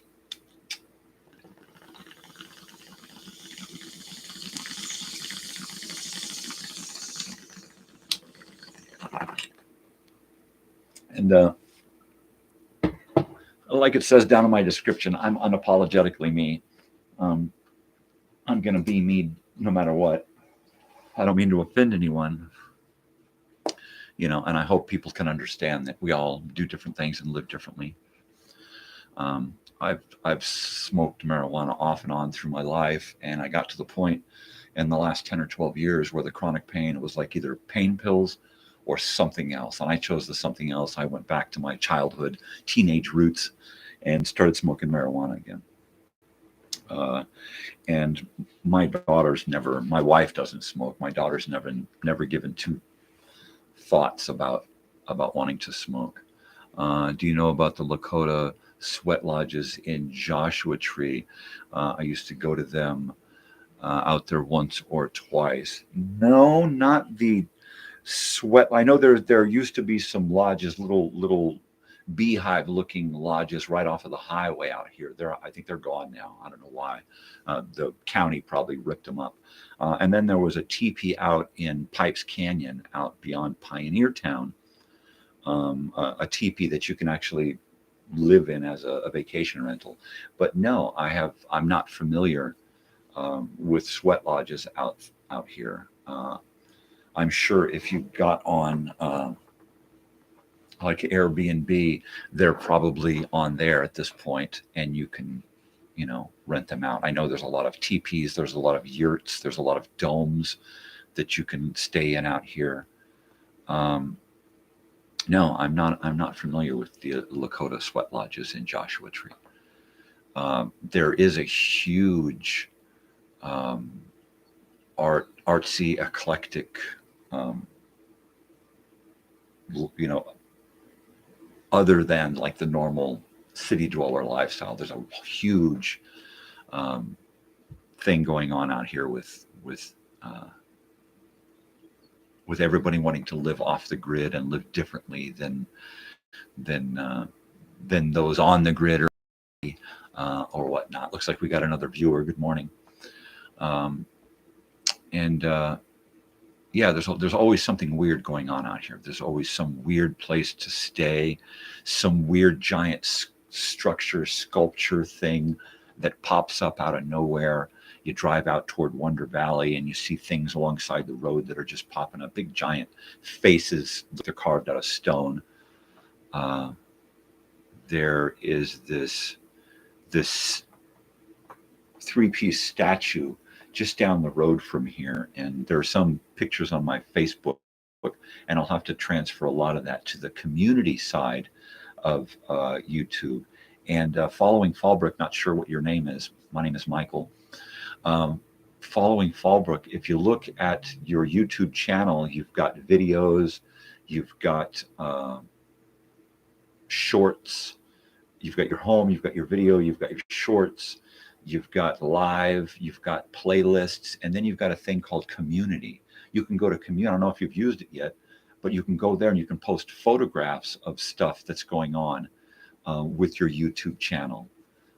You can post questions and quizzes, and it's kind of neat. So I've been starting to dabble in that and posting things. So yeah, you should check that out. But so there's this statue out here, and it's these two hands, these big giant stone hands, just standing in the desert in front of this big stone face with these textile mosaic things attached to it. And it's great, and it's set up so that the sun rises and sets through the eye of this thing, and it's just really, really bitchin'. I'll have to try to dig up some photos. That's one thing I'll do is I'll try to put together photos from my phone. I did a little series that I haven't uploaded yet, but it's called Photos from My Wife's Phone. And I just go through my wife's phone. She has me create files for her so that we can take stuff off of her phone so she doesn't have to just delete it, right? So I've got these files from my wife's phone, so now I'm turning them into little videos. And I'll have to do that with some of my photos because I just collect, you know, massive amounts of photographs almost every day. I've got these hard drives here from my laptop. These are my external hard drives, and they are loaded with, you know, they're loaded with like 100,000, 150, 200,000 photographs. And it's because we have, you know, 2 phones with cameras, so we're constantly taking pictures. My daughter, she does the same thing with her laptop. She's constantly taking photos and videos and stuff and moving them over so she doesn't lose them. And that's really important. That's how we get our concert footage, you know. So yeah, there's a lot of really cool things out here to see, and I didn't know about Sweat Lodge. I'm gonna have to look and check that out. My friend David is constantly dragging me out and saying, "Oh, check this out." He's lived out here in this area his whole life. He grew up in Lucerne from when he was a little kid, and so he went to high school out here. He's been out here as he knows a lot of people. So he's constantly pulling me out. Oh, thank you. Thank you. Yeah, I've got some really weird stuff. I keep coming up with ideas, and I can't keep up with all of the ideas in my head.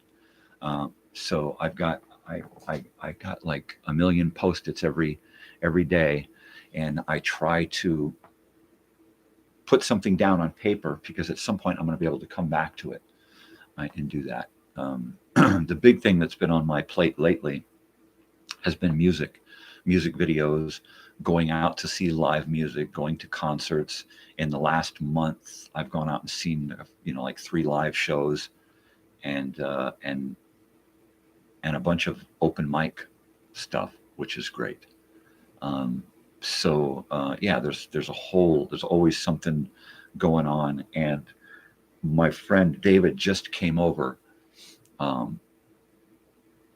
was it yesterday, the day before yesterday, and we sat here, and he had an acoustic bass with him, and I had that song that I had been working on, my new song, Let's Go to the Movies, and it just worked out so perfectly. He came up with the harmonica for it, but the bass line struck him, so he ran out and got his bass, brought it in, and we set down the track with the bass line, me singing guitar, him on the bass. We did it with the video.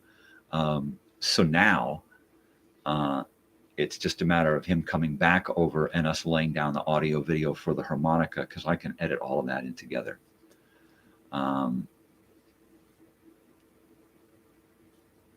Yeah, that is a great idea, because there's a huge difference between the photographs that my wife takes, and she takes photographs like she was schooled in it. I took a photography class in college 10 years ago out here, and my stuff isn't half as good as hers. She just has the eye for it. If she were in my photography class back then, my professor, Kiki Soror, who was a phenomenal artist in her own right, she would have Kiki Soror, follow her. She would have loved her photographs, because my wife gets these phenomenal sunsets with these power lines and poles and trees, and they're like perfectly framed between all of these elements, right? And it's just awesome. And of course, my daughter takes photographs of a youth, so everything is really on the fly. It's like, here, I'm capturing a moment. I'm not going for glamour. I'm just grabbing something, unless of course it's the selfie, or the selfie with the friends, or the selfie with the stage. But mostly what she likes to take photographs and videos of are the artists that she loves to go see.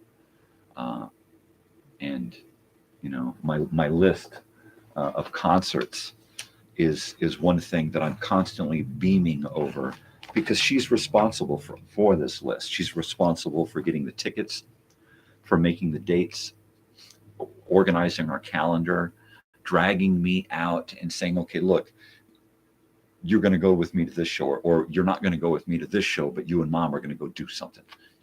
Take me to this show and you guys go do something. And that's awesome. I mean, since 2021, right before she saw Harry Styles' Love on Tour in 2021 in November, Caifanes, my wife and daughter saw Caifanes, a group in Espanol at one of the casinos at Agua Caliente, right? And then it was 1, 2, 3, 4, 5, 6, 7, 8, 9, 10, 11, 12, 13, 14, 15, 16. We're up to 16 shows since November of 2021. All right.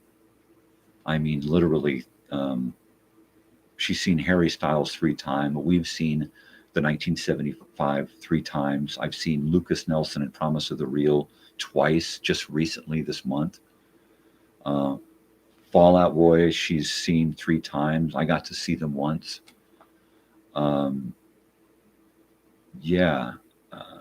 Pierce the Veil, The Used, Paramore. I got to see Paramore. That was awesome. The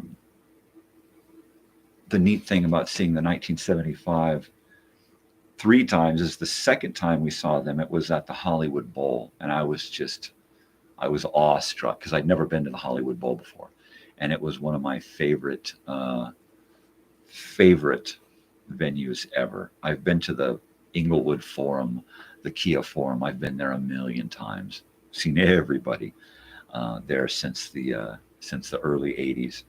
So it's neat to go to the Forum with my daughter, and to sit in there, and you can still smell the basketball sweat from the Lakers. There's always the smell of stale old beer, The sound system always sounds like it needs to be replaced, but it's just an awesome place, And another concert that we have coming up that we're looking to get tickets for is either going to be out there or out here at the Acrisure Arena, which is a bitchin' place to see a concert. The last show that I saw out there was with my daughter, our first show, and it was Harry Styles on his birthday, right, last year. And right at the end of Love on Tour, he added on a couple of shows there. And the night that we got was his birthday night. And it was beautiful. You know, there was an accident where his sound stopped working for his effects, and it was just raw Harry Styles singing, you know, and that was one of my favorite songs. My daughter has it on recording, so I'll share it with you at some point. I'm starting from back in 2022 with the concert footage and moving forward from there while throwing the occasional random event that I'm going to now. So we're kind of joining things together, working backwards and working from the beginning forward. So it's a lot of fun to go back and look at all that stuff. But she has just turned into a concert junkie. And I've suffered from chronic depression my whole life. And I've been a recluse and a hermit. And she and this show have totally pulled me out of my safe zone and pulled me out into the world. And more and more and more, I find myself not going back to that depressive nature, because I would spend weeks, months, even years losing entire decades of my life to depression, right? And when you get to a certain point in your life where mortality is clicking at your heels, you realize that, you know, that's what you have to fear. Everything before that is nothing, you know. So that's pretty cool, and I enjoy that, learning more about myself through my daughter. You know, that's just good stuff right there. So we just struck 4 hours here. We had 6 X-1 episodes. We had 2 guests, one of which I had a lengthy conversation with in the comments. So be sure to check it out. It looks like I will be going to Following Fallbrook and finding out more about Fallbrook. Fallbrook now. I know Fallbrook from the past. So yeah, that's so awesome that that I have this morning. Yeah, I totally dig it. I'm just gonna pump out a bunch of hearts here real quick, and then yeah, gives me a plus here. What can I do? What's with this plus sign? Plus, engage, start a Q&A, start a poll. Okay, I get it. I get it. Well, that's neat. So I had a really fun morning. I did. This is fantastic. So that I can get that going on and subscribe at Following Fallbrook.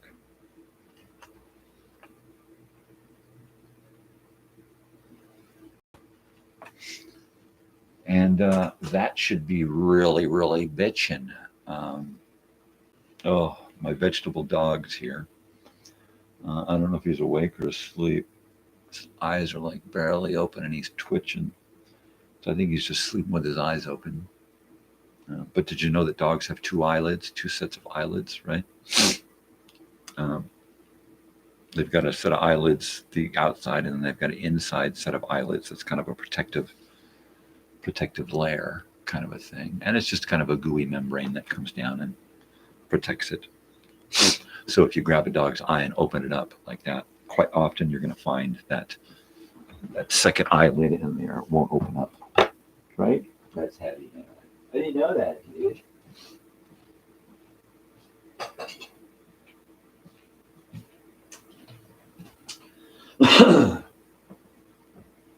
Yeah, and I like the idea that Following Fallbrook had about the whole idea of the contrasting differences between my wife's phone photos and my phone photos and my daughter's phone photos. Yeah, my wife's phone photos are family oriented. The dogs, my daughter, the flowers, the sunset, the houses that we caretake for. So really, really family oriented. My photographs have a small percentage to do with my family life, but mostly have to do with this YouTube, Facebook, and promoting my YouTube stuff, and kind of sharing my content. It's more of family stuff and more of what was going on right here. What I'm listening to, what I'm watching, my collection of this and that. So yeah, that would, and then of course my daughter, her stuff is more immediate, more unplanned, more not so much documentational, except for maybe the music and the concert footage, but more about, Cap just, saying, check me out, check out what's going on, let me photograph the dogs. But, I'm not allowed access as a father. I'm not allowed access to her phone and photos unless she allows it, because first of all, she's almost 20. And second of all, I've never been one to be in control of her life. She has always proven herself to be smart enough since a little girl to know right from wrong and know when and when not to. And she's never been punished because she's never had to be punished. If she does something, she's going to make herself feel bad enough where I don't have to jump on and make it any worse, which has always been the case with me. Don't beat me up over something that I screwed the pooch on, because I'm going to tear myself up enough. So don't even fucking join in. Don't even get on my back about it, because you're just going to piss me off and I'm going to come after you. So let me punish myself, okay?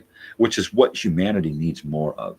We need self-shaming and self-punishment, self-regulation.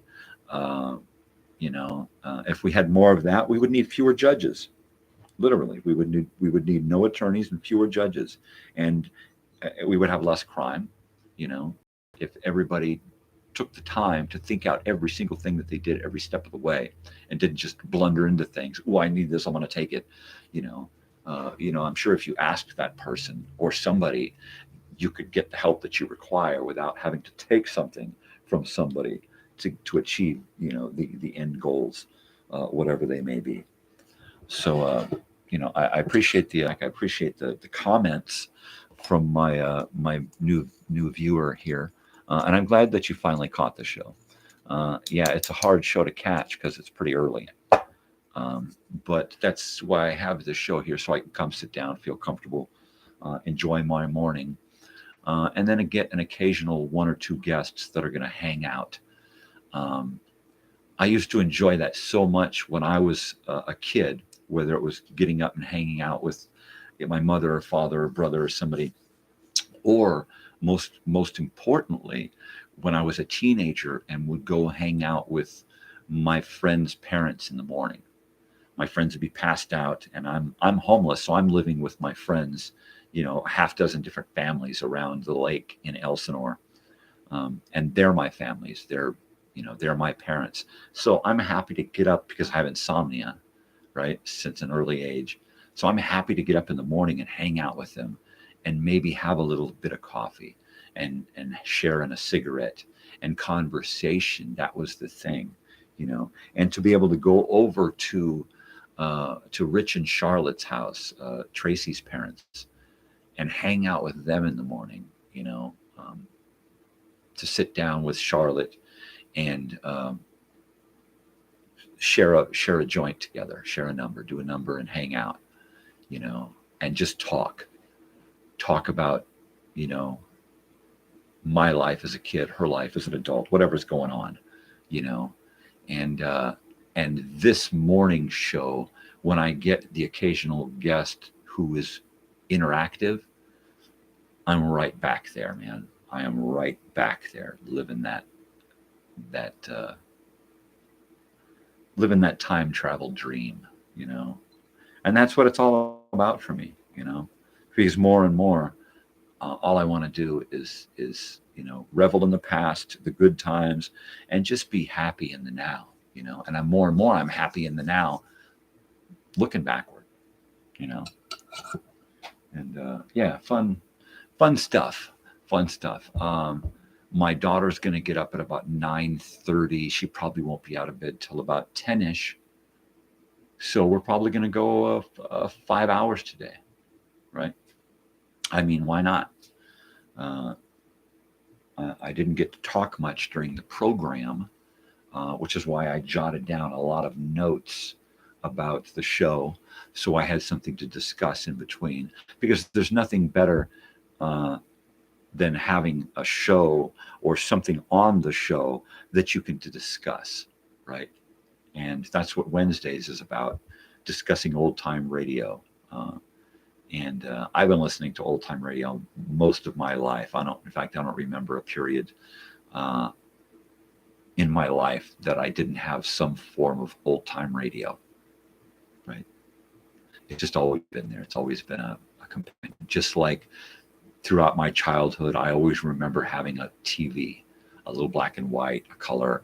I remember in Fallbrook, we were living in Fallbrook, and the little black and white TV that we had, it died, right? And it was like, oh crap, what are we gonna do? We got no TV. CPO Sharky's gonna be on, you know, we need a TV. And we went down to this little television repair shop store in Fallbrook. And it was like, okay, it's going to cost X amount of dollars to fix your little TV. Or you can buy this TV for a little bit more or a little bit, you know, less or something. I don't know. The difference was like, you know, negligible in the price. It was like, okay, well, you know what, let's just get a new fucking TV. And we were able to upgrade to a color TV. And I remember we got this really nice kind of white beige, smooth, rounded corner RCA. And it was just a really nice, really bitchin' TV. And we had that one for a little while, until I think it wound up in storage or something at some point. Or we wound up leaving a bunch of stuff behind, being on the run again, being on the road, having to take off, being chased out of town. Yeah, we quite often left a lot of things behind. And I'm not sure how long we had that RCA television. At some point in 1991 or 1981, 81, 82, my father, having received a second insurance settlement for a second accident. His first accident was he took his Honda 450. Someone pulled out in front of him, made a left turn out in front of him, and he plowed into the side of this person's car on his Honda 450. And he hit that thing at such great speed that he just bounced over the car. His right arm went through the driver's door, just about ripped his arm off. His arm was pretty much hanging by some tendon, bone having been pulled loose from the socket, blood kind of thing. He went into emergency mode. So he looks around it off, and so he thought he had broken both of his legs, right? So he's laying there. Both wrists are peeled back at the middle finger, right? And it crushed the hand. The middle finger had been peeled back from the arm, was severely fractured. This whole arm had been dislocated. And when they took him to the hospital, he was still coherent. When they took him into surgery, and they said, "Look, Mr. Mondre, we're going to have to remove your arm. We're going to have to amputate it. It's done." right? And it still had veins and tendons and stuff connecting it. So it still had blood, right? And my father, having been through a war, right, in Vietnam for a year, and came out of it with nothing more than a bad ear issue, right? He said, no, you're not taking my arm. I'll drag it around with me for the rest of my life, but I'm keeping it, right? It's a part of me. I didn't lose it in Vietnam. I'm keeping it now. So figure it out. And it's okay. Well, you're going to lose that hand. You're going to lose that finger. It's all just, nah, you know what? Just put me back together. I'll figure out how to survive after that. Your job is to put me back together, not trying to talk me out of how much work you got to do. Put my ass fucking back together. And that's what he told the doctors. And that's what they did. He was fucked up for a month. He was fucked up. At this time, he was going back and forth to UCSD from Fallbrook and going back and forth to Hollywood on the weekends at nights to go see my mother and to bring my mother back occasionally from the apartment she was living in Hollywood, right? So he was always on the road, right? And used this motorcycle for the school transportation thing because we had lost the one car that we had. So us kids were pretty much stuck in Fallbrook for quite a while until we got a secondary vehicle. About a month later, he's already back at school. All right. He spent a couple of days in the hospital and then came back. This happened. The first accident happened on Halloween. Right. So pulled out of class on Halloween, a Monday. Right. And they said, look, your father was in this accident. We don't know anything other than he's alive and he's okay. Your grandmother is going to be coming down to see you guys and to take care of you, right? And I was like, wow. So that night before my grandmother showed up, we went to a friend's, got dressed up for Halloween and went out and did Halloween, right? My friend's sister dressed up as Peter Criss from Kiss, and she was like the perfect Peter Criss. It was awesome. So a month later, my dad is slow in recovery. His arm is up, and his right arm is up in a sling like this. This one is in a cast and a brace and stuff because he broke that wrist. He's got bandages all over his head, and he's just beat up, right? But he's going back and forth to school still in a rental car. I remember we got one of those little Pacers, one of those little things from Wayne's World with the big giant windows all around, little tiny car, you know, a little bit of car around the bottom and just all window on the top. It looked like a jet spaceship. Just a funny little car. So we had that for a little while until he got a part of the auto replacement here to replace your car part of the settlement, not the accident part of the settlement, but here's some to get your transportation so you don't have to keep renting a car. So he took that out and he went and bought an old Mercury, an old, straight flat six Mercury, I think it was, like a primer gray, just old beat up car. Well, he didn't have that thing for a couple of days or week or something. And he was pretty much in the same area driving down through, I think it was on the 70 Bonsall Canyon from the 1576 down over to the 15. And he would like go out and down to Melrose, and then he would just kind of like jockey around through the back roads, the freeways to get there. Sometimes he'd go through Rancho Santa Fe.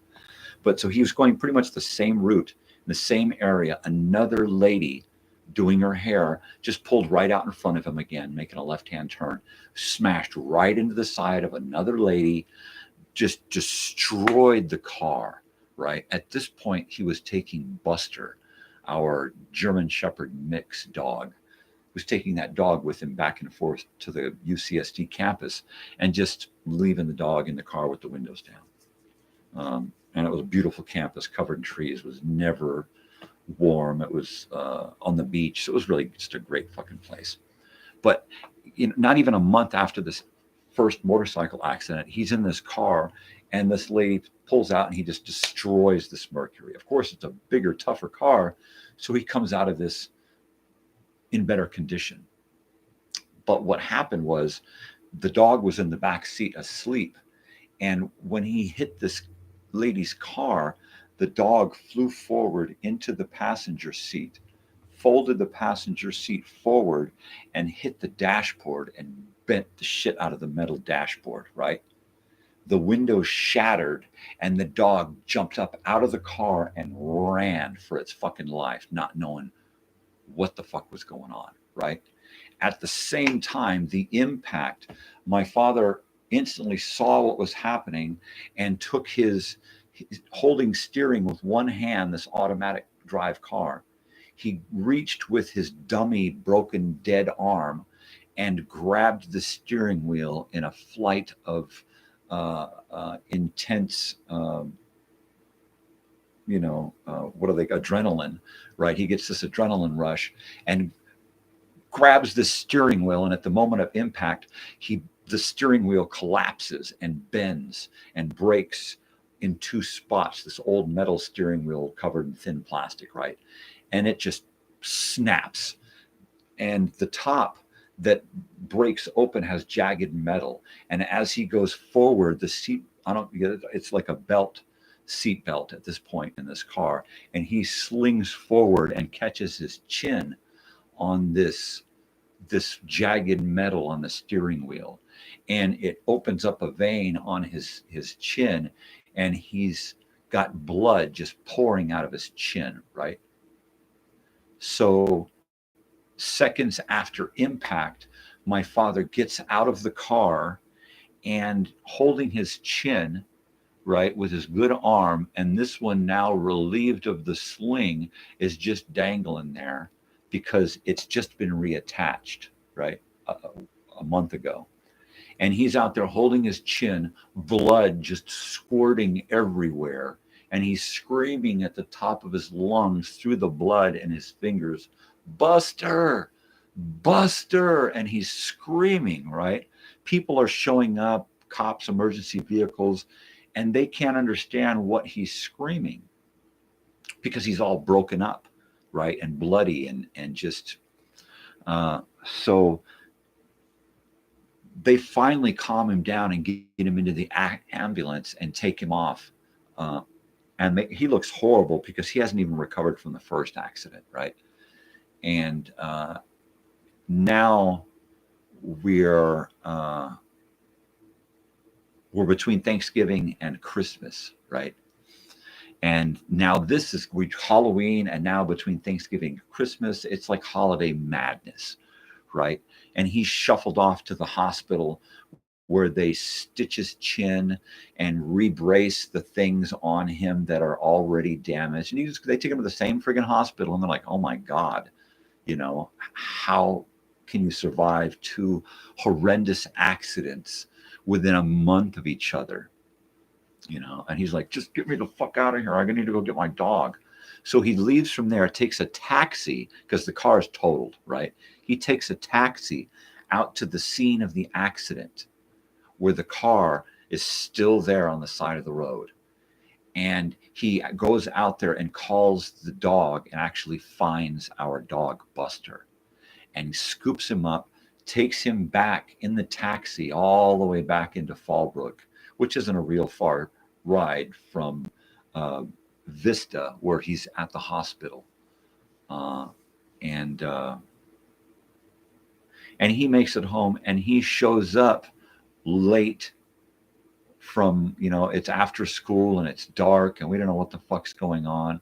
And then he shows up all broken and bandaged. We expected that, but it's like he's got different things going on and different bandages. And it's like, what the fuck? And he's like, I was in another fucking accident. Same fucking thing. The same thing happened, right? Go figure. I mean, for him to go through all of Vietnam and not get anything more than a bad ear infection that got him like 40 or 50% disability, right? And then within a month, survived two horrendous accidents where he almost loses his arm, all right?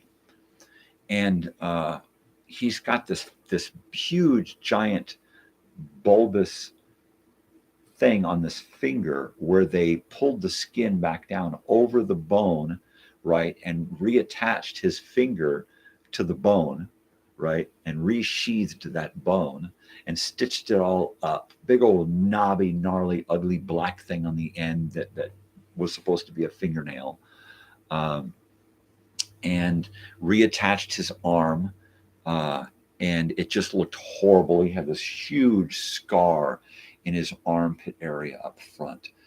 Just looked nasty where it was all disconnected and restitched back together. He looked like what the Bionic Man should have looked like, right? Or I, Robot with Will Smith, where they attach a robot arm to him, and he's got these scars and stuff. Or it was all, and that's kind of what it was like, you know, all these scars and stuff all over his arm. But and they told him, you know what, literally, it's going to be a dead arm hanging there. You'll be lucky if it doesn't have to be amputated because of all of the blood loss and the difficulty of to get everything and the lack of exercise and everything. And he's like, yeah, fuck it, that's my problem. You know, it's my arm. I'm keeping, right? That finger, you're never going to be able to use that hand again. That finger is just going to be it's just going to be this for the rest of your life. A big old stupid finger, right? And that's what he gave them. Because within a year he was using his hand again, and his arm was happening. Within a few years, he was right back to normal again. Literally. I mean, exercising, doing everything, lifting things, all right, using that hand while that finger was still kind of bulbous and gnarly, he still used it. Eventually, it got a fingernail. It started to look normal. It wasn't as big a bulbous thing on the end. The power of the mind, man. I mean, he just decided, you know what? This is how it's going to play out. He didn't let them decide how his life was going to play out. He decided it, and he made it happen. You know, and I learned a huge lesson from that experience, you know. But for all of that to happen while we were living in Fallbrook, right? That was one of my horrendous Fallbrook experiences, being there. And several other things, but I'll get into more Fallbrook stories on another day. I'm hoping that at some point I'll be able to do a contact with Following Fallbrook and get out to go, even if it's just my wife and I, or maybe me and the missus and Kristen and Dave could get out on the 21st and take a jaunt to Fallbrook for a few hours and do the Avocado Festival. So I'll be looking on Following Fallbrook to find out more about the event and where to park and whether I need tickets, or do you get a wristband, and then is it like a tasting event? Is it like one of those beer and wine festivals? You know, what's it all about? I don't think I've been to the Avocado Festival in like 20 years, when one of my wife's nieces did her quinceañera down in Fallbrook at one of the avocado ranches right on the weekend of Avocado Festival. So they had just gotten over the Avocado Festival when she was having her quinceañera. So everything was still, you know, avocado. It's awesome. If you're watching this and you're not from the United States, or from California for that matter, Fallbrook in Southern California, Fallbrook all the way up into the Duluth Mountains near Temecula, that whole area there, and then down along the 15 freeway down into Vista and Escondido area is world famous, known for its avocados, because they have the hills, the hills and the mountain ranges and stuff there, and then the closeness to the ocean and the moisture and stuff. It's like the perfect place, I guess, to grow avocados. So there's a lot of avocado ranches there. Fallbrook and the Duluth and that whole area is just, in fact, the neat thing, you can get off the 15 and go up Mission Road into Fallbrook, and there's these great avocado stands and fruit stands and stuff along the way. We used to get all of our fruits and vegetables and stuff just going out there, because you could just stop off. There were no vendors. It was just a little booth, literally alongside the road, and you could pull up. You could take the things that you want, take a paper bag, take your things, drop some money into a strong box, and that was it.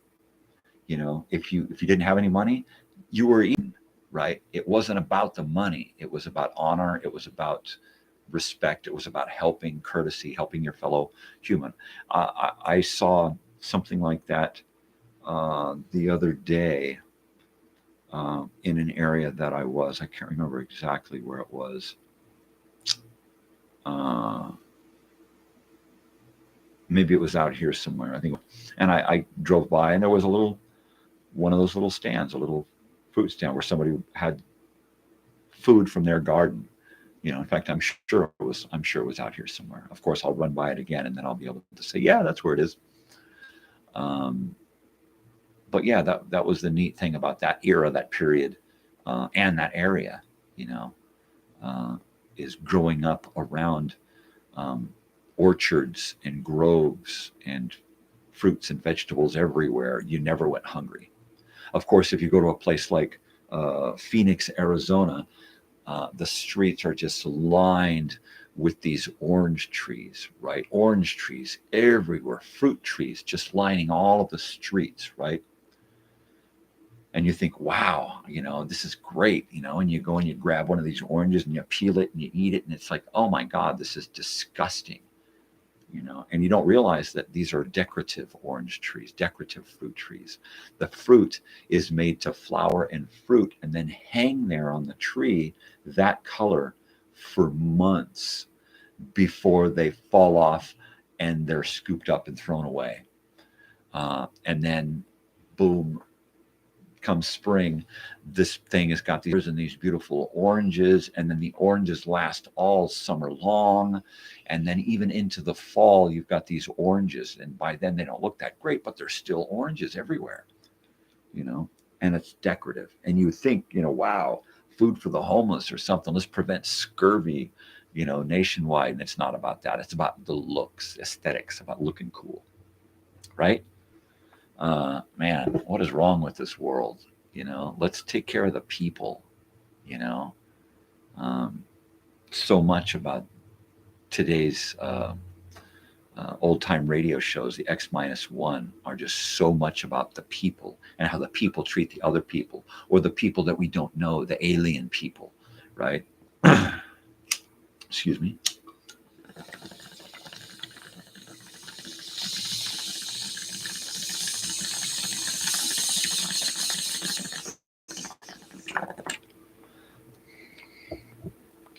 But yeah, my wife is always commenting, you say a lot.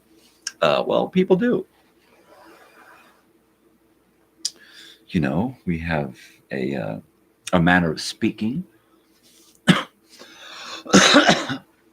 And then I say or or a lot because I'm one of those people who like to think before I speak. Sometimes I speak right off the top of my head, and I contradict things that I say or have said or will say. Mainly because my thoughts change, my character changes, I learn things and change. But mostly I say a lot because I'm thinking. I take a break to decide how I'm going to say something, what I'm going to say. So I have no trouble, you know, looking back and seeing in a video where I said like 1,800 times. I don't care. It's okay. One of my character flaws, one of my speech pattern flaws, when I pay attention to it, you hear less of it. When I don't pay attention to it, you hear that a lot. And I don't mind. I don't mind in the slightest. So let's see. We had a fantastic old time radio show going on this morning. And the shows that we heard are shows that I have heard scores of times because I listened to old time radio for decades, doing my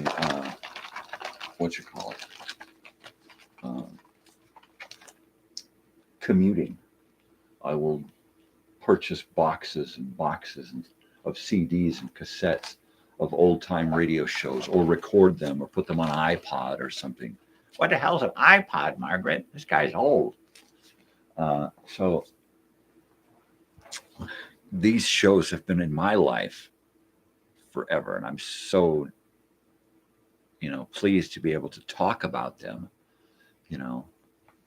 because these episodes have just been ruminating in my head for literally decades. Every once in a while, like now, I'll get to pull them out and listen to them anew and find out things about them I didn't know before. That's neat.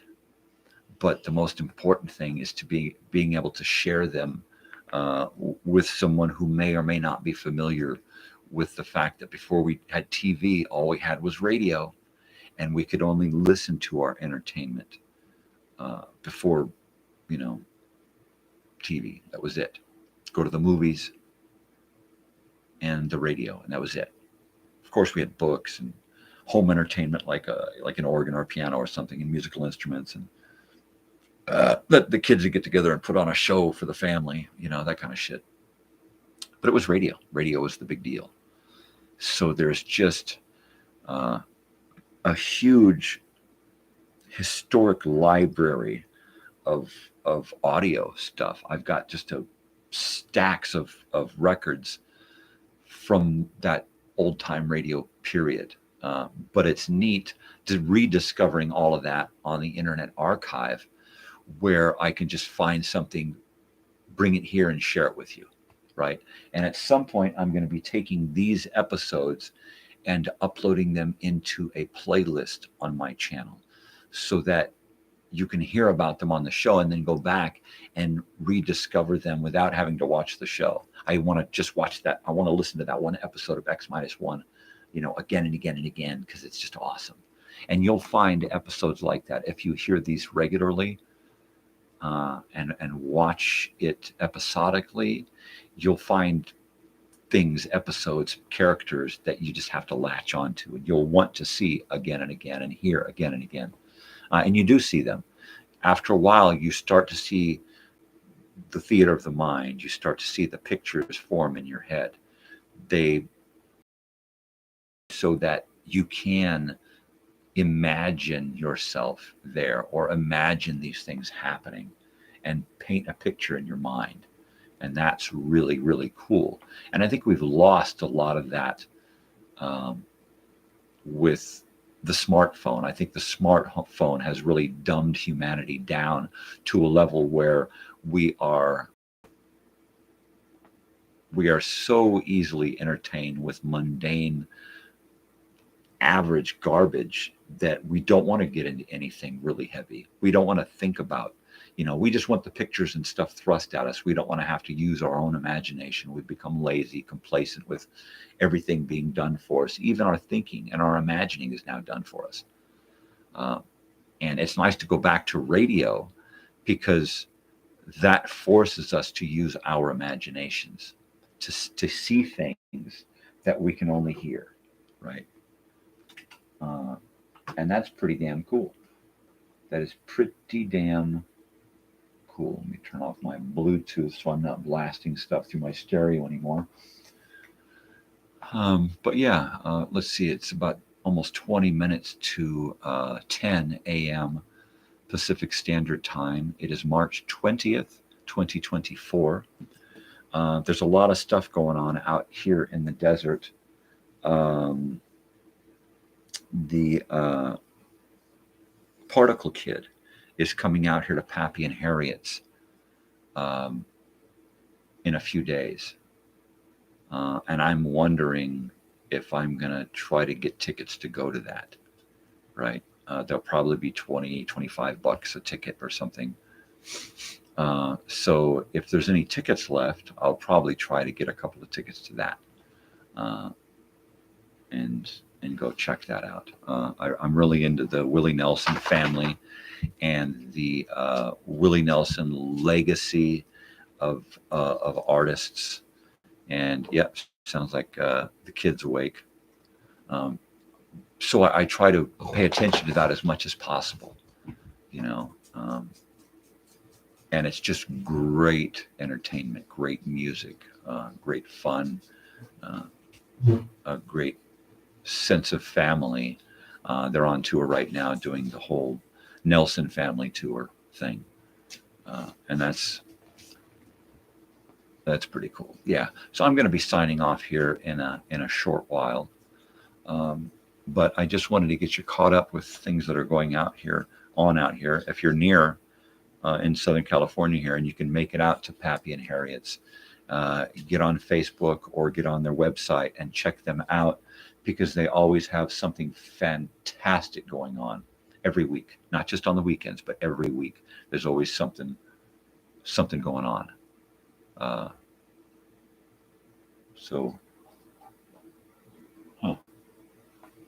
thought my lights were they're probably gonna come on shortly.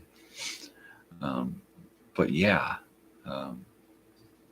there's been a lot going on out here. There's a lot more going on now, and there's just going to keep going and going and going.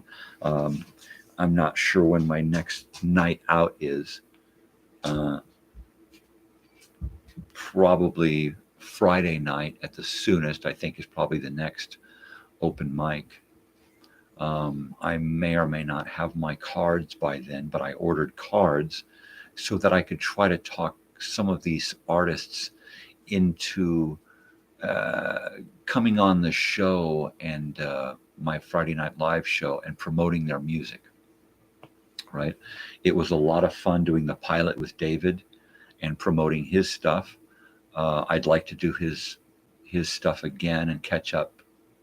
And we'll do him on a regular basis because he's constantly doing stuff and meeting people, and he's always got the buzz of what's going on.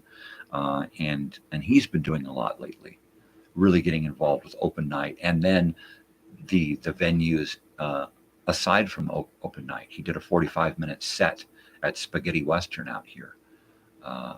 And that's phenomenal. So I want to talk about that. I want to get some of his footage so that we can share it. I also want to do some videos for people. And we've got local artists that I would love to just go out with a phone or a little camera and shoot some video and bring it back and create something memorable, even if they're not out to be superstars and they just want to have something to remember a period in their life where they were active doing this or that particular thing. So I'm looking forward to doing something like that with a local artist. And I've got a lot of things down on Post-it here, but my main thing right now is trying to get with people that I know out here. It's quite possible that I could have Bush on the show in the next week or two, or David again real soon, depending on what he's got going on Friday. If he's got nothing going on Friday evening, except for maybe some open mic, maybe I could get him over here before open mic to come in and hang out for, an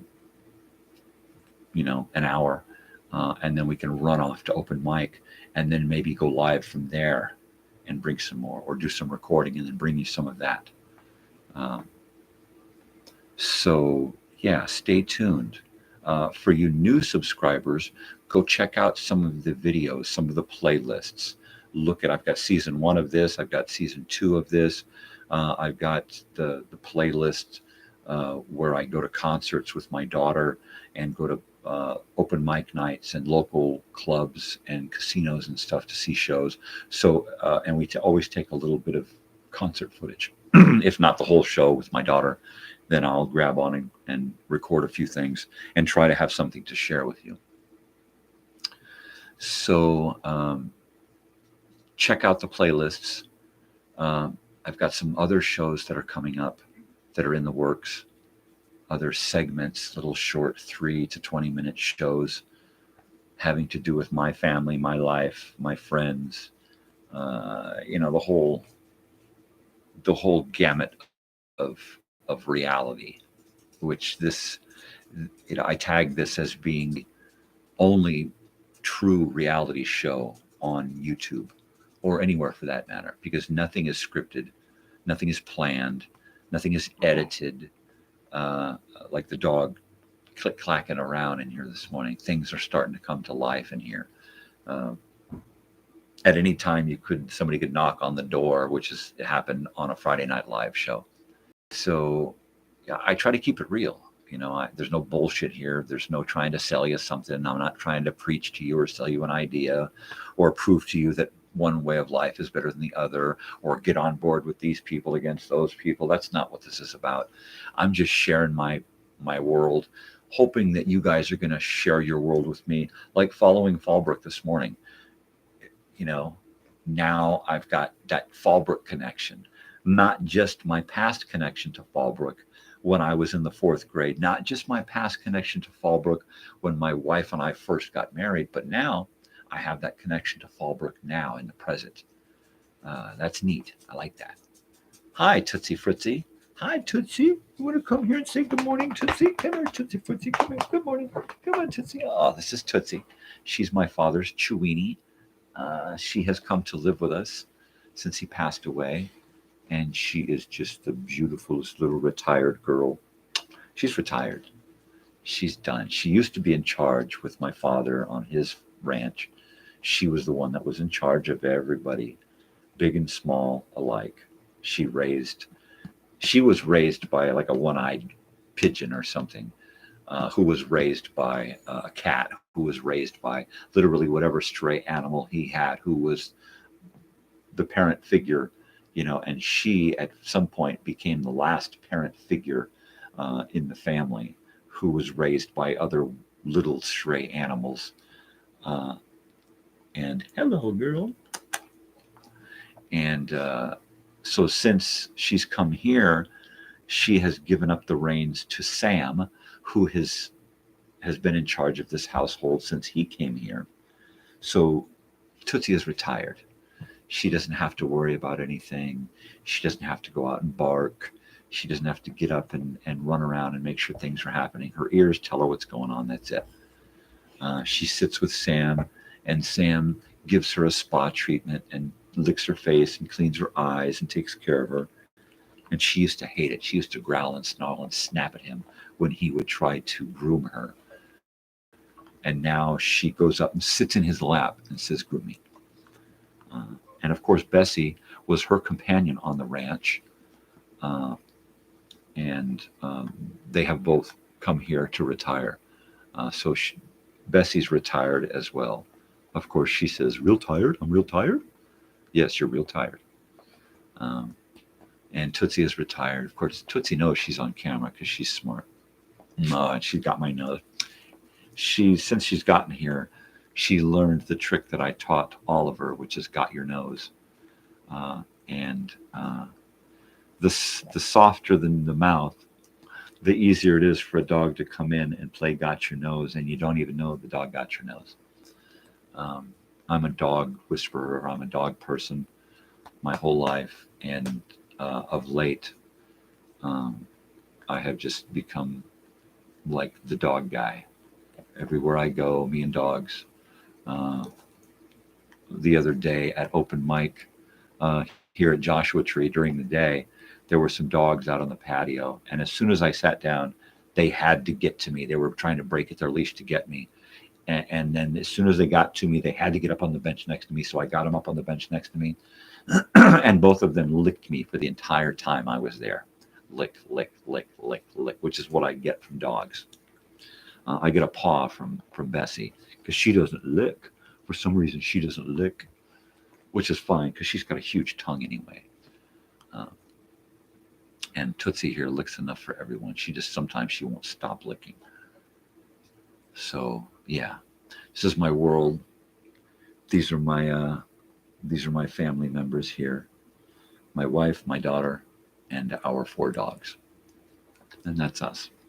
I'm gonna get your nose. Oh, she got my nose. She got my nose. And if you just stay still, and she comes in for your nose, she will literally grab your nose with her lips right at the end, like Mo. poking your eyes, on the Three Stooges. He was known to have the softest fingers in the world, and he never touched your eyes. He would touch your eyelids just above your eyes, and he was like the master, right? Well, I got two dogs who are the masters of, there goes my Ticonderoga. They are the masters of got your nose. And Oliver's really good at it, except he telegraphs it. He will give you that look. He'll look at you at the side of his face, and then his face will kind of curl up, and he'll come in and get your nose. But if you stay still, you barely feel him touch your nose. She will even come in and get your nose and have your nose in her mouth, and you will barely feel it. She is so good at it. She's such a sweetheart. She raised kittens. She raised birds. This girl and the big girl here used to sleep on a couch with a little tiny parakeet, right? And that parakeet lived with those two dogs.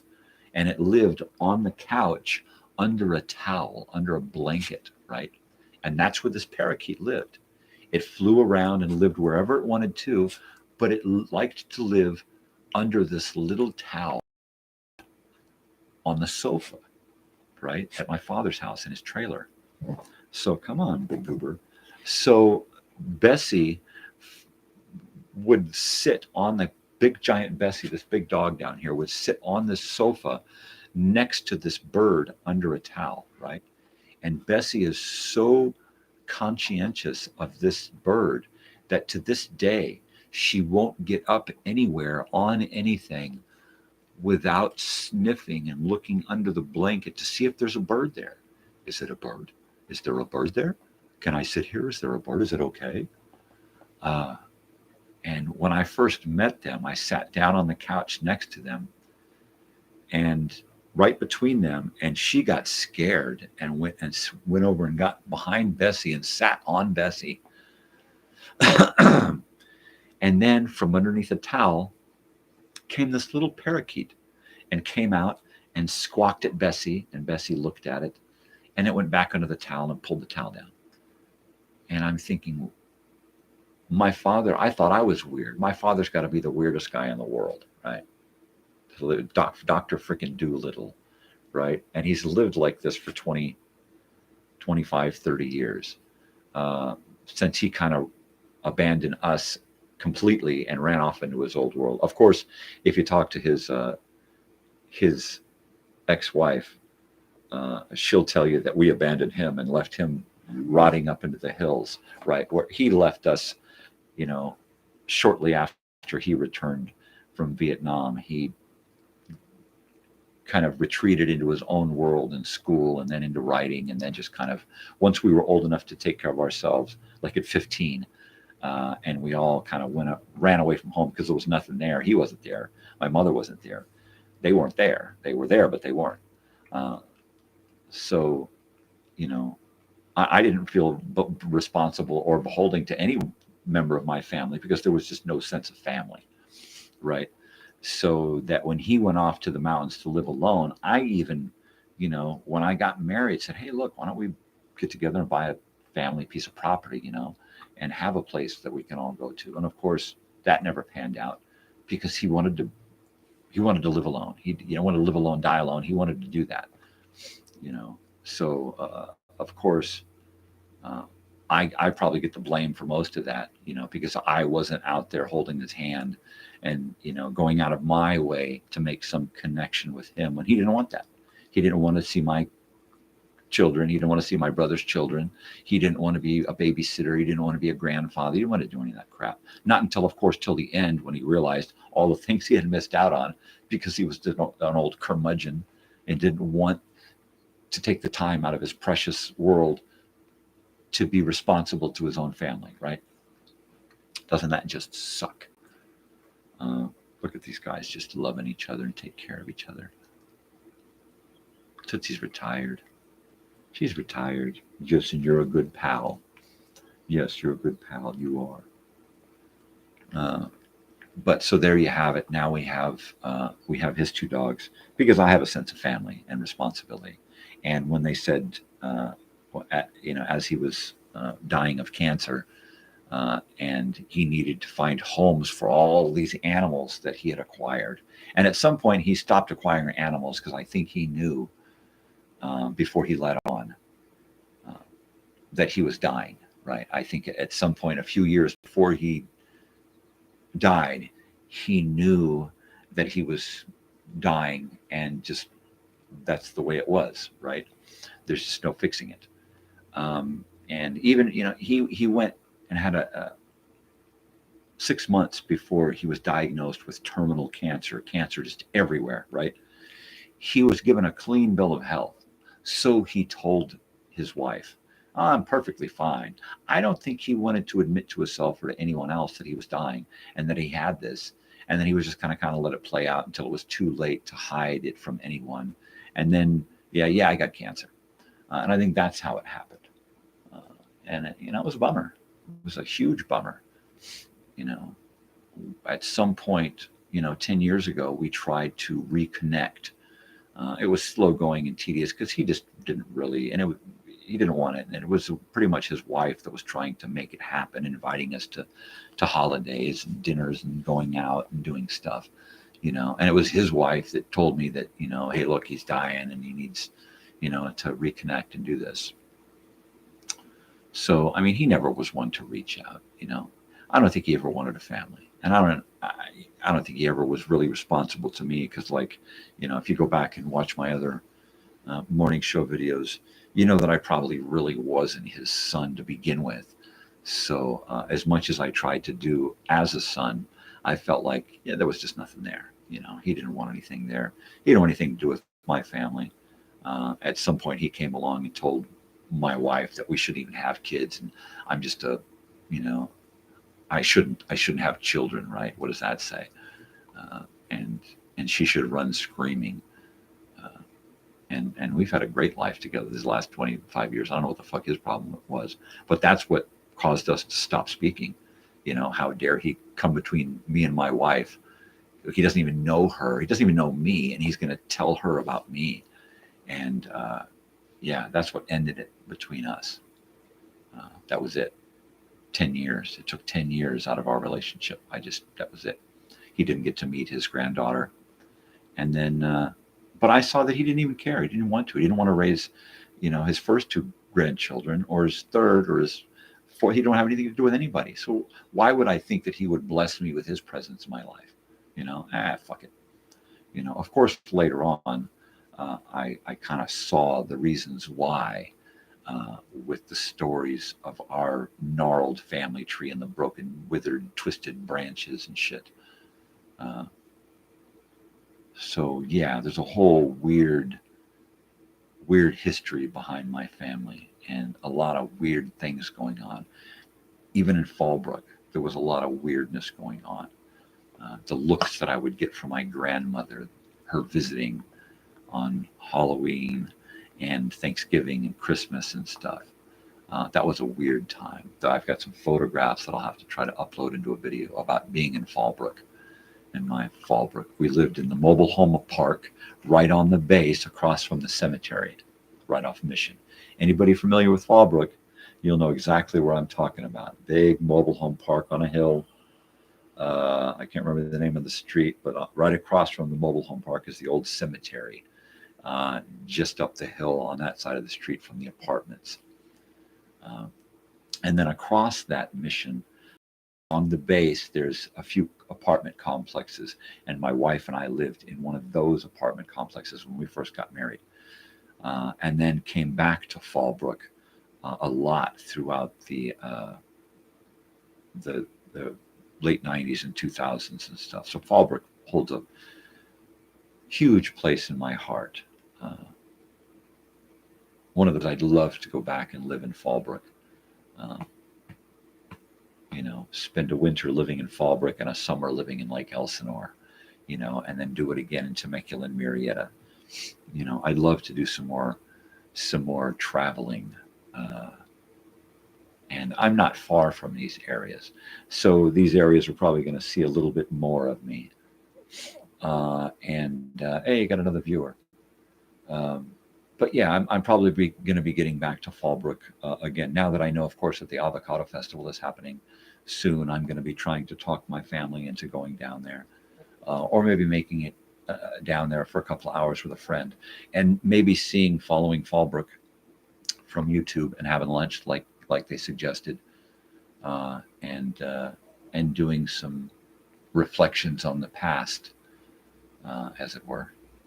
But anyway, I'm sitting here with Tootsie, my Chewini, and Oliver, and he is a Chihuahua mutt. She's a purebred Chewini, half Chihuahua, half Dachshund. My father's gift after he passed away, or before he passed away. You're trying to get my nose again, huh?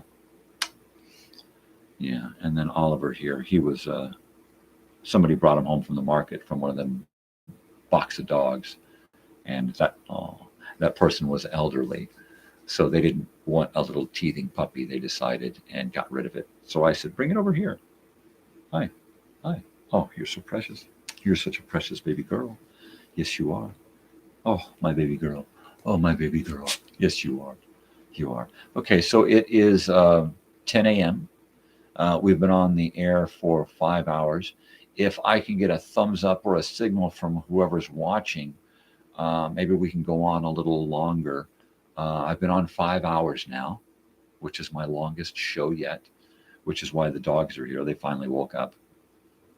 If you want to give me something to talk about or shoot me a message, otherwise I'm probably going to be wrapping it up pretty quick. I'm going to have to make my daughter some breakfast. She's got class today. She's got a noon class at the college campus, and hey, thanks, appreciate it. And then she's got an evening class from 6:30 to 9:30.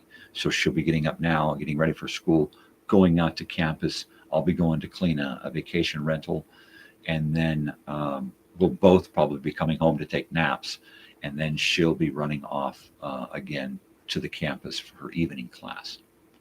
And that'll probably be mom dropping her off, and then me picking her up at around 9:30 this evening. I'll probably be in the throes of some kind of video editing at that point, because that's what I do in the off time when I'm not doing this stuff. I know, huh? I hang out with weird little dogs and edit videos and make videos and strum on my guitar.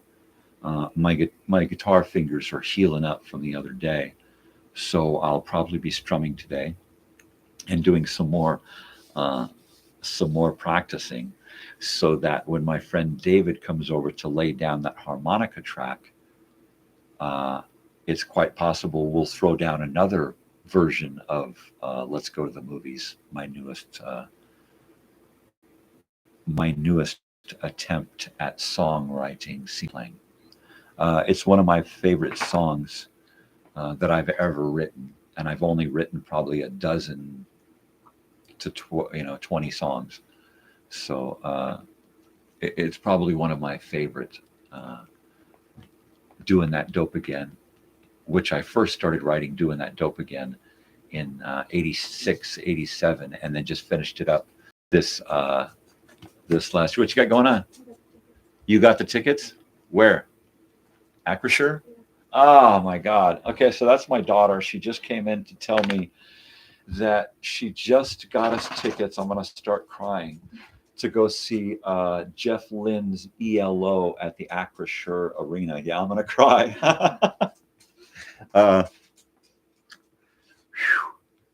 Whew, I need a hug. Oh, thank you, dear. That's awesome. Oh, that's going to be great.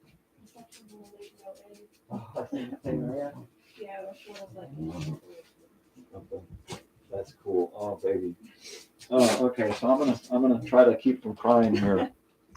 But I have wanted to see ELO my whole life. Whew. Yeah. So we're gonna have a cry fest now.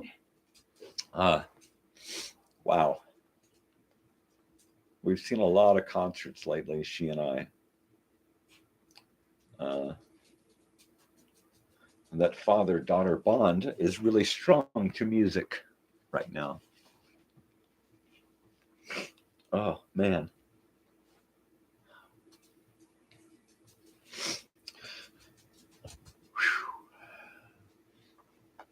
Wow.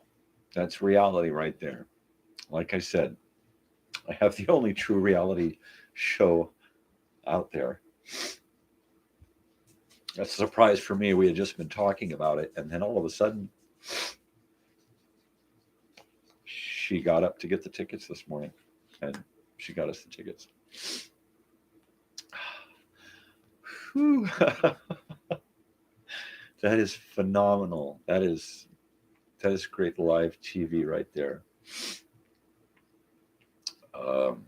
So look forward to some video and photographs from that. I believe we will be going in August. In August, we are going to see the Killers at Caesars, and now we're going to see ELO at Acrisure, which is just right here. And it is a small venue. It is a Acrisure Arena is a hockey arena, and it's very small. I think max is like 11 or 13,000 people. We saw Harry Styles there on his birthday, and that was another moment. And you're so close, especially if the act is in the center of the arena, and there's a pit all the way around. You're just so close to the act. Even if you're at one end of the arena, which is more than likely, it's still so close. Like I said, things constantly change here. Things are always happening. And I cannot stop crying that we're going to see ELO. I finally get to see Jeff Lynne's ELO. Wow. In 97, I went with a friend from Mammoth Lakes, California, down to Oceanside, to the pier, to that little amphitheater down there to see ELO 2, which was as close as I ever thought I was going to get to see ELO, or Jeff Lynne, for that matter. Wow. I'm just a huge baby. But my daughter and I just have this huge musical bond, this huge shared experience with concerts and stuff. And I'm throwing her mom in there too, and trying to encourage, let's get tickets and take mom. Let's you and mom go to the show this time. Let's you and your friend go. But concerts, shows, music. It's so, I was encouraged to see music a lot when I was young. More of my friends than family, although my father did take us to see Rolling Stones and Robert Plant and Pink Floyd and a host of other shows. But ELO, wow, man. I've got, if you look over here, well, you can't see, but on the other side of these speakers in my record collection, I've got a stack of ELO. I've got ELO on cassette. I've got ELO on LP. I've got ELO on 45. I've got ELO on 8-track, dudes. ELO has been a huge part of my life through so many different reimaginings of who I've been. ELO has always been there. ELO has been through my daughter's life. It's on her playlist. When we got driving around, it's ELO. It's a part of who we are, that music, those sounds, and the fact that she can walk out of the room bawling like me over ELO, just like she would for Harry Styles of the 1975, makes me feel so vindicated in the kind of father that I am. That my daughter and I feel so similar about ELO that we can both, wow. I am just, what a day, what a week, what a month, what a year, what 2 years. It's just been so crazy since she started college. Her high school graduation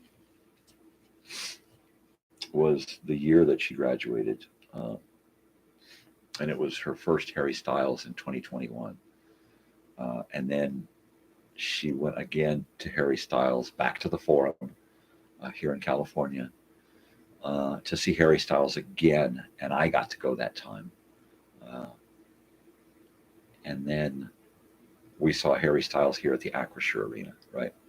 And every time we go to a show, she's always crying. I'm often crying. It's just a huge bond. But ever since that first show in 2021, it's just been snowball effect, more and more and more concerts, and she deserves it. It's her reward for college and high school, and now on to university in the fall. So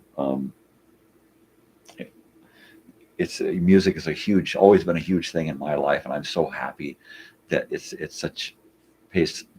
plays such a huge part in her life, and the fact that she and I have that connection of music that I used to sit and listen to, and the music that made me cry when I was her age or when I was a little kid, and she's got that, and it's the same music, the same artist, you know. And the fact that we're finally going to see Yellow, you know, wow.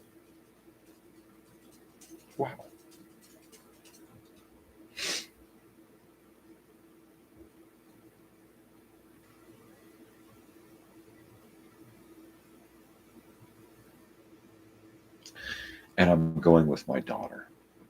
It's one thing to go with your friends and family and stuff, but to go with your kid and to have that connection, you know. You know, I'm 55 and she's 19, almost 20. So there's a huge age difference, a huge multi-generational gap between our interests and our likes and our characters. But, you know, the fact that we have such similar tastes in music, of the present and the past.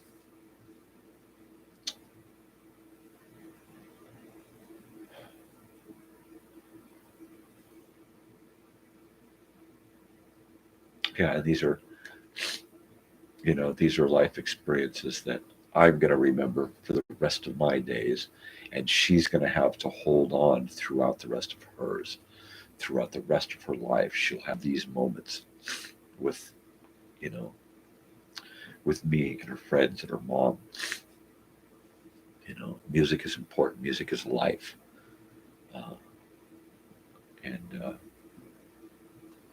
Wow. I thought that maybe at some point I'd get to see Firefall, because they're as in demand as ELO. I thought, okay, I'm never going to get to go see ELO because they're just too much in demand, right? They're never going to come to my hometown. They're just like right over the hill. And I thought, okay, maybe Firefall, because I could probably get tickets to that and drive San Juan Capistrano where they usually play. I thought there's no way in hell that we're ever going to get to go see ELO. You know, there's no way.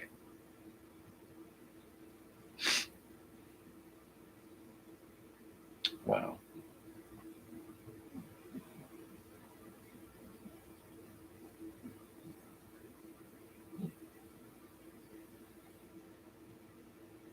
I'm blown away, people. This is as real as it gets. This is as real as it gets. I'm like at a loss for words. You know, I have absolutely nothing going through my head right now other than, you know, my daughter just got us tickets to go see ELO. That's all that's going through my head right now, you know.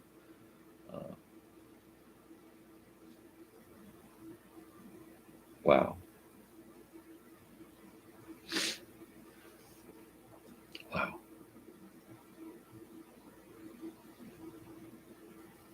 I don't know who's watching, but this is the realest show I've probably had. And I've had some pretty real moments on this show, talking about my past and past events and concerts and stuff in my own family right now. But this is some reality here, this kind of emotion to happen spontaneous. This was uncalled for. It was unrequited, damn it. And damn it, I wish this would never happen again, to have so much reality happening on my reality show. But thank goodness for it. So looks like the kid's looking for food. The toaster would probably be the best thing, or just set them in the toaster oven. In the toaster? Yeah. Just not too long. If they're real floppy, I just put them in the oven. Yeah. Yeah. Mom's waffles are excellent, reheated the next day. Good old mom. She's like the best in scratch cooking and homemade foods. There's always, like you would imagine in a Mexican household, there's always a pot of beans on. There's always something cooking. Not so much around our house of late because we're always so friggin' busy. But if mom's home, there's some kind of homemade food cooking. Waffles from scratch. Last night, was it last night we had fried chicken? Yeah, homemade fried chicken, and she'll take a breast and really make pieces, and then put it between plastic and flatten it out. So you just get these really great thin pieces of tender fried chicken with this great crunchy, crispy. It's really just delicious stuff. She's 100% Mexican, but she makes the great authentic American food, because I'm a white guy, so we've been living together for 25 years and sharing each other's recipes and foods and stuff. So while I could, if I had to, I could pull off tamales, or enchiladas or something, and she could very easily pull off homemade mac and cheese, fried chicken, just the best dishes. So there's always something homemade going on around here. Now, I noticed for a while now, I've got this fly on the wall that's been there. I know you've given me a thumbs up, and I know you're there. But I'm just, maybe you can put in a little, let me know what town you're from, where you're at. That'd be cool. Like I said, Fallbrook. Following Fallbrook stopped in this morning, and we've had a long discussion during the last half of the old time radio shows, the X-1, and then a lot of the conversation at the end here took place verbally on my end. But yeah, a little bit of conversation is pretty cool in the morning, especially when I'm all this junked up on coffee. See the good in all things. Wow. It's all good this morning. It's just been snowballing out of control. It's like every month there's another concert or two concerts or, some kind of weird thing going on. Natalie, April 21st is the Avocado Festival. Check the calendar, see what's going on. If we have time, let's shoot to Fallbrook and go to the Avocado Festival. They grow avocados from like the Duluth Mountains in Temecula down through Avocado and then into Escondido. It's like the avocado belt in Southern California. So they have a festival, just like they have like a garlic festival up in Northern California, like Knott's Berry Farm. All right, that started as like just a market and festival and stuff because it was all berry groves and orchards and stuff out there. So in a lot of those places, you get festivals and stuff that come along everywhere where they can celebrate pretty much harvest time, But so the Avocado Festival, I would imagine, would be at about harvest time.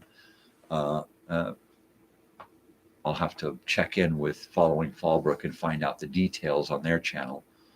But yeah, Fallbrook Avocado Festival. When Mom and I first got married, we lived there in a little apartment for a year.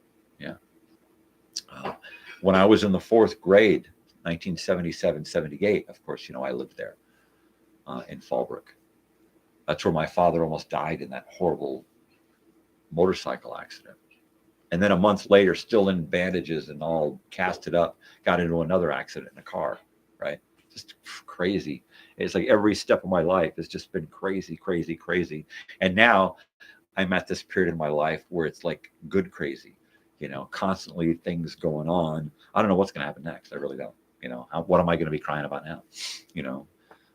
Particle Kid is coming up in Pioneer Town in 4 days. And I'm wondering, do I want to try to get tickets to that? Particle Kid is Micah Nelson, Lucas Nelson's brother.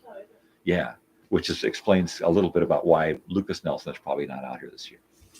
Right. So that would be like, wow, if I could see Micah Nelson and then at some point see Willie Nelson and all of them up on stage together, that would be awesome. Right.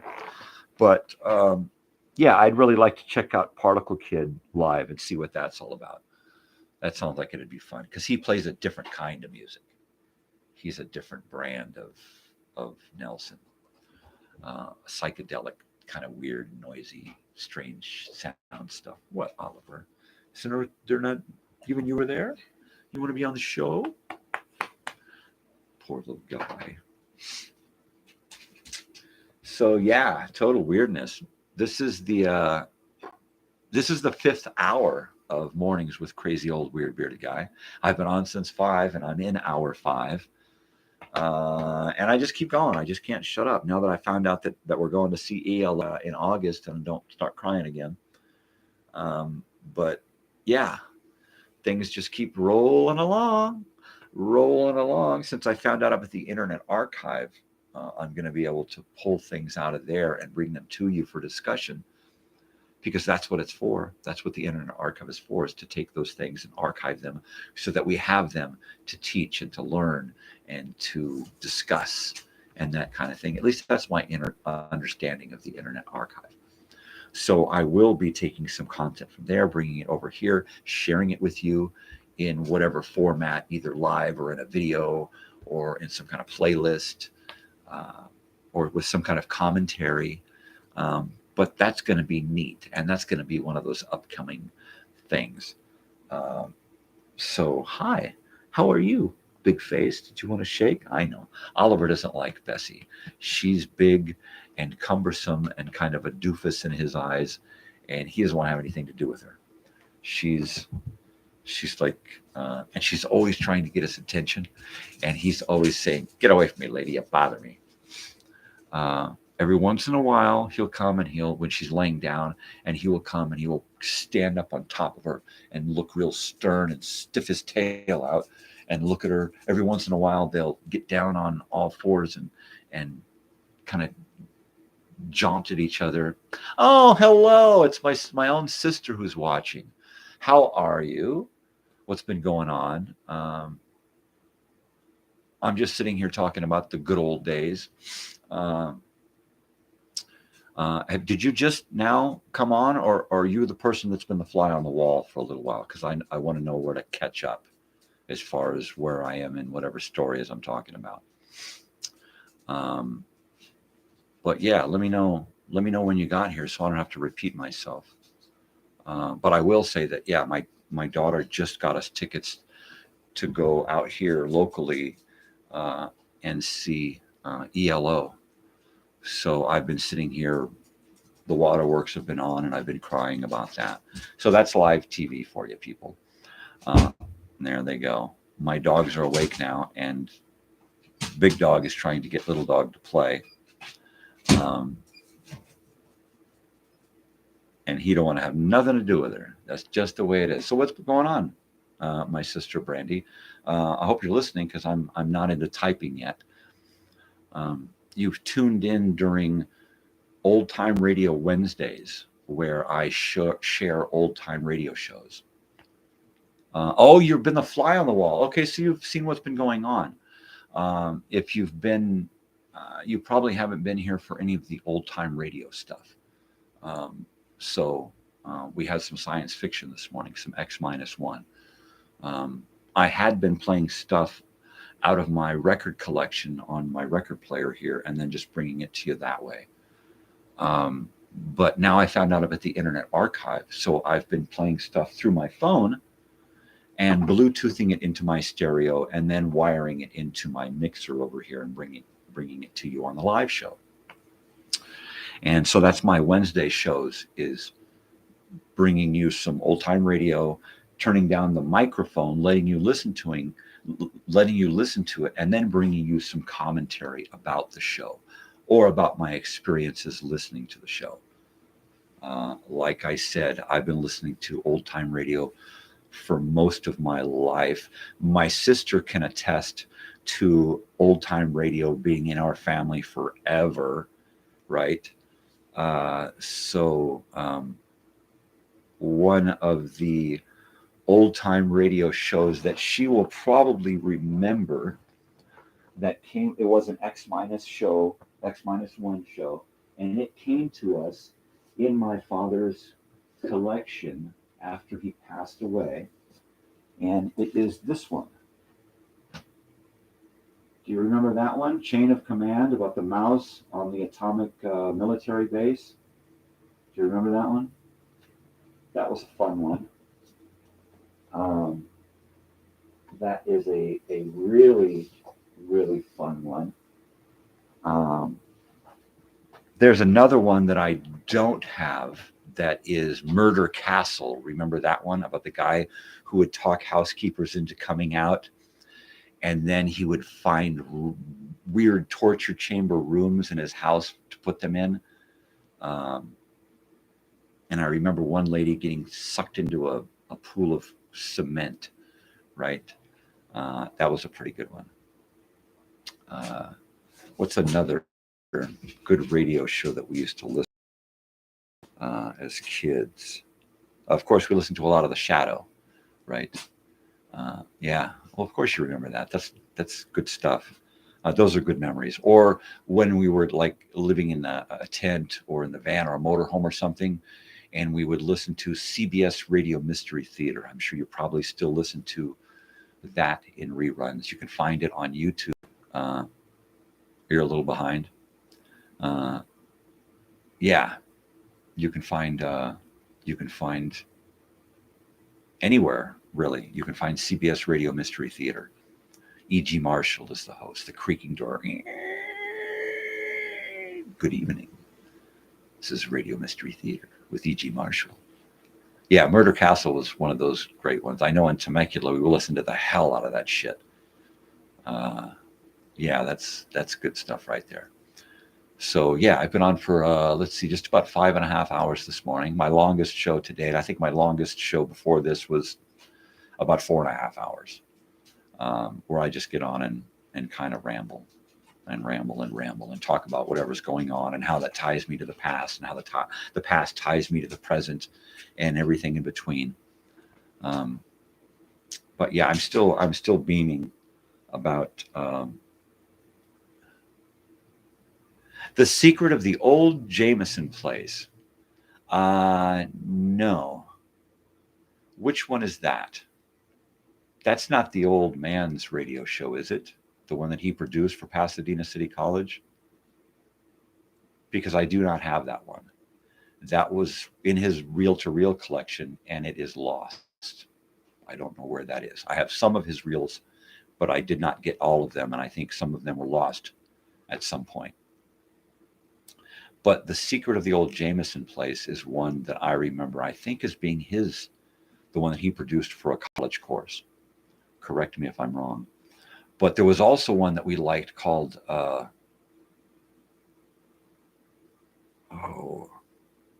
House in Cypress Canyon, right? And a couple moved into a house, right? UCLA, UCSD. No, he went from Pasadena City College to UCSD. So Pasadena City College, which is where he would have made The Secret of the Old Jameson Place, which took place during the Nazi early Nazi World War II stuff. But yeah, he was at Pasadena City College, PCC, KPCC radio is where he aired that. Kai is the one who went to UCLA. He went to UCSD after Pasadena.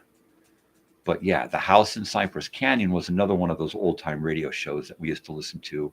The couple that rented a house in Cypress Canyon, and then there was always this howling at night, and then the howling got closer and closer, and then the wife turned into a crazy beast and got locked into the closet. Yeah, crazy stuff. But yeah, Pasadena. That's where he went to junior college and received his Associate of Arts degree.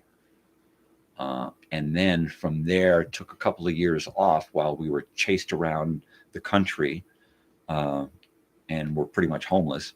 And then he enrolled in UCSD, I believe, in about 77. So in 77, we were living in Fallbrook. Of course, a lot of the time, while we were living in Fallbrook, you were living off and on in Hollywood with mom, right? And the old man was going to college down, or to the university down in San Diego. So we were kind of split shift thing going on.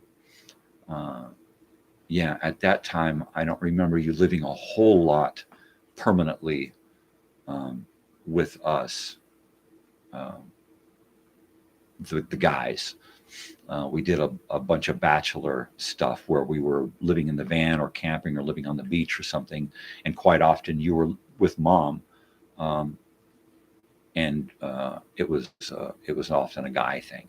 There were those times where we were living at like Cardiff by the sea, and you had your pet rabbit, right? I don't remember the name of your pet rabbit, and a cat, I think, and they were like both on leashes, and we used to build them sand castles and let your rabbit run through the holes in the sand and stuff. But there were a few times where I remember that we were a kind of a split family, when Robert and I and the old man were living in Parker, Arizona, and he was working at that radio station in Indio, and you and mom were living in Hollywood, and we were like an entire state away, right? We were in Arizona and mom's in Hollywood. So that's like a huge stretch to be that far away. And at any given time, dad could be with us or in Indio or all the way in Hollywood while me and Robert are still in Parker, Arizona. I remember days and nights going without either parent being there. Buns and Tiger, that's the name of your rabbit and cat. And gosh, I think I remember, was there a point where we had the rabbit and the cat from Temecula? Is this a point before or after that? I don't remember. Did you take that rabbit back and forth with you to Hollywood? I don't remember that either. But I just remember being there was a point over the summer of 78 or 77. It was either before Fallbrook or after Fallbrook, where Robert and I lived with the old man in Parker, Arizona, in a mobile home park in a little single wide. And he was gone all the time, right? There was no school. There was rarely any food, and we were always alone. He was either asleep because of all the driving and the working, or he was at the radio station working, or he was out going to Hollywood to get him, or he would be out in Hollywood, selling dope to make gas money to do all of this, right? So yeah, I mean, it was a heavy deal. We relied on friends in this live dogs. We relied on friends in the area to eat, to be entertained, to have a place to go to do stuff. What are you going to do in the summer? The wind would blow out there, and then we'd get these huge desert dust storms, and we'd go to those big giant dumpster trash cans, right? And they'd be blowing down the street, and we'd knock them over, get inside of them, and put the lid down and go blowing down the street in these big giant dumpsters. Me and Robert and the neighbor kids, because we got no parents to say don't do that. You know, it's a wonder we survived the 70s and 80s.